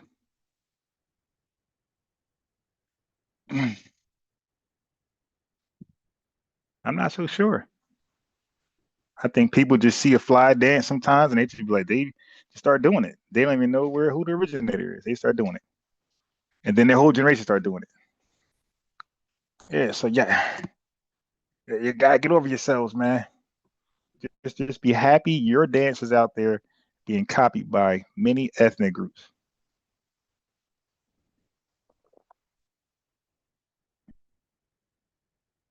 Oh, okay. Yeah, just be happy that your stuff is out there. But to sit here and start to say I was the first, well, you might want to have a date. You might want to have a citation. Let's start with that. And then we can go from there. But if you don't have those citations and those dates together, you're just talking. But again, I like again when I heard Hood Smart, who also go by AI, and other people saying that we're the only black people, I was just happy the conversation was out there. I was happy that when I say it, it's no longer like foreign. Like, huh? I'm happy that I don't gotta like say a lot to prove it. It's like now accepted. So now I'm just trying to repackage it better, right? That's all. Make it more acceptable. I'm glad it's out there, but now I'm happy to be a vessel of the evidence. So when I join those TikTok spaces, I'm able to handle the pushback that they can't. So their stumbling block is when somebody say noir, the French word for the color black. Like that's our FBA stumbling block. So when I come on those TikTok panels, and when they say noir, and when they hear my defense, my counter to that, they like it. Like, okay, that's the first time you heard it put that way. You'll hear because I joined a TikTok space before I got suspended, and I had chopped it up. You'll hear it. Matter of fact, I was suspended. This was on my Soul Line, my Soul Lineage account. So you will hear it. You will hear it. I chopped it up, and I'm gonna upload those as well. One is too short to be a premiere, but the other one could be a premiere. It's like 30 minutes long, so I won't premiere that one. It was the FBA space. The FBA space was toxic, by the way. Like I added some type of sense of non-toxicity, but then they still made it toxic anyway.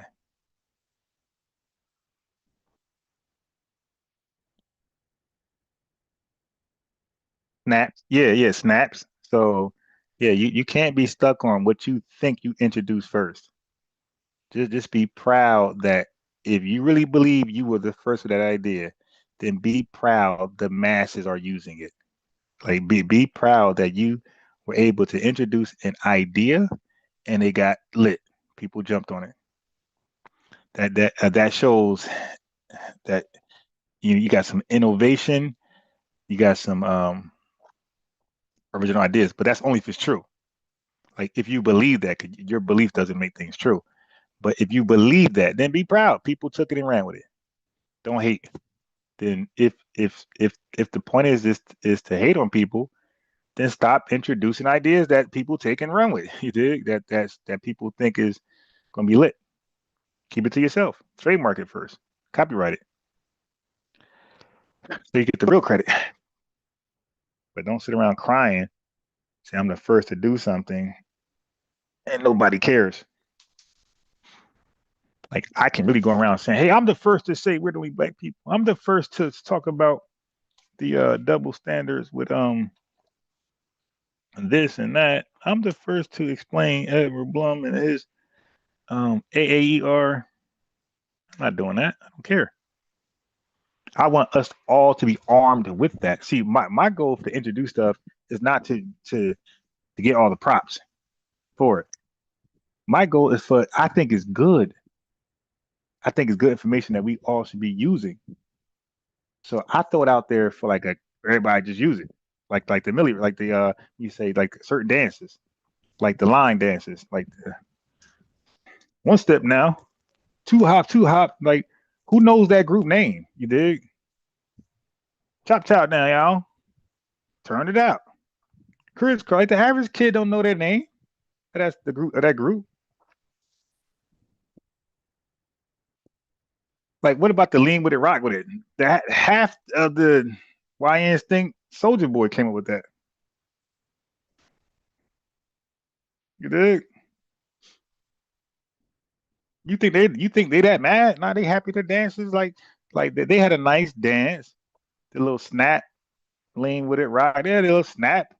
Um, it reached a certain amount of people, and it was it. It wasn't like a massive global hit. Soldier Boy took your dance, added to it, and made it an international dance. Who would hate on that? But he did. He took your idea and he brought it to the world that you couldn't do. You couldn't do it. You made it like a nice little hood dance, snap, pop thing. Soldier Boy made it an international thing where everybody, like, you did it. A couple people did it. That's it. It touched some of the North, touched some of this. It was like a Southern dance, some of the Midwest, some of the West. That's it. Certain pockets people did it. But I recall I recall when I learned that nobody was doing that but me in the damn lounge. Nobody doing that damn. And Soldier Boy did it. Everybody in the lounge was doing it. So just be proud that your ideas are circulating. There's life. Like when people take your idea and mimic it, that's the art. That's the epitome of flattery, right? And then they brought life into it. They brought life that you couldn't bring into it. Everybody's doing it now. Everybody's talking about it now. So like, there's always a positive way to look at something. There's two sides to look at it. That's what I'm trying to tell you. You don't always have to look at it. Oh, they stole it. You can look at it as, wow, they put life into it that I could never do myself. They put more life in that thing, that dance, that idea than I ever could. I had the idea. It stayed on one platform. They borrowed it. It's on several platforms. Or stop introducing the things you covet. If those ideas mean that much to you, then do not introduce them without a trademark or copyright, some type of protection where you are stamped the originator of that thought. Stop doing anything, right? Protect yourself.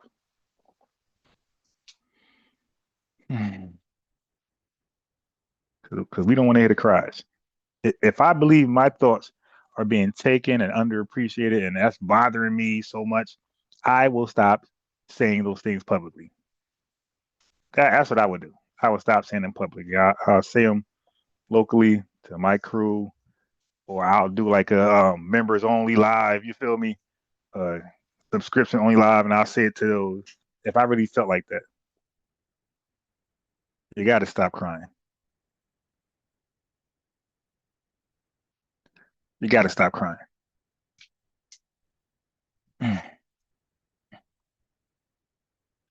When I have ideas, when I have certain sayings, I don't like when people don't use it, because I feel like I'm being underappreciated. So when I come up with an idea and nobody's talking about it after me, I feel like it didn't hit.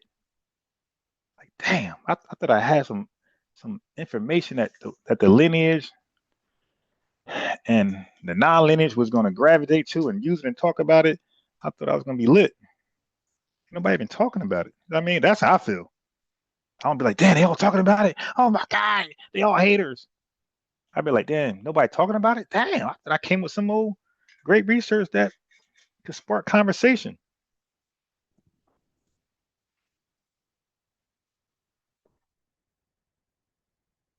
Like we got different outlooks on the same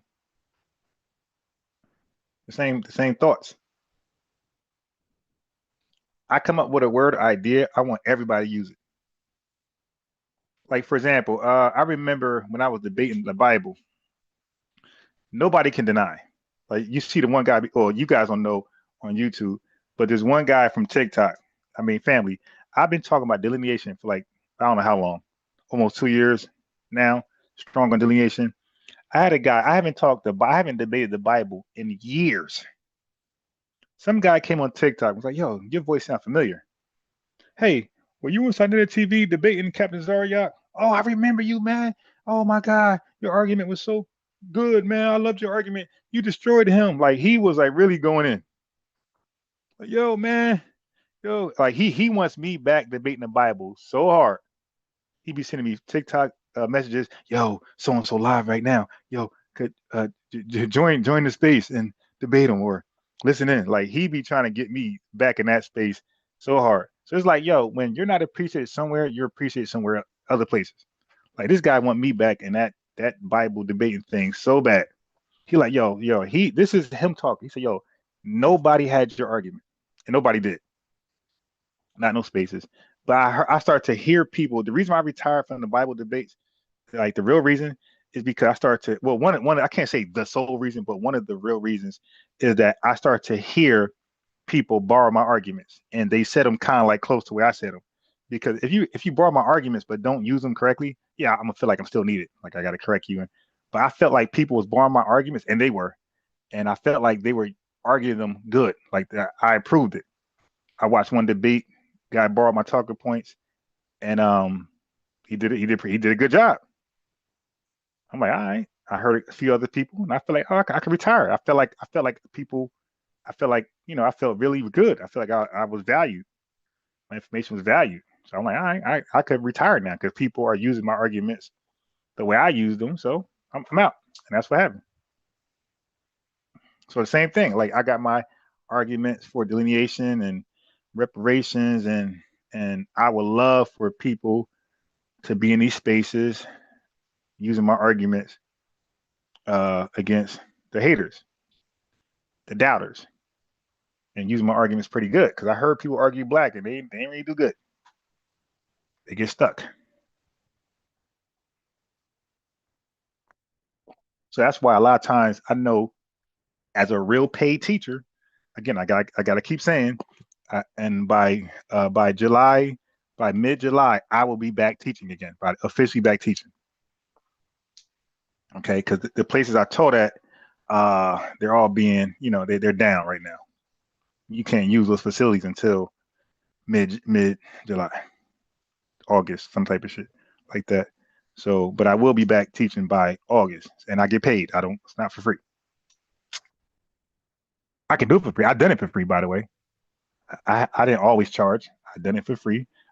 That's why when people talk about community revolution, community activism, you got to stop. Like I taught my community for free, different elementary schools. Well, I got pictures too. You best believe I'm a guy who sources up. I got pictures. And it was my idea to take pictures. I said, yo, take pictures of me with the kids. Because I said, somehow, some way, down the line, somebody's going to act like this never happened. And this was like 2010. He took pictures. And by the way, I used those pictures to teach in elementary schools in 2014 because I don't have a bachelor's degree to like teach or so whatever the requirements. I don't have that. I don't have no college credits. So there was a ad in this back when Craigslist was kind of like, very like you could trust it. It's kind of credible back in these days before it became to a scam site like it is now. But on Craigslist, they was looking for a teacher with my skill set for 2 elementary schools, and but you needed a bachelor's degree. So I'm like, damn, man, if I had a bachelor's degree, man, I would have been hired, whatever. So I ignored it, right? And then I'll be on Craigslist looking for teacher jobs. I see another one come up. I mean, the same one, still there. Like a week later, hey, looking for this type of teacher, and that I was qualified for. So I'm like, damn, but I ain't got no college degree. So I ignored it. Man, a whole month and a half later, that ad is still there. I'm like, yeah, I think I got a shot. I said, let me just write them a family. I still got the email I wrote to them. And I got the pictures. I said, you know what? I don't think they're gonna find what they're looking for. I said, it's me. But I don't have those qualifications. So let me just introduce them that I'm the guy looking for. I don't. So you have a policy. Your policy is I need these to have a bachelor's degree. I don't have that, but that's your policy. So I know policies can be waived. Laws can't be waived. Statutes can't be waived, but policies can be waived legally because it's your policy. You made it up. Like you guys got policies at your home.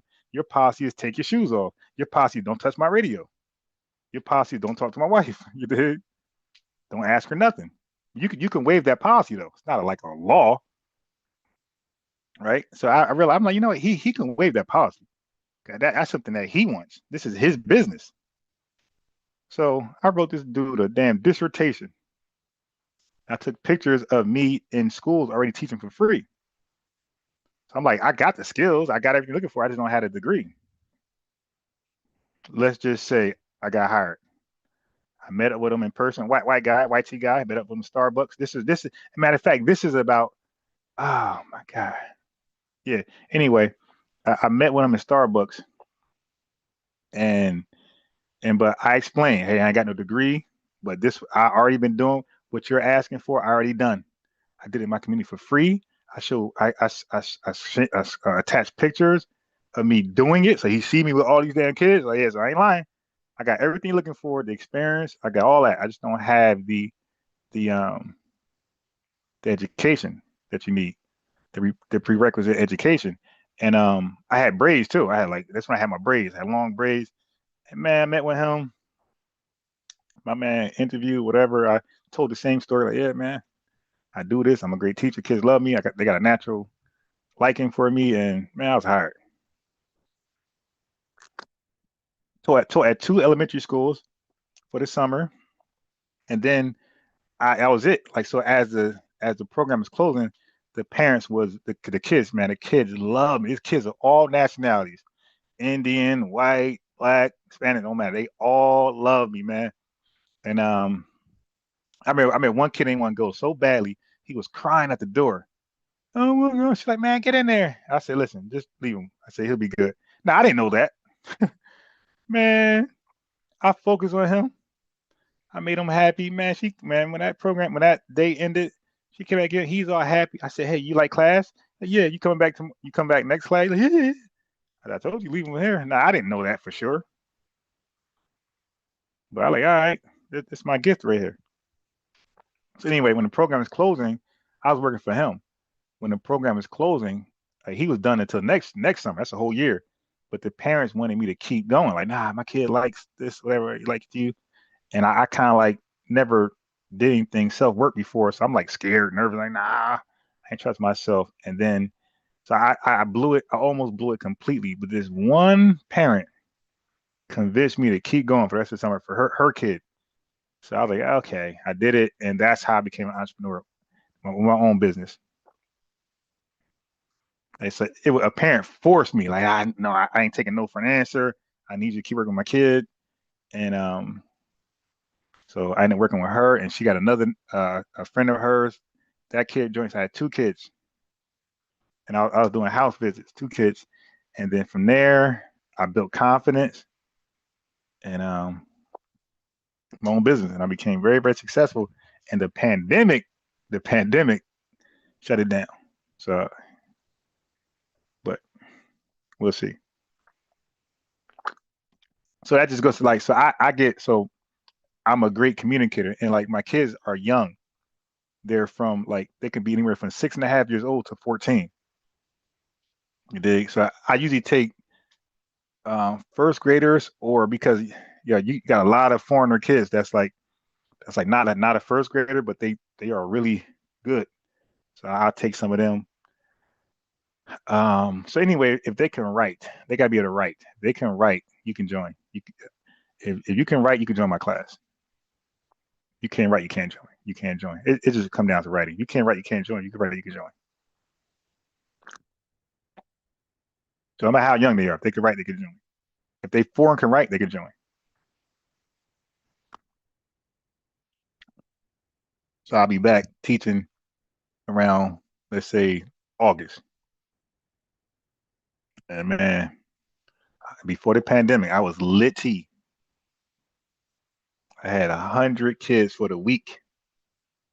So we're talking about 20, 25 a day. I taught 25 kids a day, every day, Monday through Thursday, and then Saturday. Saturday, I had more kids. Oh, about like 100 kids per week. And if you charge 10, that's 1,000. If you charge 20, that's 2,000. If you charge 30, that's 3,000. So whatever I want to charge, that's how much money we were talking about weekly. And I'm not a cheap teacher because I know I have a skill to communicate and make complex things simple. So I use that skill when I talk to you guys. I know I have a skill over most people who just talking.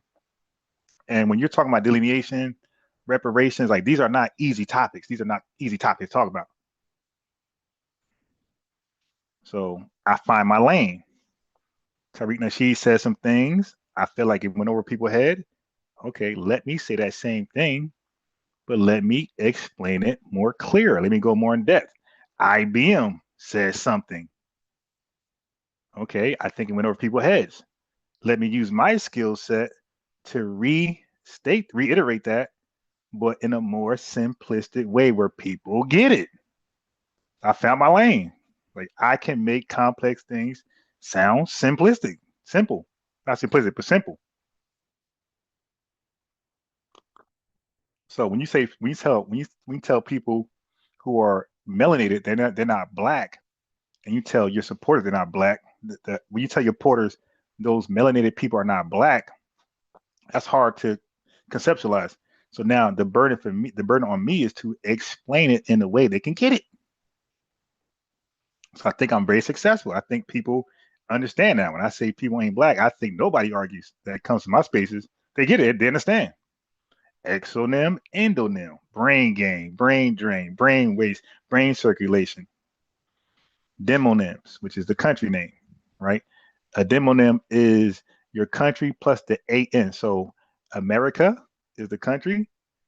You are American, the AN. And sometimes a demonym, so a demonym is just a suffix. So it's an AN, IAN, and sometimes it's different. So if you are from the country Nigeria, your demonym is Nigerian ass. It's the A, it's the N on the bottom of it. Dominica Republic, Dominican. Puerto Rico, Puerto Rican. Haiti, Haitian. You dig? It's the IAN or the AN. That's your demonym. So when you are a citizen of a country, you have a demonym. So this is what that idiot BSIA didn't understand. He said, on my passport, it doesn't say American. It says United States of America. Yes, that's the country. But when you're the person of a country, it's going to be American. That's the demonym. He was confused, got cooked several times. I think he still don't get it. I think he still doesn't get it. So I know I have a way to explain easy stuff. So when I was debating the Bible, don't forget, Bible is written, the Old Testament written in, for the most part, Hebrew, and the New Testament is Greek. So I studied Greek. So when I used to explain the Bible, I had to explain my point, like, hey, that's an English word, but that word don't mean that in Greek. That's the English way of understanding it. Now you kind of get where I'm saying now with the, when I tell people about, hey, Negro means black. It's not that simple. An idiot thinks that, but somebody of a scholarly background knows better. When you're reading the Bible, you're reading a revised version of your Bible in English. It's a translation. You got Spanish Bibles. By the way, I had a Spanish Bible too. You got a Spanish Bible. It's written in Spanish. You have Arab Bibles. They're written in Arabic. But these are translations of the original text. The original text is Greek. So the Spanish Bible, the Arab Bible, the English Bible, they all got to agree with the Greek text. So if your English Bible made a mistake and put a word there that's not aligned with the Greek, then your Bible, your English Bible is corrupt, not the Greek. Your Arab Bible is corrupt, not the Greek. Your Spanish Bible is corrupt, not the Greek. So same thing with history. Negro means black, but when you were called Negro, it didn't call you a color. Oh, he's just an adjective. He just describes a color describes this guy. He's just a black version of me. No, when they called you Negro, they had their own applied definition, which is called a connotation. They gave you a connotative meaning behind Negro. They didn't give you the denotation meaning behind Negro. And Negro to white people meant animals, inferiors, people who deserve to be enslaved, and it's not sin to do that. If we enslave these people, God doesn't look bad on us because God wants them enslaved because they're not humans. That's how they justified it. So no, Negro does not mean black when you apply it to people and you're trying to justify harming them. Negro means inferior. They're simple. But when you're talking to idiots, they can't get it. But when you're talking to people with some type of credible college background or educational background, it's not just college, but any type of autodidact researcher background, you'll get it. You'll get it.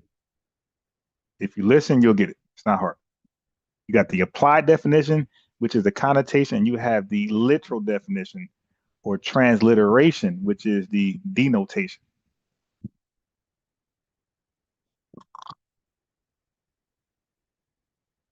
So it's kind of like hard to talk to people that's kind of stupid, like revenue, but I signed up for it, so that's why I try like to keep my composure.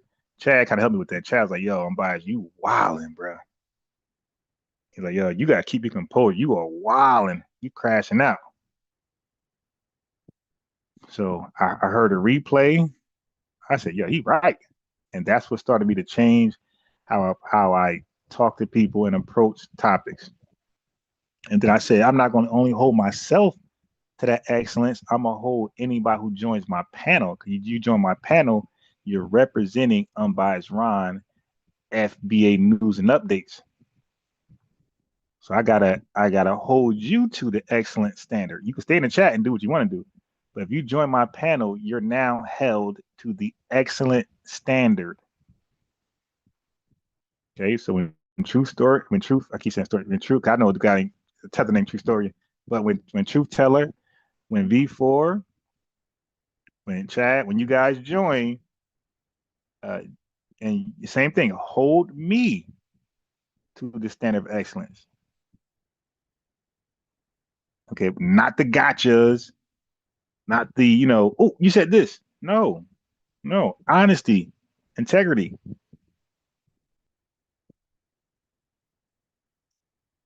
So we're gonna talk about a controversial case, like Chud the Builder, the Rick Chow, Carmelo Anthony. Let's be honest with the available evidence and the witness accounts. Okay, let's detach our emotions, because the obvious conclusion is there. All of these cases are race-based, right? That's clear. But now, unfortunately, you can't go off your feelings and your hunch. You gotta now prove it. And it's really hard to prove a person's intent unless they wrote it down, or it's on video, or they communicated it, symbol, signs, where the FBI can put pieces together. But if they have not shared their thoughts about the crime they just committed, good luck with proving intent. That's why it's hard to get a premeditated murder case or charge, because you gotta prove that. You gotta prove this guy planned this. This woman planned this. It wasn't sudden happenstance, all that. Nah, they planned this. You know how hard that is?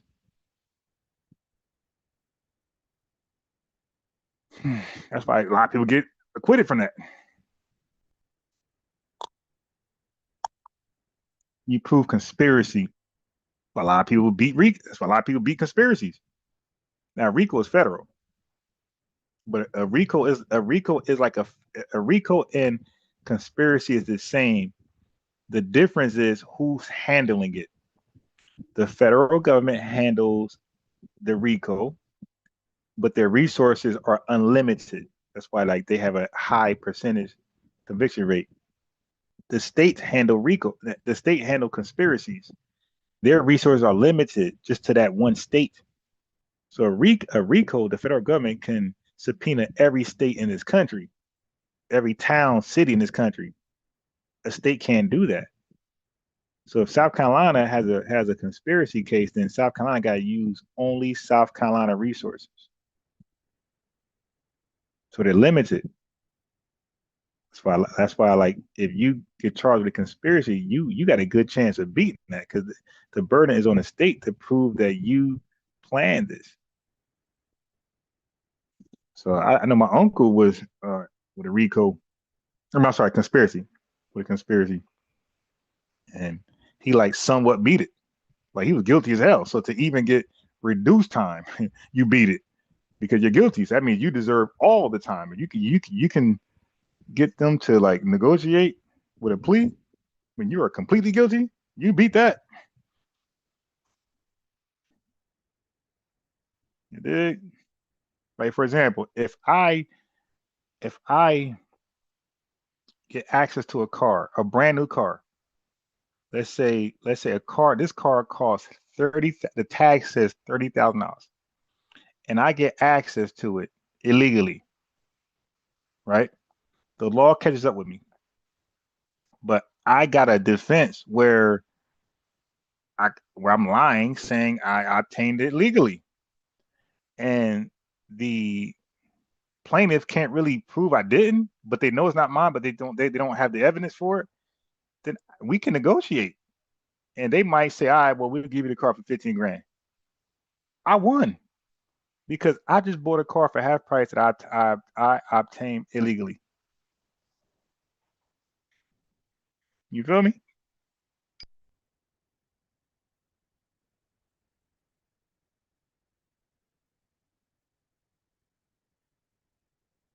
Let me put the phone number in there in case somebody want to call in. I got the link in there. Everybody's scared to call in because they're going to be held to Black excellence. So people be timid, like, he gonna hold me if I mess up and lie, or if I misrepresent something, he gonna hold me accountable. And my ego ain't gonna allow that, so I ain't gonna call in. All right, no problem. My standard gonna still be excellence. I'm not dropping my standard at all. Kiss that goodbye. My standard is excellence, and it's gonna grow.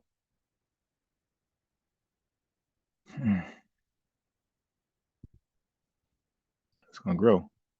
Let me put the so I'm open to talk about whatever. Chud the Builder, his case, Rick Chow, Carmelo Anthony, and I'm dealing with the recorded, documented facts. Okay, you bring opinions, that's on you. You could bring whatever you want, but just know what I'm coming with.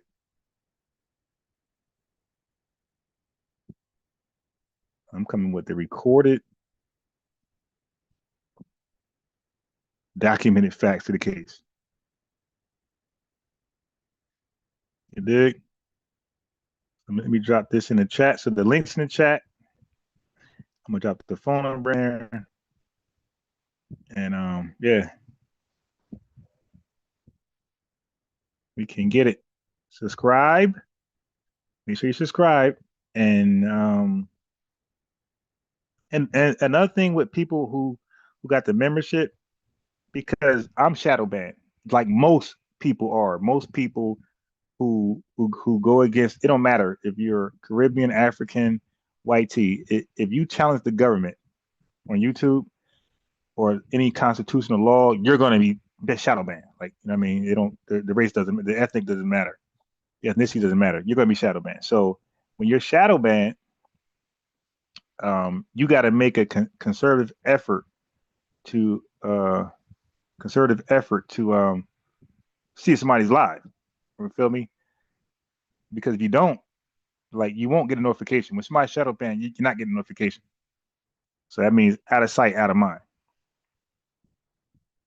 You dig? So that means you gotta wanna look that person up to see if they're live. So what happens with membership? You ain't gonna pay not to catch somebody, not to catch them live. The membership, membership, you're gonna is he live? Because I'm paying $4 a month. Is he live? Like you're gonna look for the person. You feel me? Because when I did Patreons back in the day, well, I don't give a damn how old it was. You know, because a lot of us get busy, we get caught up, we get interested in different things. And then, but when I was on people Patreons, man, I would go back. I could be 2 months. I could be 2 months behind their daily videos, audios. Man, I went back and watched. I got paid for it. I went back and watched all of them, every last one. Like I don't care if it's outdated. I don't care if the issue was resolved. I don't give a damn. I paid for. I'm going to watch every last one. You dig? Like, and we know when we pay for certain things, like certain things we pay for. Like for example, like I bought Shark Tank. I bought like hella series from Shark Tank. I mean, who knows how old they are? Maybe 10 years old. And I still watch them today. They mine. I pay because I know how internet things do. I was one of those people who used to pay for that Google Music. Man, I lost thousands of dollars paying for that Google online music. When Google lost its contract, whatever, I lost thousands. I had everybody album. Whatever happened, the contract they lost, they screwed all of it. They gave us YouTube music. Like, yo, wait, I had like hundreds and hundreds of songs and tens and 20, 30s of albums. Like, where my music at? Gone forever.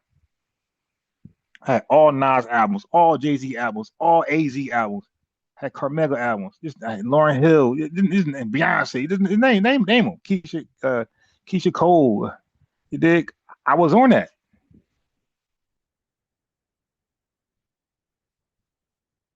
They got me good, man. They ended that contract. I lost every last song, man.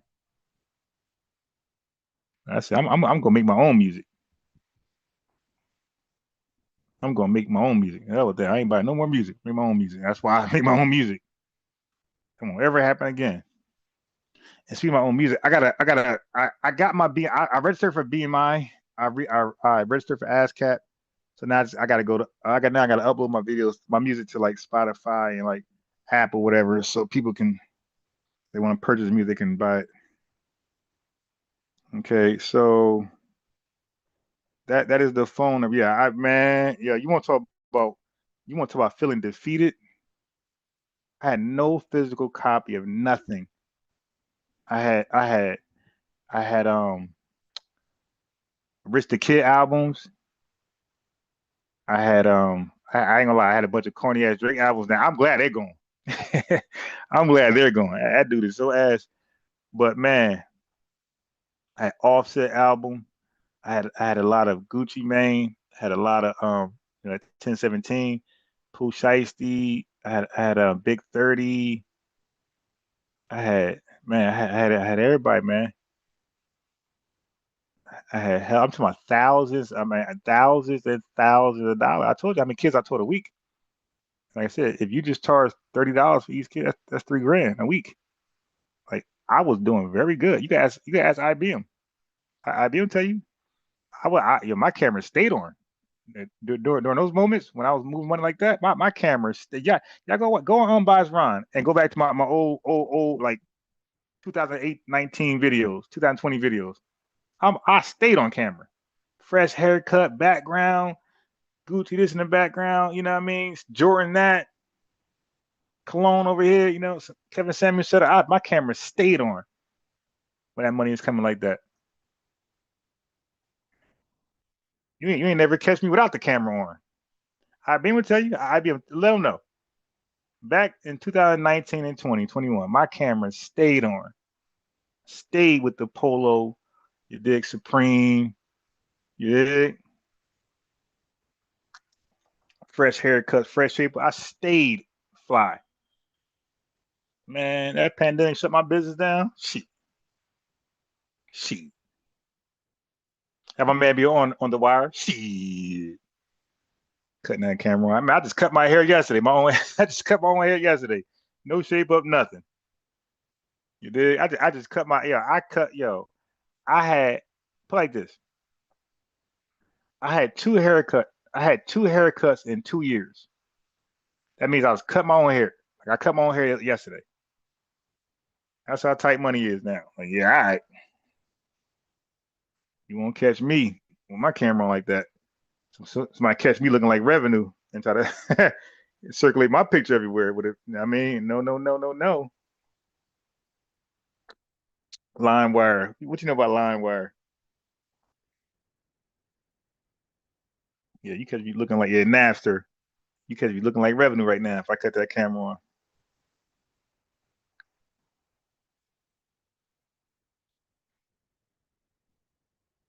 Go ahead and call in, IBM. You've been lurking around.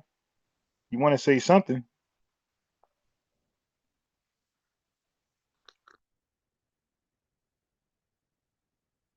Yeah, Napster. Yeah. They had to get rid of that.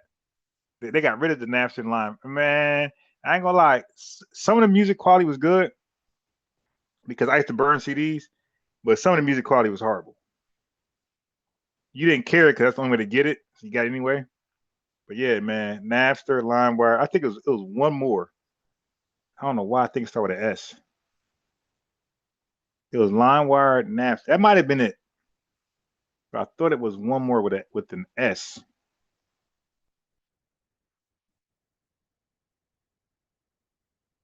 Yeah, man. And like I said, I got two haircuts in 2 years from the same guy. Jamaican dude. He cool dude. And by the way, like these revenues and Jamaican dreams, like these are like I never knew they existed. Like every Jamaican I've ever met in real life, they were good money. You dig? Every island person, you could tell you could tell some had attitudes, but it wasn't like the way you see now, right? It wasn't like that.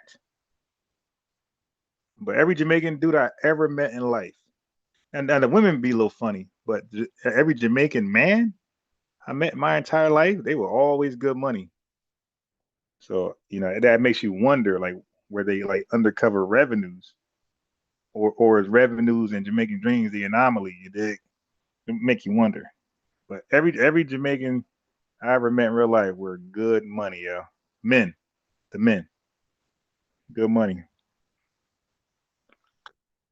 genuine dudes. Look you out, dig,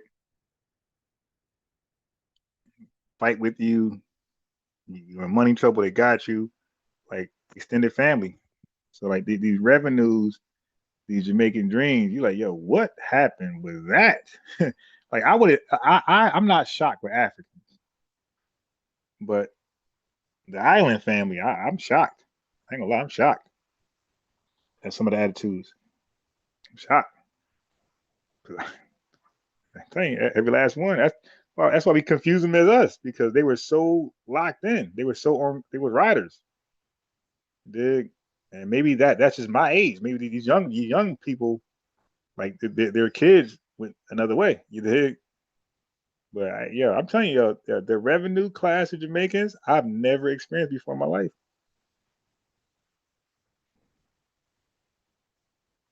I'm like, damn.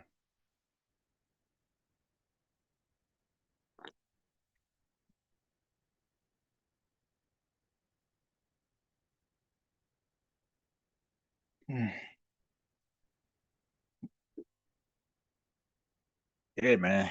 My island friends in Jersey, straight riders, straight on code, everything.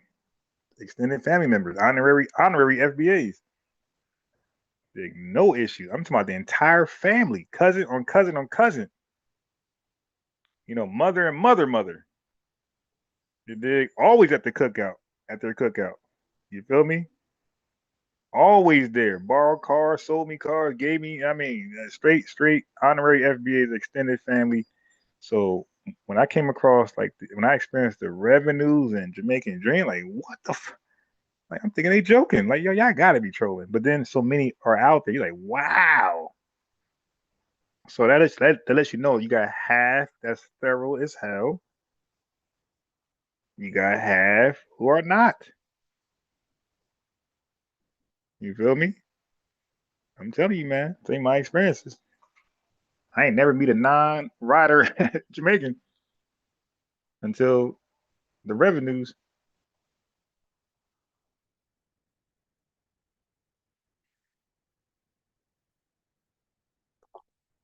I'm talking about protecting me, you dig, from possible FBA bullies. I got nothing, but I can't even I can't even lie to y'all and say, yeah, man, when I was growing up, the Jamaicans, they were on some bull. No, no, ma'am, no, sir. No, man, like they were 100. They were 100. They were 100. And you had a few Puerto Ricans like that, but not. It wasn't like the Jamaicans was kind of like normalized, where like you already knew it'd be good relations, transparency. But Puerto Ricans, you'll find you not. Now there are some like I got some cool Puerto Rican friends. Not a lot, but you know, a handful.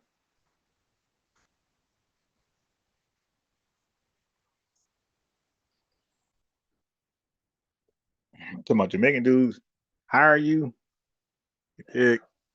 paint your home, fix your home for this kind of price. Nah, they were really good at FBAs. I'm telling you straight up. Looked you out. You ain't got no money, you need a haircut. I got you. Just pay me next week or whatever you can. Come on, it's like that. I'm telling you, man. So I don't want nobody to say I'm xenophobic. No. I keep it real. I'm telling you. I ain't never meet a Jamaican in real life who was like a revenue. They were all thorough and riders. That lets me believe you have a lot of them, half who are riders, who down with the cause, and they're not on social media because they're busy. They're busy with their lives, and you got the tether class who's on social media giving them a bad rep. Giving them a bad rep. I know. I mean, I know what I know. I experienced what I experienced. Can't change that.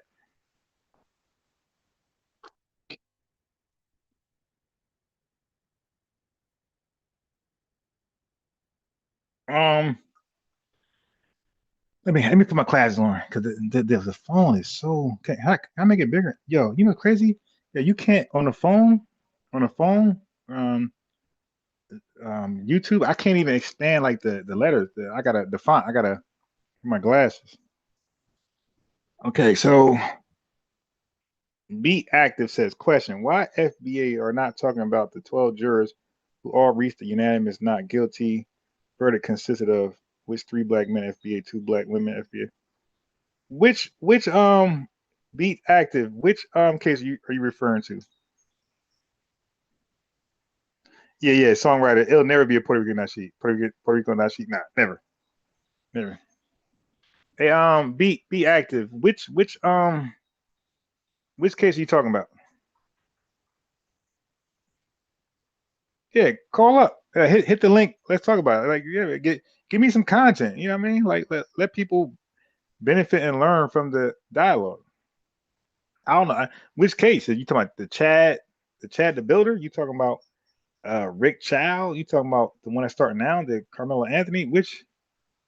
Okay, yeah, call in, bro.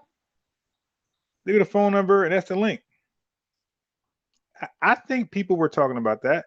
I mean, like the Chinese people were smart, yo. They hired a black American lawyer, an FBA lawyer. I mean, I'm like, damn, like, like you wouldn't expect that, right?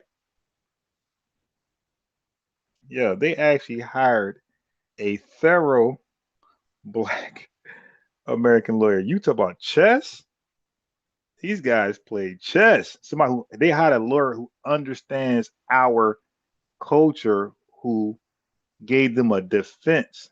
Like he knew how to ask about the gun and the black culture. Is that normal? Like, like that was different.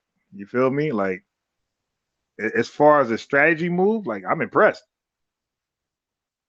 Like that was some. You talk about playing chess. That's a powerful move on the board right there.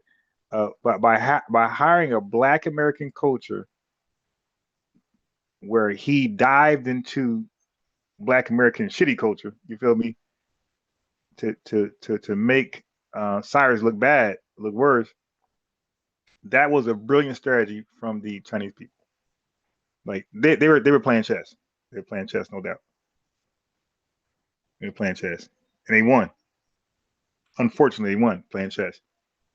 Yeah, we need to not only ask for a and demand an anti-black crime law, but we need to like demand where we change the rules when we're harmed and we're no longer here to represent ourselves.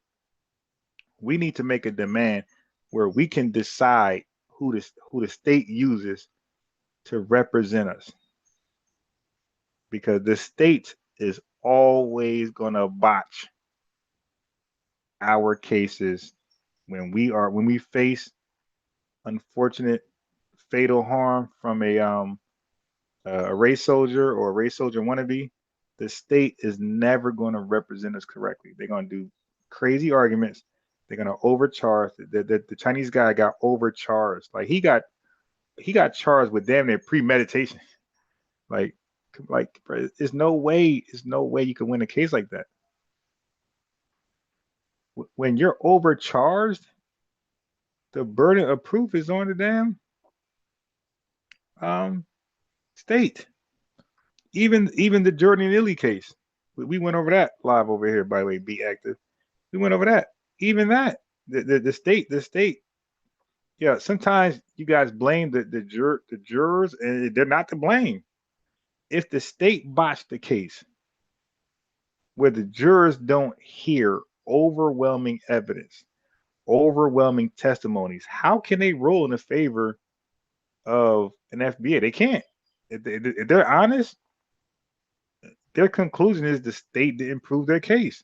So the state is botching it on purpose. That's my belief.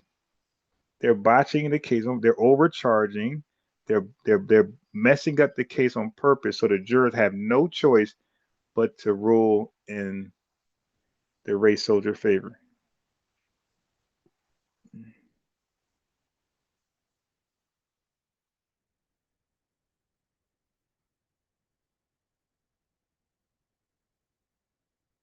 Yeah, I agree with Mary Lee.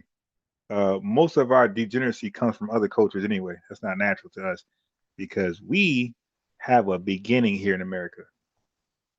Okay, when we were on a plantation, we were not degenerate, and we were free from slavery. We went to college, we went to public school, we practiced black excellence. So if we were degenerates, you would have seen it on a plantation, and you would have seen it right after Emancipation Proclamation, right after 1868, with the civil rights, with the 14th Amendment, birthright citizenship. You would have seen degeneracy early on, and you didn't. You seen a bunch of millionaires early on. So degeneracy is not natural to us. It's something that other people brought to our society. Like, for example, the Italians with their mafia rules and gang life. That's them. They some of us got influenced by that. Like Nicky Barnes, you feel me? So our degeneracy was outside influence. Yeah, the state did not want to win, and that happens too far often with Trayvon, with with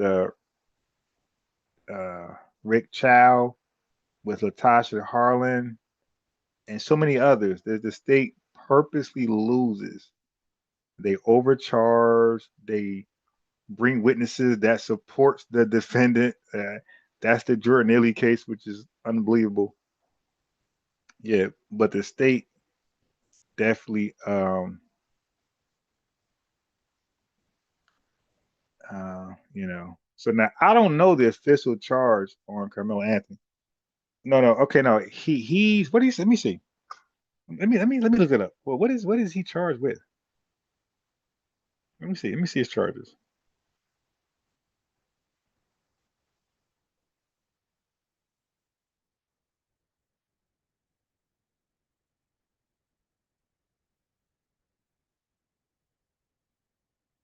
So Carmelo Anthony, a 19-year-old from Texas, is currently on trial for first-degree red rum. Okay. Yeah. Okay, so now let me be clear. What is first degree red rum in Texas? Okay, I just want to be very clear. I want to use my own, because every state is different. What define?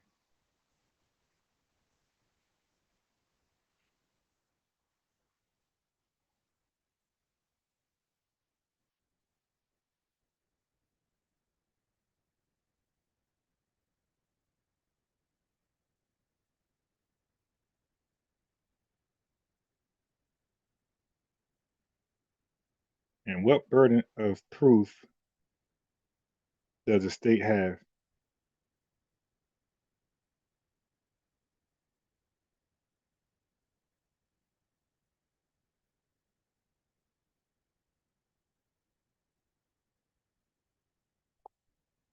Okay, so here we go, family. Let me go AI mode.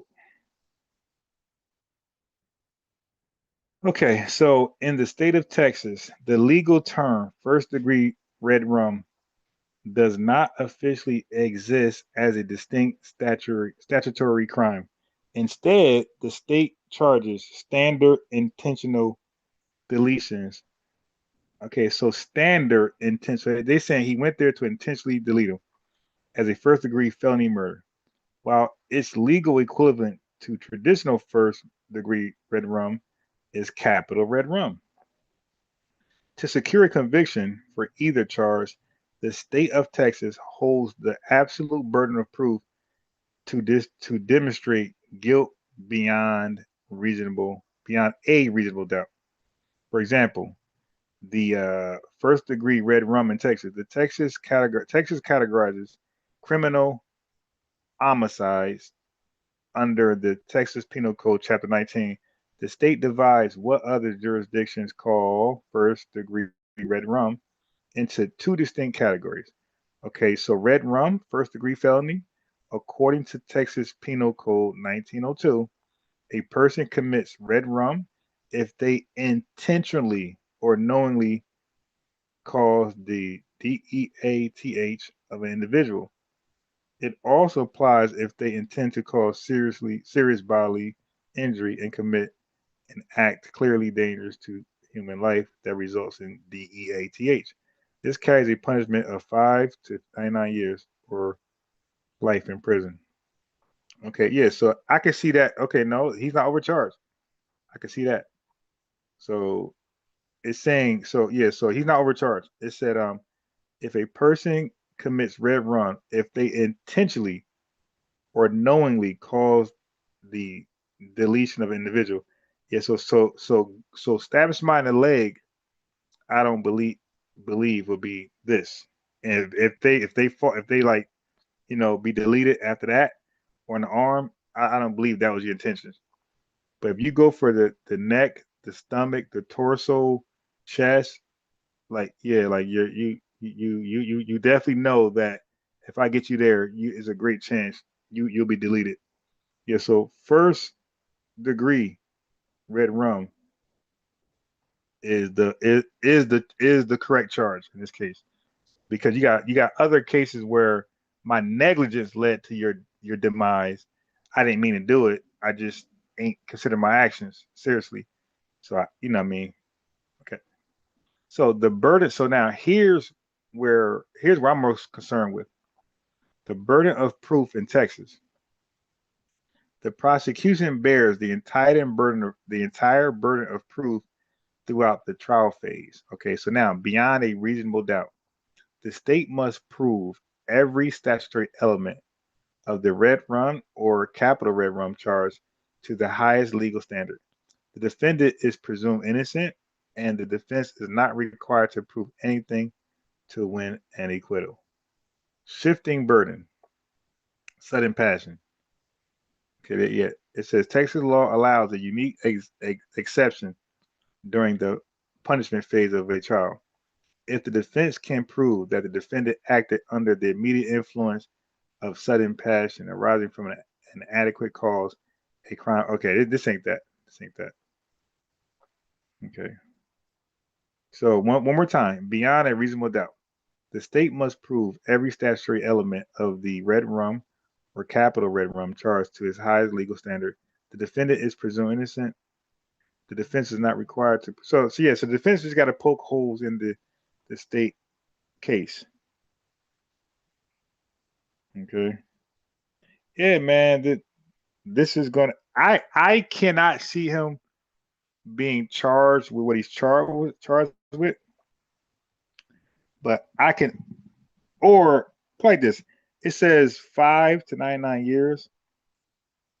I can see him being charged and found guilty, but with a 10-year sentence. I can see something like that.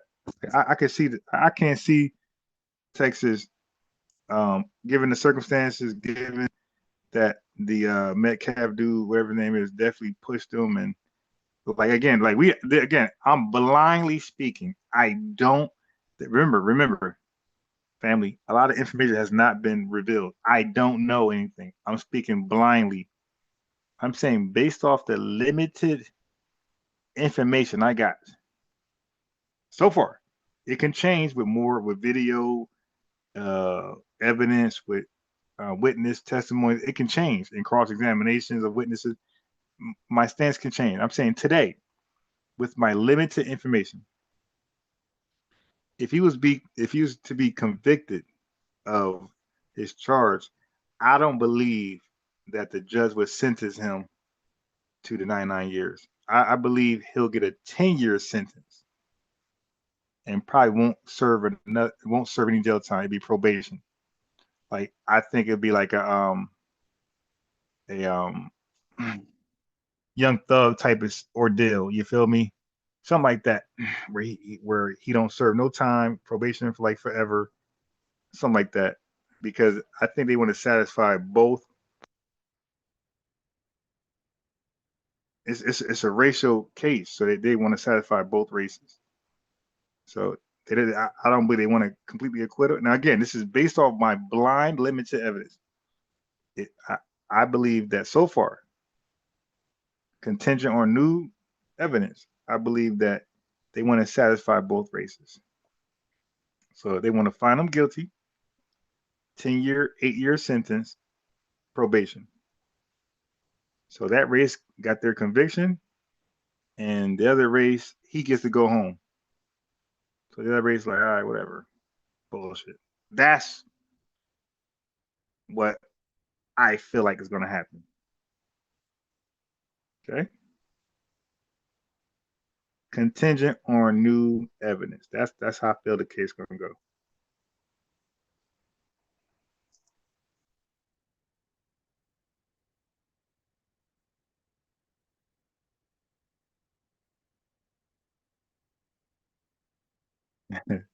Songwriter.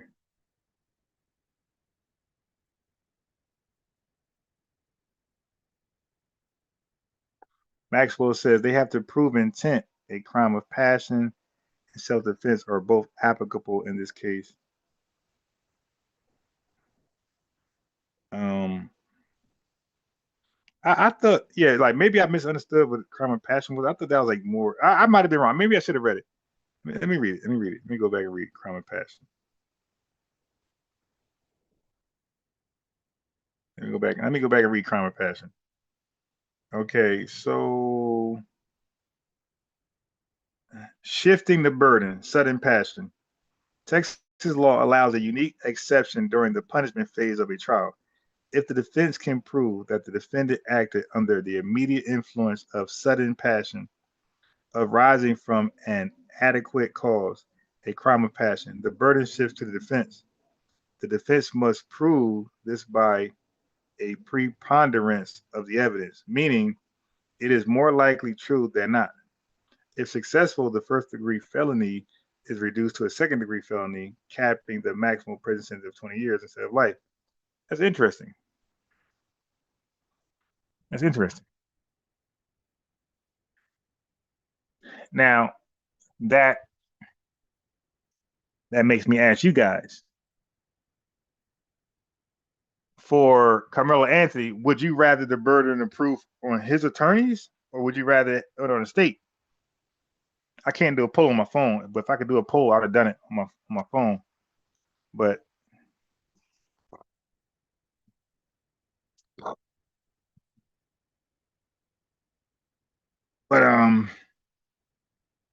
What? Okay, so Maxwell Jenkins had me look into that. So let me ask y'all: would y'all prefer the burden of proof be on the state or Carmelo Anthony's defense? So just say so to answer that question, chat.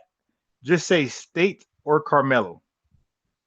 State means that you rather the state have the burden to prove its case, or you rather if you type in Carmelo, that means you rather he prove his self defense. I think yeah. Thank you, Maxwell. I think that was dope. That was dope. That's dope to like look at it like that.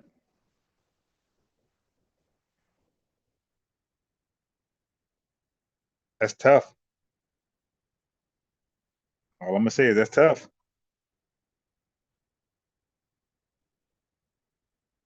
That is tough. That's a tough decision. Would you rather prove your defense, or would you rather the state prove your red rum? Beyond a shadow of a doubt. That's tough.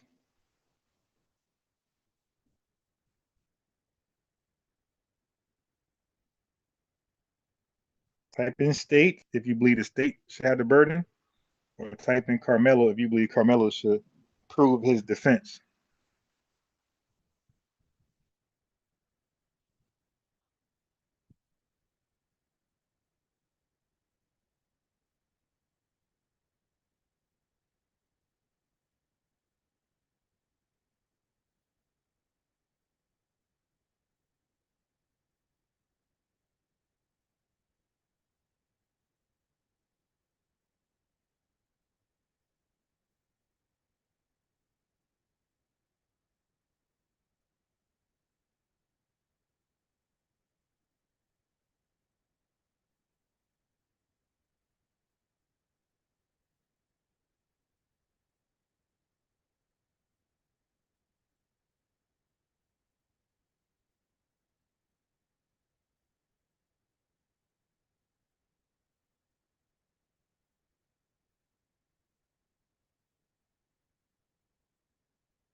What do y'all think?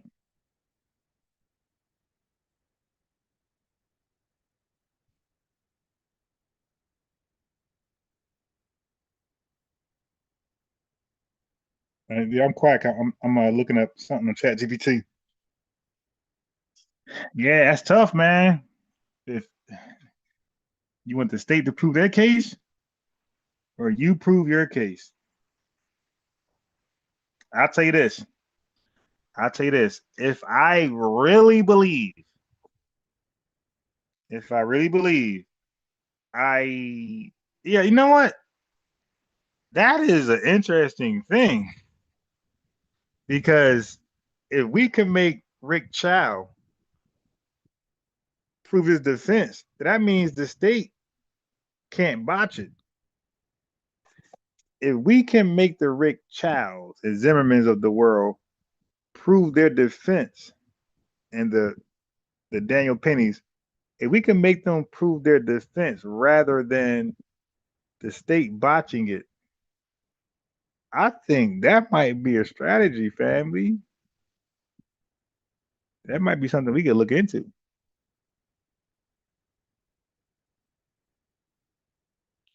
Where it's up to the plaintiff to decide, hey, do you want them to put a defense, or you want the state to yeah, like we should leave it to the plaintiffs and the people who's with the accusations, saying, hey, you done me wrong. Okay. You want them to prove how they didn't do you wrong, or do you want the state to prove how they did you wrong, your loved one wrong? I think that's dope. If they do it like that, that's dope. I think that'd be more fair. What do you guys think?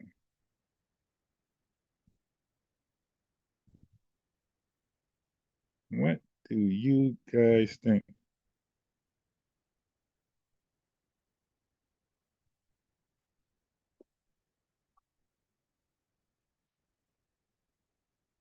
Okay.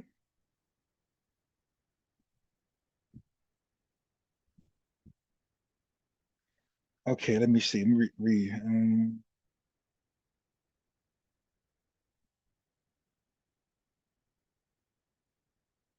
So Mary Lee said the state. I watched Legally Blonde twice, so I don't know how to know the feel about that. State has the burden of proof, while the defendant needs to prove innocence in the case. Depends on what the video shows. Yeah. The video for me, like, I'm not gonna make no. See, the thing about me, I can't have a name like Unbiased Ron and I'm biased.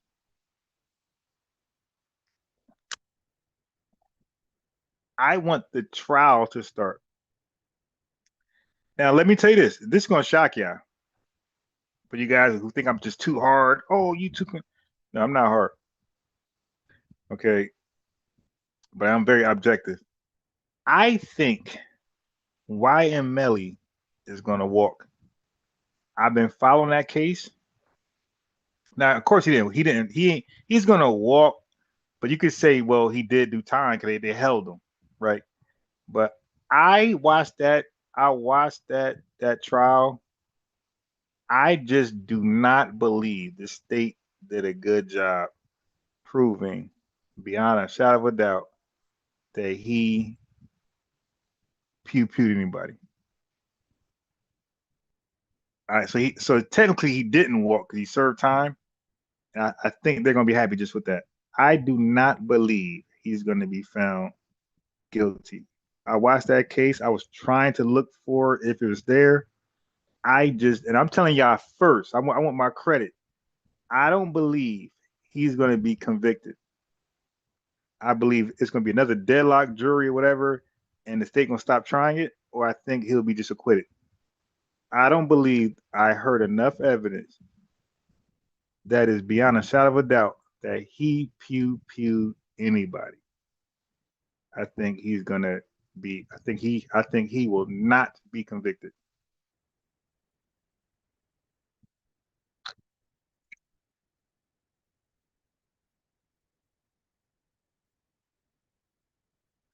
It's a couple things not working in Carmelo Anthony's favor that I have an issue with. One, he brought a deadly weapon to a school ground, which is illegal in the state of Texas. That part right there is not working for him at all. I don't know how to justify that. If you want to go to a track meet, okay, family, look at it this way. If you believe that by going to a track meet, that your life will be in imminent danger, so therefore I gotta break the law to protect myself, I would think a reasonable conclusion was it ain't worth it. If I gotta break the law to ensure my safety by going to this event, I would think a conclusion would be I ain't going. Okay? So that's one. Now, does that mean it ain't self-defense? No. I'm just saying, like, that's one. All right. So I think the state is gonna heavily argue that right there. And then secondly is the eyewitnesses are claiming, but we got to see what the video says. But the eyewitnesses are claiming that he said, "Touch me and see what happens." Okay. Now I don't know the law for Texas.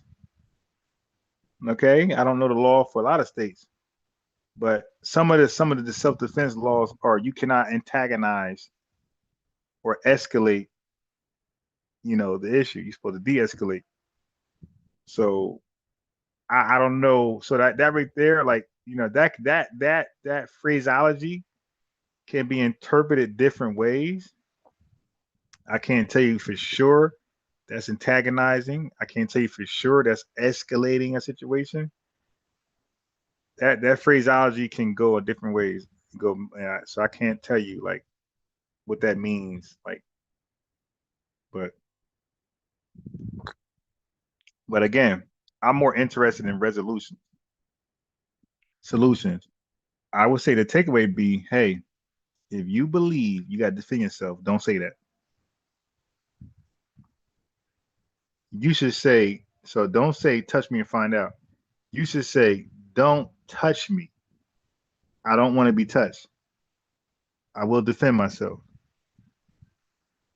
Had he said that, I think he has a way better chance of coming out on top of this.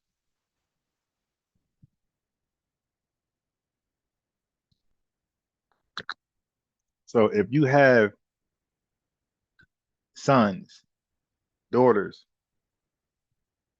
10, 11, 12, 13, 14, 15, 16, 18, get them on alive. Let me talk to them about civics, like how to handle situations, like the right words to use, invite them more. Let me educate them, because you the parent. They ain't gonna listen to you. Let me tell them how to train them correctly, what to say. If you truly believe this person is gonna harm you, then you gotta act like it. You gotta sound like it. You can't sound like the aggressor at all.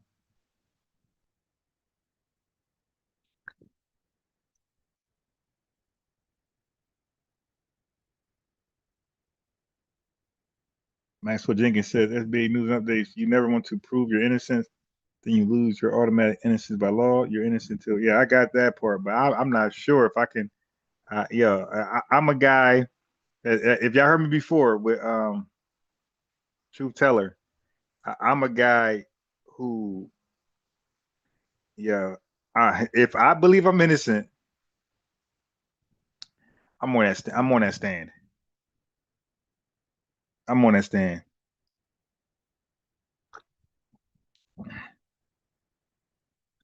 If I cannot live with myself, if I'm found guilty, knowing that I could have been on the stand and I could have helped myself out, help or hurt. For me, I cannot live with myself if I'm found guilty. And some of the reason is because I didn't hop on that stand and speak for myself. I will go crazy in prison. I'll probably be a bussified dude in there, because my mental would be so off, because I can't live myself. I said, I had a chance to defend myself and I didn't do it. I put my hands and put my freedom and life into my defense attorney, and they dropped the ball. I couldn't live myself, family. I couldn't. I would go crazy in prison. If I know I didn't do nothing wrong, I don't believe I could be tripped up. So I'm taking a stand. I'm sorry. I'm taking that stand. So when it comes to the same logic, if I believe I'm actually innocent and it is self-defense, I probably want my fate in my own hands. Like, if I trust my legal team, and I'll probably do the same shit. I'm sorry, Maxwell, this is me, bro. I will probably take that route. I'll probably prove I'm innocent rather than state prove I'm guilty. This is me. Hey, peace, Baltimore Freemans. Yeah, I'm shadow banned. That's just me, man. Like, I'm somebody that because you gotta understand, like, could you live with yourself with a conviction if you didn't hop on that stand? And only you know that. I couldn't. Like, I will suffer in prison because I would just dream about me hopping on that stand and defending myself and getting the acquittal, and I wake up in prison. That will haunt the hell out of me, man. I could never live myself. Now, if I get on that stand, I defend myself, and they make me look dumb, and I get convicted, I can live with that because I can see it. Like, yeah, I see why they convicted me. It'll make sense to me. Like, see, it got to make sense to me. That's how my logic is. If it doesn't make sense, I'm tortured. If it makes sense, even though I think it's wrong, it makes sense. Like, so if I called a woman the B word, right, and she told her brother, and he got the best of me, okay, it makes sense to me. I wouldn't be mad at him. I'd be like, yeah, well, I did call his sister the B word. That's why he fought me. I don't think he I don't think he hates me. I don't think he wants to fight me again. I think he was defending his sister. So to me, that makes sense. Like, so I won't have no grudge. I mean, he could beat me to a pulp. That won't. I won't have no ill feelings towards him. I feel like I deserved it. It makes sense. Yeah, I did say that, and a consequence came behind that. And I can live myself. I don't care if I went viral on World Star. I'm like, all right, well, shit. The takeaway is don't do that again. The takeaway is make sure she got no brothers, only sisters, only child. You feel me? That's the takeaway. So if it makes sense to me, it don't bother me psychologically. It only bothers me psychologically when it doesn't make sense.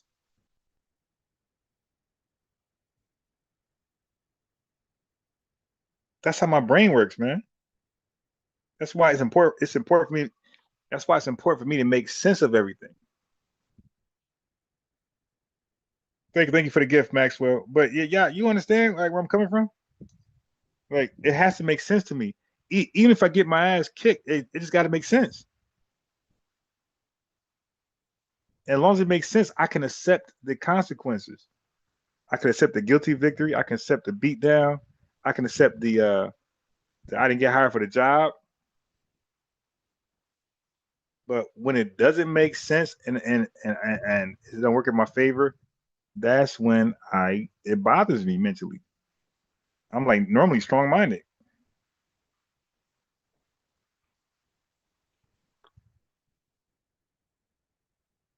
Oh yeah, you answered the question. I respect that. I'm just saying for me, that's just me. I would never advise y'all what I would do because I'm different than y'all. Y'all different than me. You feel me? I'm just saying for me, I cannot live myself if if I believe I could have changed my outcome and I didn't do it. I could not live with myself. If I believed I could have changed my own outcome and I didn't do it. Family, there's so many fights I got myself out of, and I started it, by the way. I'm the reason why this guy wants smoke. I'm the reason why he wants to fade. I escalated the argument because I didn't think it would go there. But now he's already there. I'm like, okay, well, shit, I escalated. Let me de-escalate. So I was able to de-escalate almost every time but one. One time, a guy, he was too hyped up. He was like Lil Flipper T. He was hyped up with his aspirations and it went down. But that was one time where I couldn't de-escalate after I escalated. But every other time in 30 years of adulthood, since 18, 30, I'm 48. So since a grown man in 30 years, I was able to de-escalate every escalation I was a part of. And I escalated damn near all of them. I was a troublemaker, shit talker, instigator. And I was able to de-escalate at will, all but one. All but one. He wasn't trying to hear shit.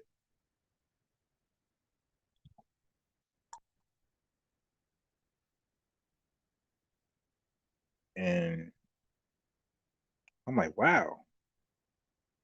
Because I'm usually good with my words, you feel me?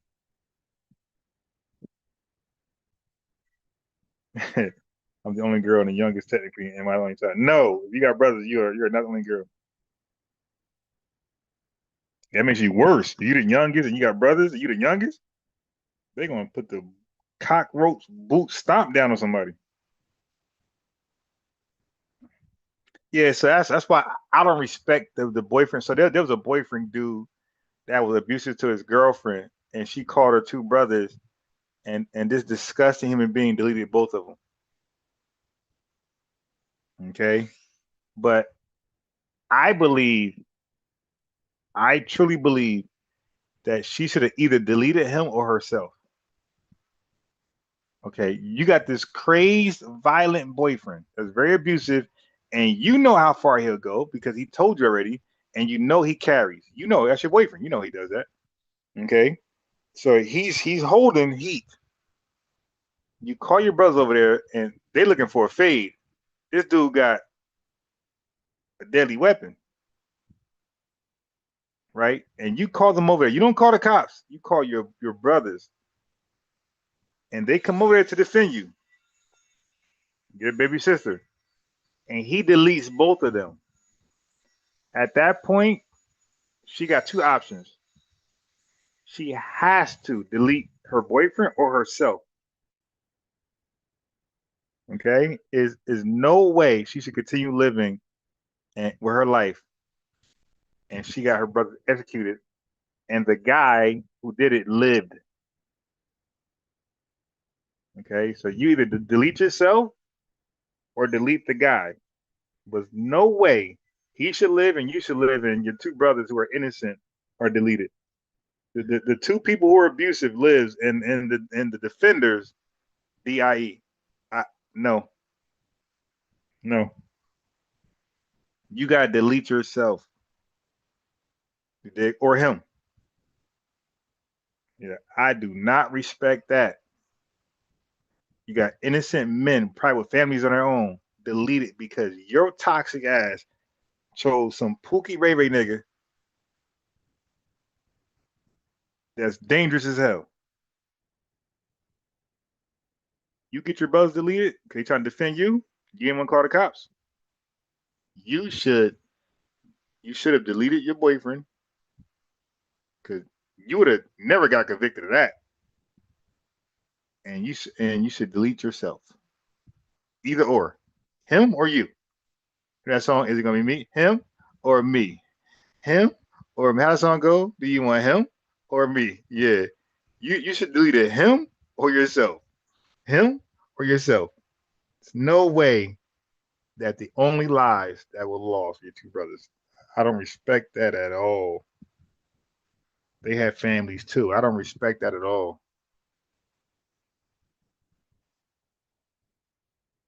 Okay. So let's look at let's look at some. Let's do a reaction to Karen Hunter. Okay, let's do a reaction to Karen. Since somebody want to call in, okay. Everybody afraid of unbiased Ron. And I'm taking it easy on y'all. Y'all could call in. I'm not gonna cook y'all. Y'all the family. I'm gonna give you pushback, but I ain't gonna cook you unless you, like, as long as you're honest and open and transparent and full of integrity. I'm not gonna cook you. I'm gonna give you pushback. You dig? Like, you know what I mean? Like, critically challenge yourself. Everybody's scared of me.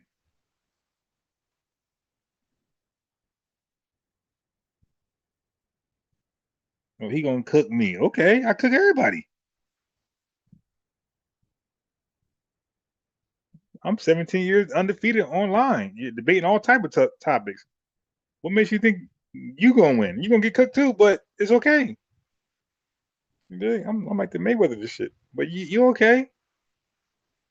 And yeah, I be begging people who are supposedly debaters and scholars. I be begging them to call in. They will. I offer that dude Reggie, retarded Reggie. I'll offer that dude $50. Now he's a broke dude, always begging for cash apps.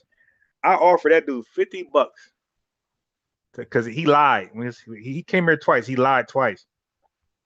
At that point, family, I wasn't really up on ChatGPT. Okay, I able to later, like months later, and I used ChatGPT to look over our discussion. Tonight he was lying, so I tried to get him back on here to hold him accountable, but he rejected it. I even offered to do cash $50. I got an email to prove that. Like, that's a coward. And you look, family. I'm gonna offer the guy. I still want him back over here because you can't lie to me, and I don't want you back. So I am gonna step up the dollar amount. Okay, on the guy, I'm gonna offer him $200, but I want an hour from him, whole hour, and I want it to be a question answer type thing. He can talk, but when I say stop, he stop. I'm paying for time. Right? If I say stop, you gotta stop. And okay, I'm gonna ask some questions. Okay, That's how we got $200. I want from him. I have no problem paying that guy $200 in my pocket, because that's how bad I know I'm going to destroy him, and I want his reputation to die. Okay, so I don't remember if I clicked the audio button or not. Let me go back. So, family, what I'm good at, I'm good at being objective. I'm good at withholding my emotions on controversial issues, racial issues. I'm good at looking at it from a objective perspective and putting my racial bias aside. Let's see if Karen Hunter is able to do that. Nope. No. Let's go back. Come on. Okay, here we go. 12 people, 5 of them black, say you're not guilty.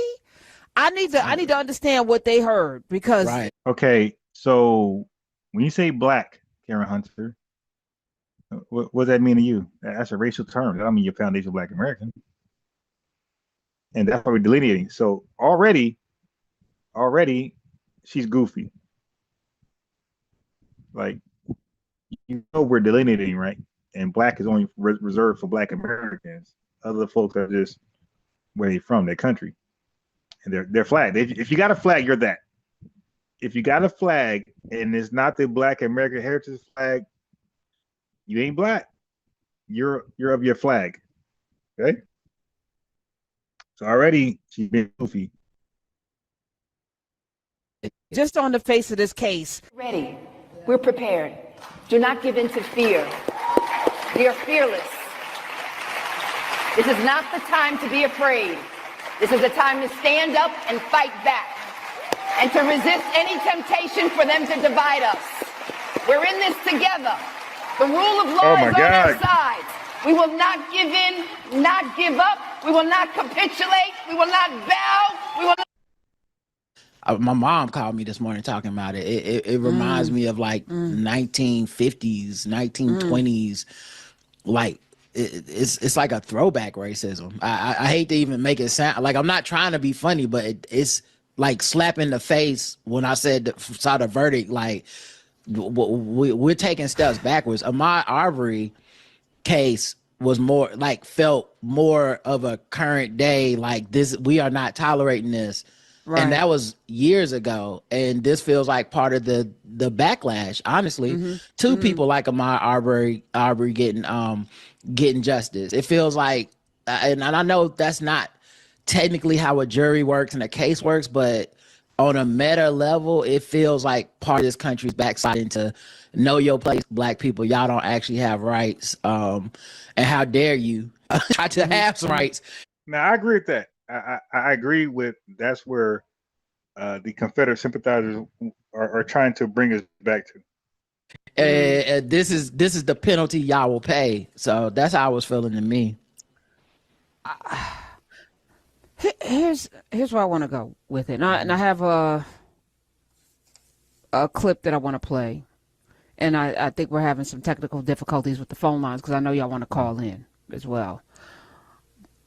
But I did a book called Iron Will with a young man who was born on the day that Rodney King, the verdict came in, where they acquitted the police officers for beating the brakes off of Rodney King, that we all witnessed. We all witnessed it, but somehow those four white cops, they changed the event, make sure that they would have a jury that could not possibly see police officers in any fault whatsoever.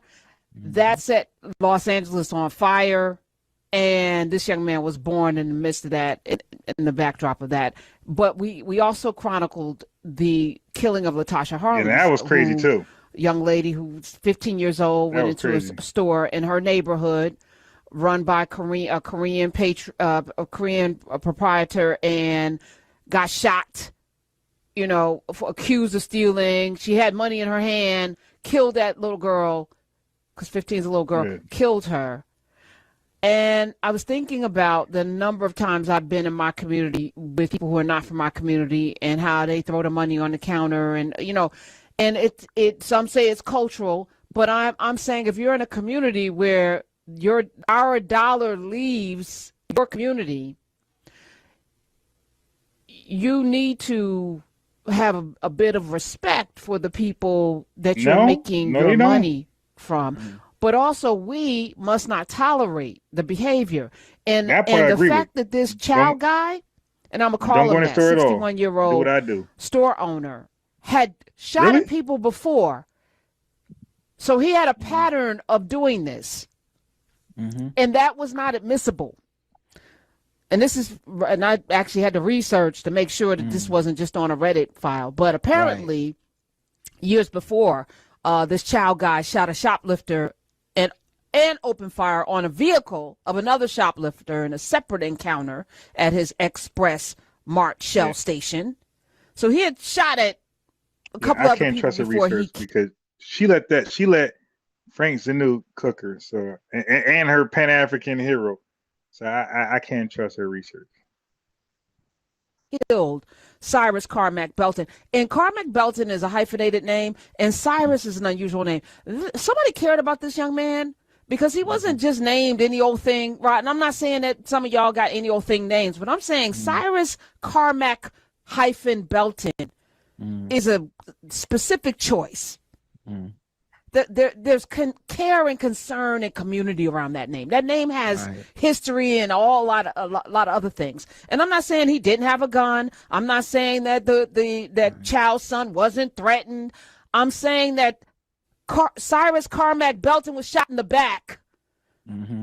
He wasn't threatening you, Chow. You shot a little boy, 14-year-old, in the back, and then a jury. Because the case was presented, but they didn't give all the evidence. They didn't say that this was the way he behaves. There were three. Hold on. Five of the 12. 5 were black jurors. So I need to know what's about. 3 black men, 2 black women. And okay, what does that mean? They're black. That's racial.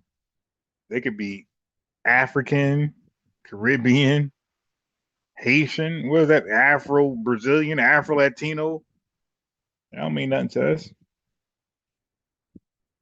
But that's how game goofy she is.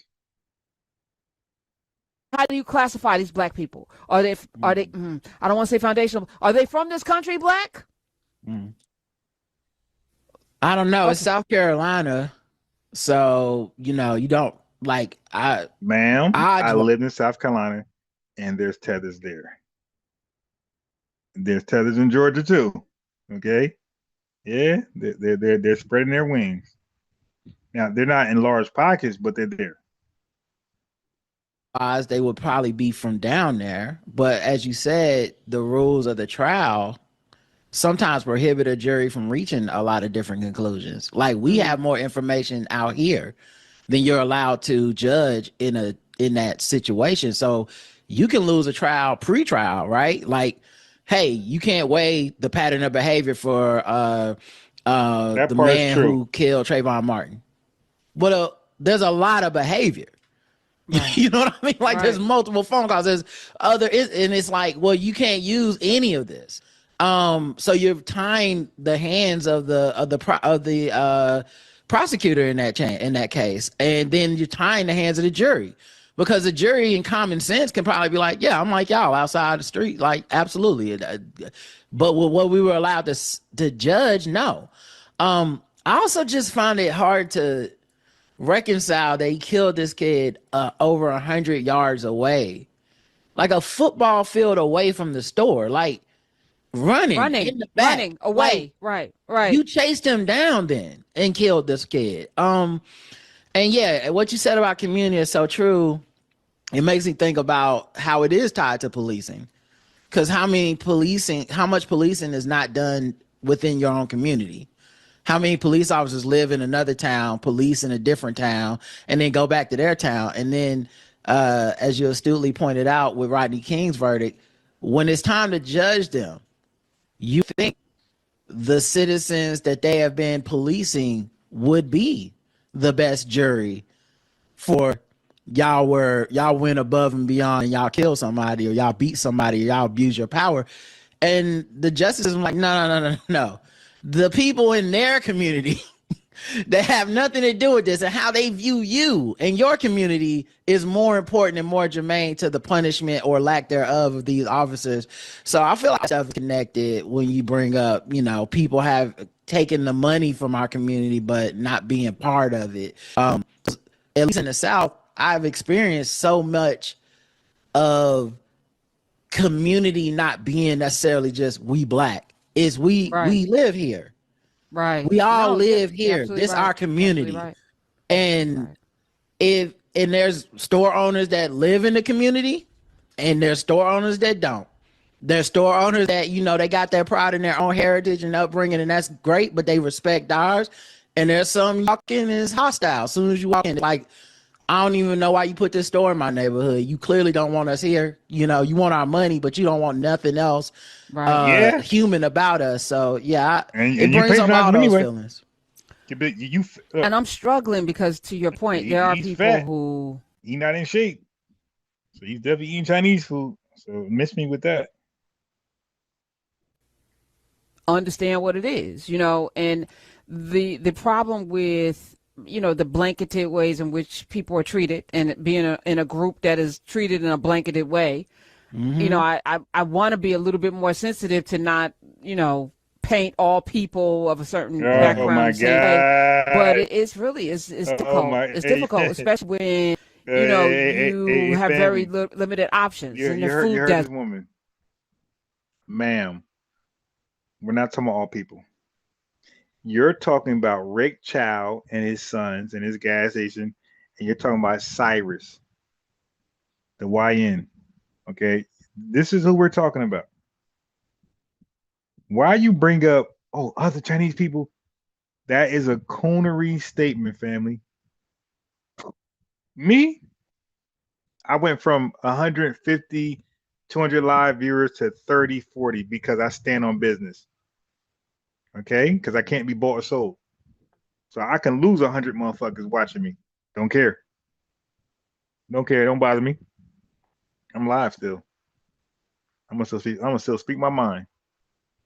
Can't be bought. I don't give a fuck about that. I could have not have said what I said that day, and still had everybody over here faking and shit. No. In real life, I don't hang with fakers. I want no fakers online either. Once I know you're a faker, I'm on you. Yeah, it's not gonna change. So by her doing that, the other okay, family, that's her doing what I would never do. Okay? Right, so she's full of shit. This bitch, and she's a bitch for that. This bitch is full of shit. It got nothing to do with the Asian community, bitch. We're talking about Rick Chow. Stay there. Why you bringing up other motherfuckers? You ain't bring up Black Americans. We're talking about Cyrus. This is a bitch right here, and she's trying to keep her subscription, or she's hoping that some Asians subscribe. Ain't nobody no Asian subscribing your fucking ass. Yo, to keep it real, haters of us respect people like me and Tariq Nasheed and Yvette Carno. They respect, and Jason Black. They respect us, the Dennis Sperlings, the Hood Smarts, the Afro-Elites, the Black Alpha. They respect the niggas, Dan, FBA Gate, and all those people, and all the sisters. Yo, they respect Black Americans who stand on 10 and don't give a fuck. That's who these haters really respect. They don't respect the cowards that want to. Can we all just get along? No, they respect us who are on 10. Okay, the ones that speak our mind unapologetically, even Umar. Those of us who speak unapologetically, we are the ones who they respect. Okay?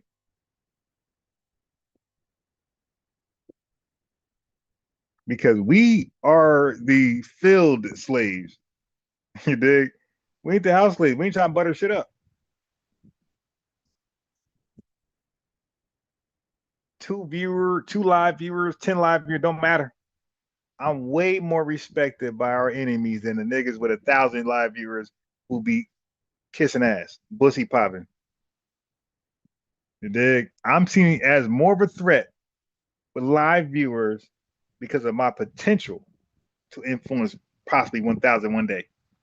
I'm way more considered a threat with 3 live viewers than a FBA coon ass nigga with 2,000 live viewers who's talking some soft shoe shit. I'm not confused about that. But what she said just now, she's a bitch. And Right. so this is all people with the blanketed way. This was an unnecessary comment that this bitch just voluntarily gave us. This was unnecessarily. We ain't talking about the whole Asian community, bitch. We're talking about Rick Chow. You brought that in there because you're a content creator and you're worried about sponsors, viewership. Not me. In which people are treated. Not Tariq. And there are people who not Yvette. Understand human about us. So yeah, it brings up all those feelings.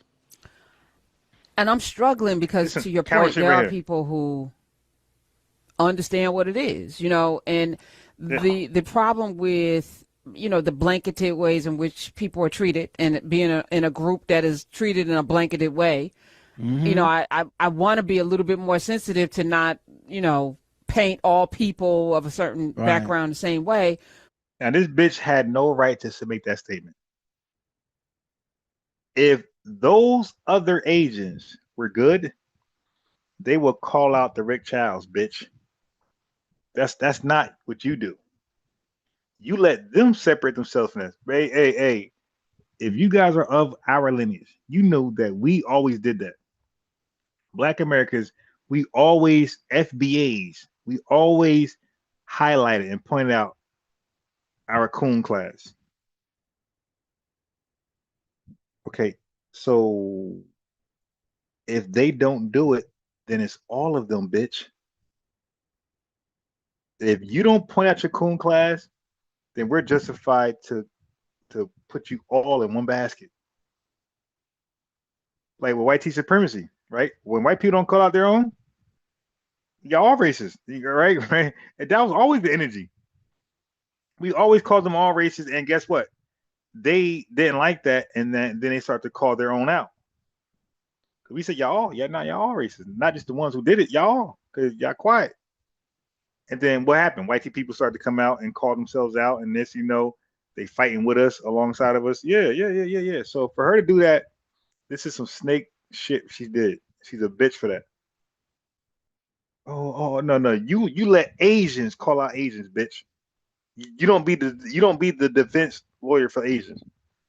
If they're not calling out Rick Chow, then all of them, bitch, are racist. That's how we doing that. If you don't call out your tether class, your racist class, then all of you are that. So that was some coon shit she did, man. We got to stop that. But it in a blanketed way. Hey, she might as well say all lives matter. You know what I mean? There are people who, you want our money, but you don't want nothing. Hey, she might as well yell out all lives matter. Nothing else human about us. So yeah, it brings up all those feelings. And I'm struggling because, to your point, there are people who understand what it is, and the problem with, the blanketed ways in which people are treated and being in a group that is treated in a blanketed way, I want to be a little bit more sensitive to not, paint all people of a certain background the same way. We all get along. But it's difficult. It's difficult, especially when, you have very limited options and they're food deserts and, man, get the fuck out of here. Place you go made that dumbass comment. Whatever, your little drink, your candy or whatever. And to know that this person didn't just shoot at one person, if I'm shot at I'm multiple people and then killed them, as you said, a football field away. Yeah, that's she's it. a fucking You coward, are trying to harm somebody who is running away from you. And for a jury, 12 people, 5 of them black, say you're not guilty. I need to understand what they heard because just on the face of this case, he said he was saving his son, but the boy was running. I truly can't imagine it, man. And yeah, it's hard not to conflate the macro and the micro. It's just hard not to, like one of the things my mom had brought up was how, there's people who align with whiteness, even though whiteness will never give them the whiteness privilege. You know what I mean? Like whole Yes, they will. cultures have been taught Okay. to align All oh, right. nah. So now I'm cool. Now he's saying it like crazy, but he just unaware. No, bro. They are handpicked over here as hyper selected fucking guests, diplomatic immune nationals, my guy. No, these ain't regular people from China. These are the top 1%, my guy. So yeah, what you saying? You're just wrong. I'm not on you. You ain't say nothing crazy. You're just wrong. Man, be a model minority. Honestly, it's all black Minority. people just making it up. Nothing, ain't no racism. They just making it up. They lazy and they don't want to do the right but the thing. Asian guys are minority. And there are people that believe in that. And the thing I was saying to my mom was like, it's also just whiteness is so desperate that it justifies itself. So they're not necessarily wrong to believe whiteness will adjust and possibly allow them in, because it's happened before. It has. The Italians used to be that. The Irish used to be not white enough. White passing Latinos weren't white enough, for a long time. But as the numbers dwindle because of their own rigid definition of what whiteness must be, this fictional thing, because their numbers keep dwindling, they are having to lower the bar. And so there's a possibility one day, we maybe 10 years from now, 20 years from now, we'll be like, no, white Asian is white too. Maybe that's Asians the white goal. now, you dumb nigga. You open your eyes. Like Asian and white people are right now making babies. Anybody up north? New Jersey, New York, Philly. This is normal. Like we see Asians and white people with interracial babies, and they're white. What are you talking? These guys are like they. This is what I mean by outdated and outaged. And Rob Bourne, man, click the link and call in, bro. So scary ass. But it just is such a lie and a falsehood, and I don't think it's necessarily even these communities running towards whiteness as much as them running away from being the N-words of a country. They don't want. There's black people that don't want that smoke. You know what I mean? Like we've seen them over there doing whatever they do to stay on that side of white they're supremacy. Not black though, you dumb nigga. They're not black. They're African or Afro immigrants. So yeah, it makes you think of all those things in this one microcosm of a case, but it brings all those rich feelings that we live with every day right to the forefront. Someone said, well, what are we going to do about it? Well, I'm going to withhold my dollars. I'm going to be very intentional about where I spend my money. If you're in my community and you're not in my community, then I don't know why you should want my dollars to go out of my community. So I'm going to be very intentional about that. We're ready. We're prepared. All right. Done with that shit.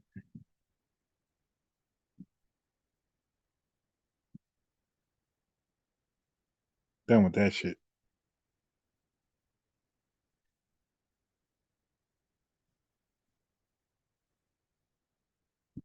Now, let me read some comments, man. I know some of y'all mad at me, but well, whatever. Dig.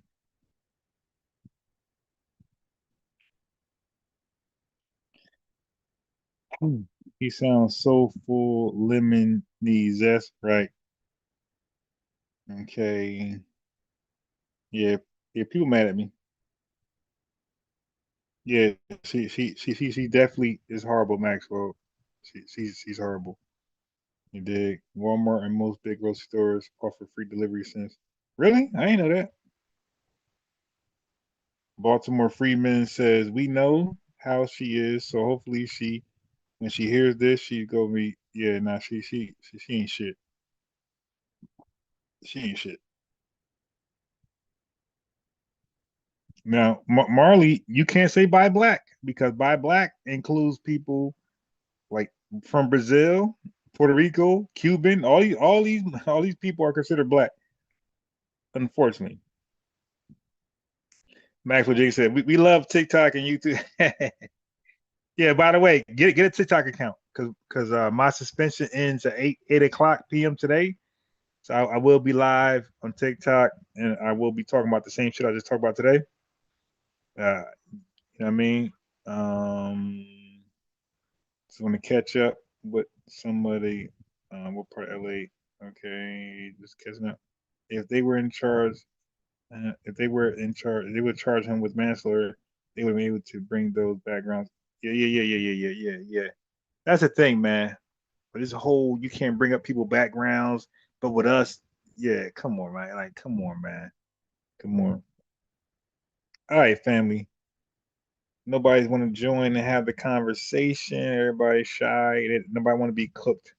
I get it. I love you guys, family. I'll be back. I will be back for sure tonight because my TikTok account is restored at 8 o'clock p.m. Eastern time. So if I don't go live from now to then, you can for sure count on me tonight.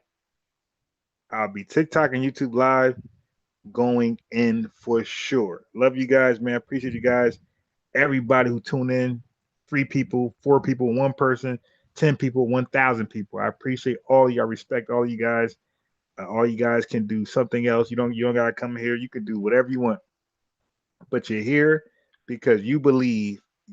You're here because you believe that guy named Unbiased Ron. Although you might not agree with everything I say, you know what I say. I do believe in, and I cannot be bought. I don't give a fuck if you donate $100, $1,000. You'll never. I will cook you. You dig?